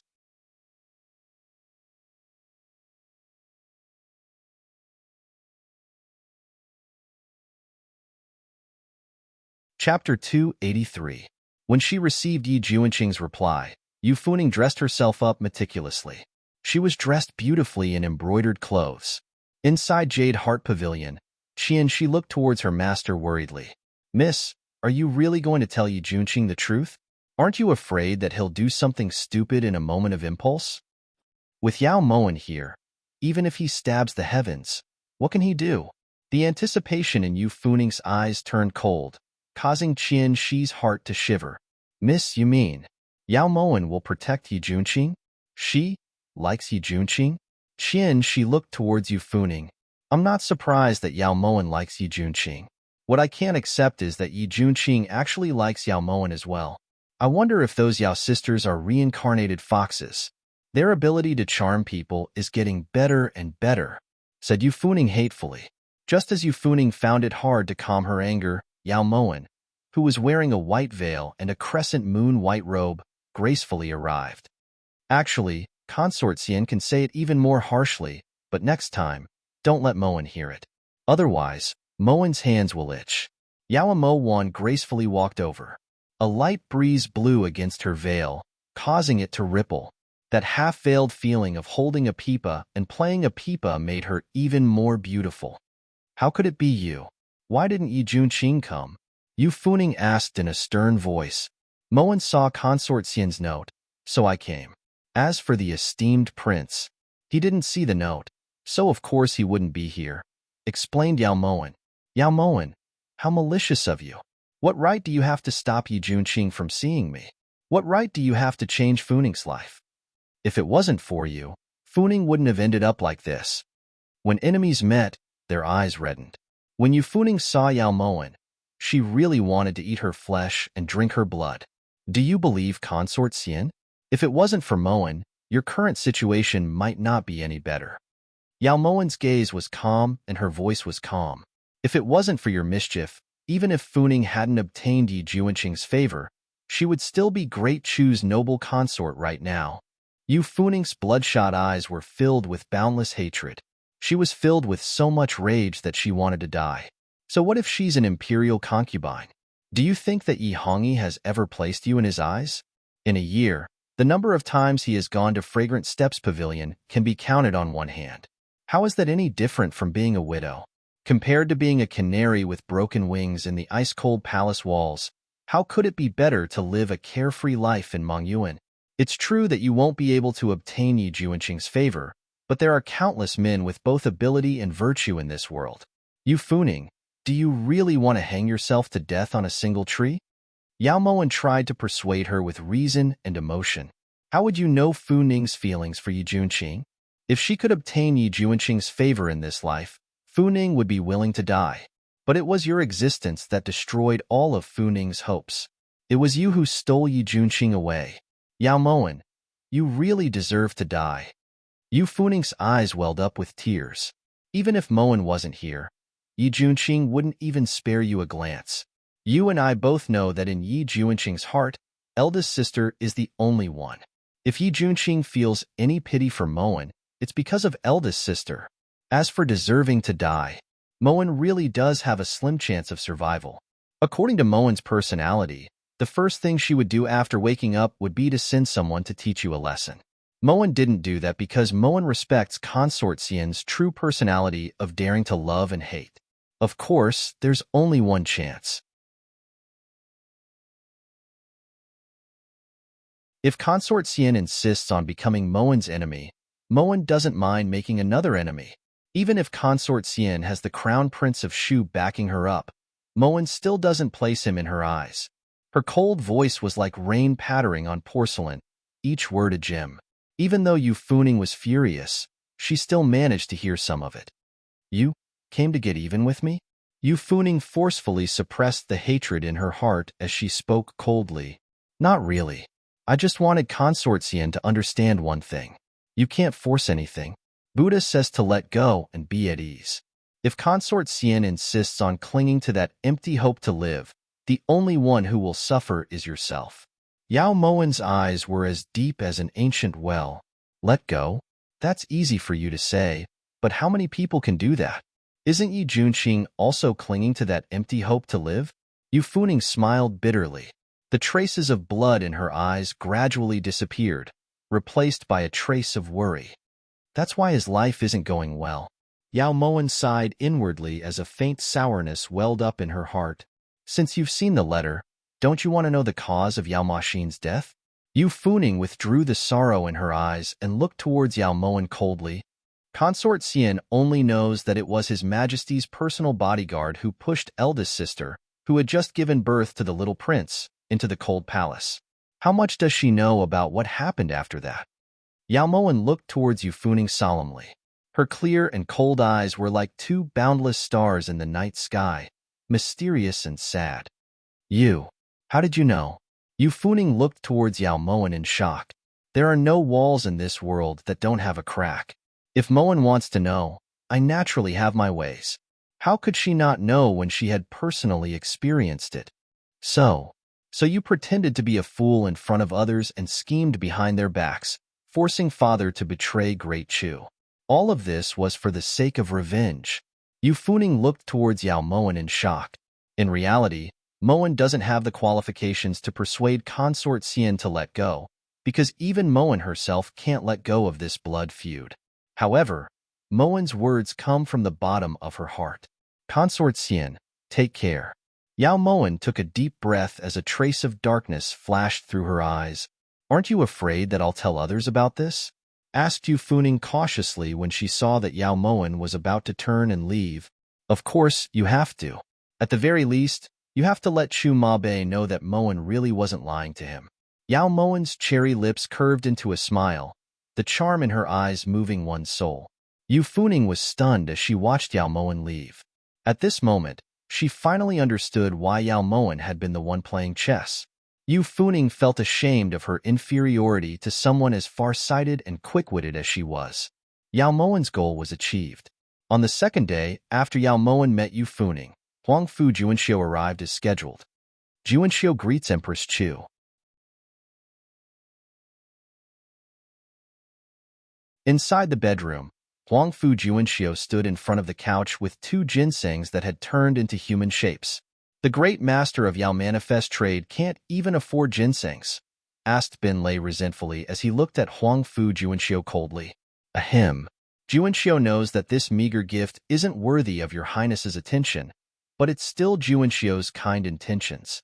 I hope that Empress Chu will kindly accept it. Before coming, Huangfu Juanxiu had already made up his mind that he wouldn't hit back or scold back. Tingyu, help this consort up. On the couch, Yao Moen slowly stretched out her hand. At the side, Huangfu Juanxiu instantly lost confidence when he saw this.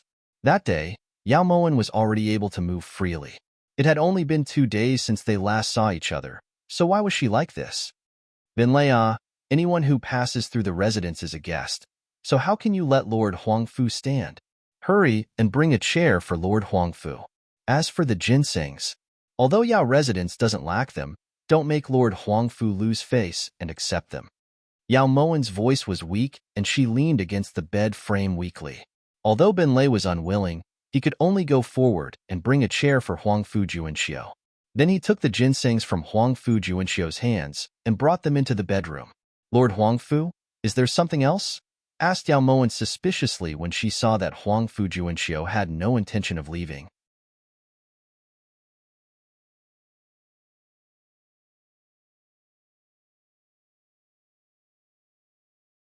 Chapter 284. Air. Cough cough. Junsu does indeed have something he wants to ask Empress Chu for. At that time, my crown prince's actions were a bit too swift and decisive, but fortunately, nothing major happened. In any case, little prince also saved Empress Chu, so Juanxiu wishes to ask Empress Chu to be magnanimous. Could you bestow the antidote for toothaches to Juanxiu? Huangfu Juanxiu found it hard to say. After all, it was Chu Mabe who was in the wrong in the first place. However, even though it was hard to say, he still had to say it. He couldn't just watch as the Crown Prince and Bailey Howren were hurt to death, right? So Lord Huangfu has ulterior motives. That's fine. Since you're able to say it out loud, then you must have guessed the reason behind Chu Mabe's toothache. This consort isn't an unreasonable person. How about this? You've also seen how serious this consort's injuries are. As long as Chu Mabe is willing to compensate and personally apologize to this consort afterwards, then the matter of the antidote can be discussed. Yao Moen's voice was still weak, and she coughed occasionally. When Huangfu Juanxiu heard this, the back of his head started to sweat. Yao Moen was taking advantage of the situation to rob him. As if sensing Huangfu Juanxiu's hesitation, Yao Moen continued. If Chu Mabe doesn't want to cut his flesh and doesn't want to apologize to this consort, then it's fine. There are times when medicine will wear off. As long as the medicine wears off, the tooth will naturally stop hurting. However, under normal circumstances, the medicine that Yin Shui concocts usually only lasts for a month. Because this time it was specially prepared for His Highness, Yin Shui was especially attentive. Yao Moen emphasized the last few words. Juanxiu can't make the decision for His Highness the Crown Prince. Empress Chu, please state your conditions so that Juanxiu can go back and discuss it with His Highness the Crown Prince. Huangfu Juanxiu wiped at his sweat. It seemed like there was no better way than to compromise. Moen isn't a greedy person, so I don't ask for much. I only ask that Your Highness agree to make Mongyuan part of Great Chu's territory. Furthermore, I ask that Your Highness change the word support on the silk scroll to assist. Yao Moen spoke her thoughts lightly. In front of the bed, Huang Fu Juanxiu almost fainted. How could he say he wasn't a greedy person? Was it going against his heart? 2 days after Huang Fu Juanxiu left, there was no news from Bailey Manor. Afternoon of the third day, Yao Moen was basking in the sun in the courtyard when she saw Bin Lei rush over. "Master, Chu Mabe is here." Bin Lei's voice contained unconcealable excitement. "He has to come. Otherwise, would he really want to die of pain? Go get the esteemed prince to leave, understand?" Yao Moen looked towards Bin Lei meaningfully. "Rest assured, master." Bin Lei nodded fiercely. A second after Bin Lei left, a dazzling purple figure suddenly appeared at the arched door. When she saw Chu Mabe walking towards her with steady steps, Yao Moen instantly understood what it meant to lose but not lose in spirit, and to fall while a donkey was down but not its frame. Even though his face was swollen like a steamed bun, Chu Mabe's domineering aura didn't diminish in the slightest. At this moment, Chu Mabe had already walked over and sat down in front of Yao Moen. His deep eyes flickered with a cold light. Yao Moen was truly jealous as she looked at that face that was still incomparably charming even though it had been enlarged 10 times. "Juanxiu." Chu Mabe forcefully endured the pain in his teeth as he shouted harshly. Because his face was swollen, his words weren't very clear. When Huang Fu Juanxiu heard this, he immediately walked over to the stone table from behind Chu Mabe and took out 2 silk scrolls.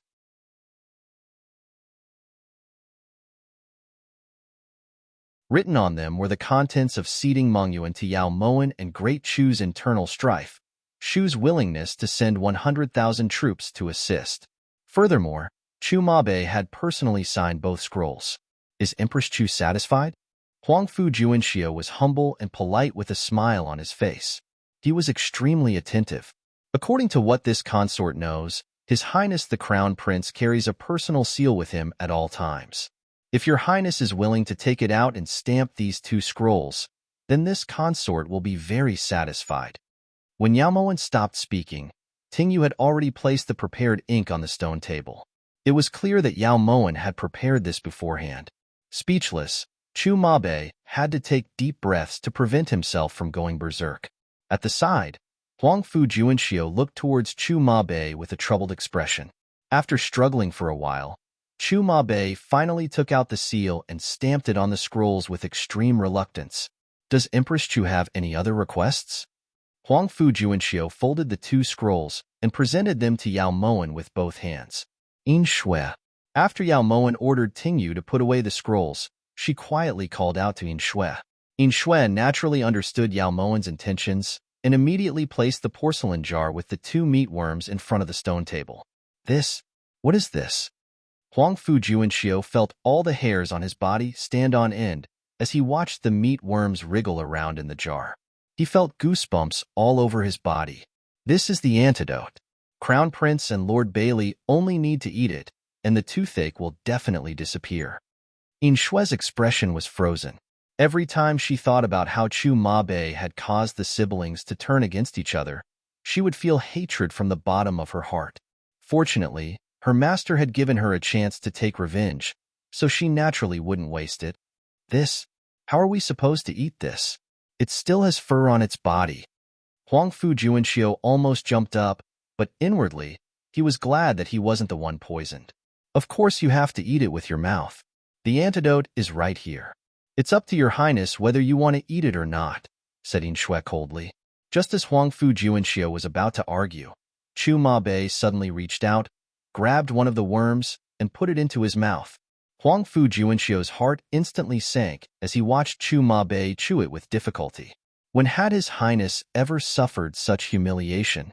Right now, he could only hope that His Highness and Yao Moen's grudge wouldn't worsen. As expected, In Shui wasn't lying. A few minutes after Chu Mabe finished eating the worm, the swelling on his face disappeared and his toothache was gone. "Congratulations, Crown Prince."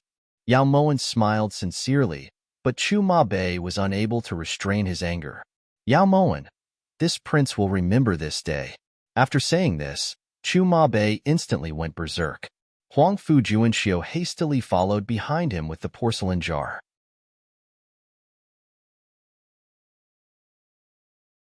When they got back to Bailey Manor, Everyone spent an entire night trying to get Bailey Howren to eat the worm.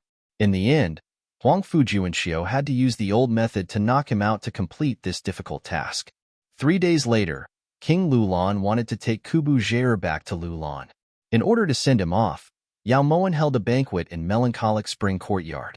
Out of respect for King Lulan's prestige, Chu Mabe also attended. However, during the entire banquet, Chu Mabe and Yao Moan barely made any eye contact. On the second day after King Lulan left Mongyuan, Chu Mabe also decided to leave. Fortunately, Huang Fujuanxiu secretly sent a message, so Yao Moan had time to hand over the 5 sets of robes and 7 sets of winter clothes that she had rushed to make to Chu Maxin. The smoke of war finally dispersed from Mongyuan, and there were less than 9 days left of the 49-day time limit. These days, Yi Junqing spent most of his time studying the account books. After more than 10 days, he managed to figure out a few ways to deal with it. As a result, Yao Moan's abacus wasn't as fast as Yi Junqing's. So many zeros. How much money is this? Even Great Chu's national treasury is only this much. Yi Junqing felt dizzy as he looked at the numbers on the abacus. Is it bad to have more money? Yao Moan picked up the teacup as she examined the account books Yi Junqing handed over. Although they had suffered heavy losses during the confrontation with Thousand Paths, fortunately, King Lulan had stepped in to help them out, so the losses were more or less recovered. It seemed like it was time for Bin Lei to go to Western regions to take charge. But this is too much. If this prince had this much money, I wouldn't know how to spend it. Yi Junqing wrote down the final sum on the account book. If Prince really has this much money, Moan can show you how to spend it without any hesitation. When Yao Moan heard this, she lifted her brows and looked towards Yi Junqing seriously. Right at this time, Bin Lei suddenly ran in with a letter in his hand and a solemn expression.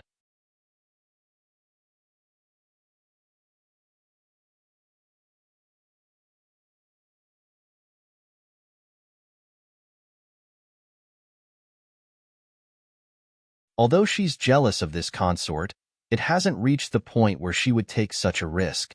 Beauty Zhou.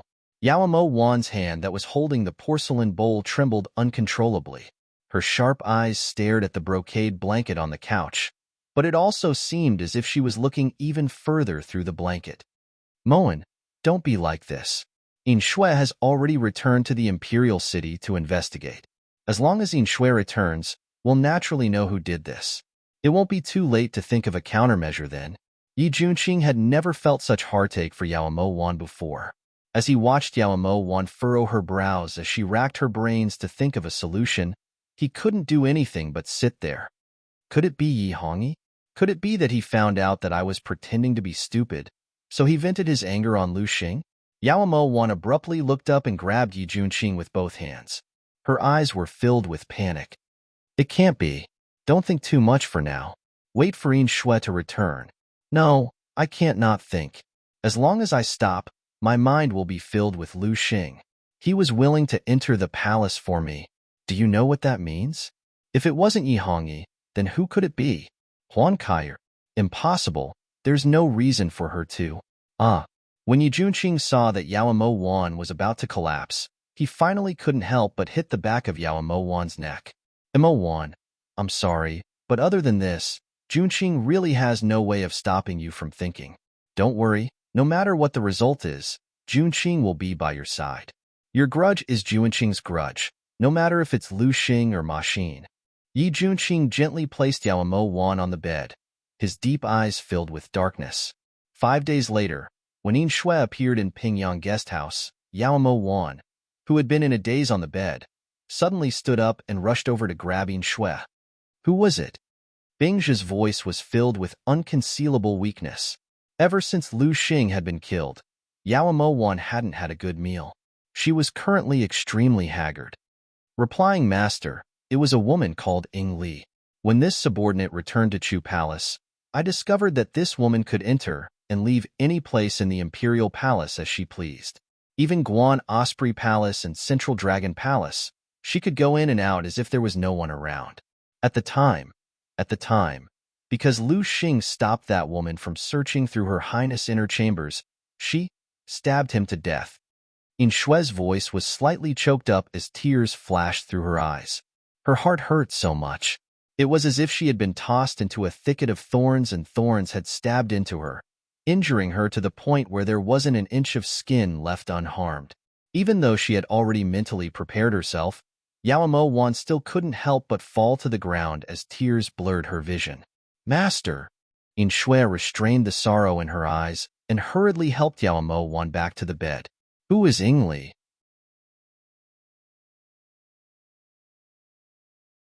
The low voice contained a bone-piercing chill. Yao Wan fiercely gripped the brocade blanket, her eyes sharp.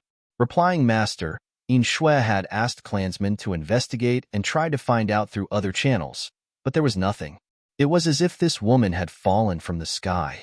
No one knows who she is, and no one knows where she came from. In Shui's expression was grave. This was the first time she had felt so powerless since she became a hidden guard. Yao Wan was speechless. She slowly raised her eyes and looked towards In Shui in astonishment. If even In Shui couldn't find out, then this woman was definitely a ruthless character. When did Yi Hongyi get acquainted with this kind of woman? Yao Wan forcefully suppressed the sorrow in her heart and pulled herself together. Facing a powerful enemy, she couldn't continue to be dispirited. That night, Yi Junqing sat alone at the table with his brows tightly furrowed. After thinking for a long time, he shook his head. I've never heard of the name Ingli. This prince is very certain that she isn't a member of the imperial family or a member of the military. Yi Junqing looked towards Yao Wan, who was leaning against the bed with a worried expression. But she actually dared to kill someone in Guan Osprey Palace and wasn't punished by His Majesty. She clearly has a lot of weight in His Majesty's heart, said In Shui calmly. Doesn't His Majesty dote on Yang the most? It's only been a little over a month, and since ancient times, emperors have always been fickle in love. That's not wrong at all, muttered Tingyu resentfully. At this moment, she was truly glad that her master wasn't like eldest miss, who didn't love that kind of heartless man. Indulging her doesn't necessarily mean that he dotes on her. Since he doesn't dote on her, then this woman has value that Yi Hongyi can use. Right now, this consort really wants to know just what value this woman called Ingli has. Yao Wan enunciated each word as if it was covered in frost. Her weak voice was filled with absolute coldness. You're tuning in to the Romance Rendezvous YouTube channel. We're so grateful for your support, and don't forget to subscribe to join us on this incredible journey through captivating stories. Your generosity through donations truly makes a world of difference, as it's the primary source of revenue that allows me to expand and enhance this channel for you. Thank you from the bottom of my heart for being a part of this adventure.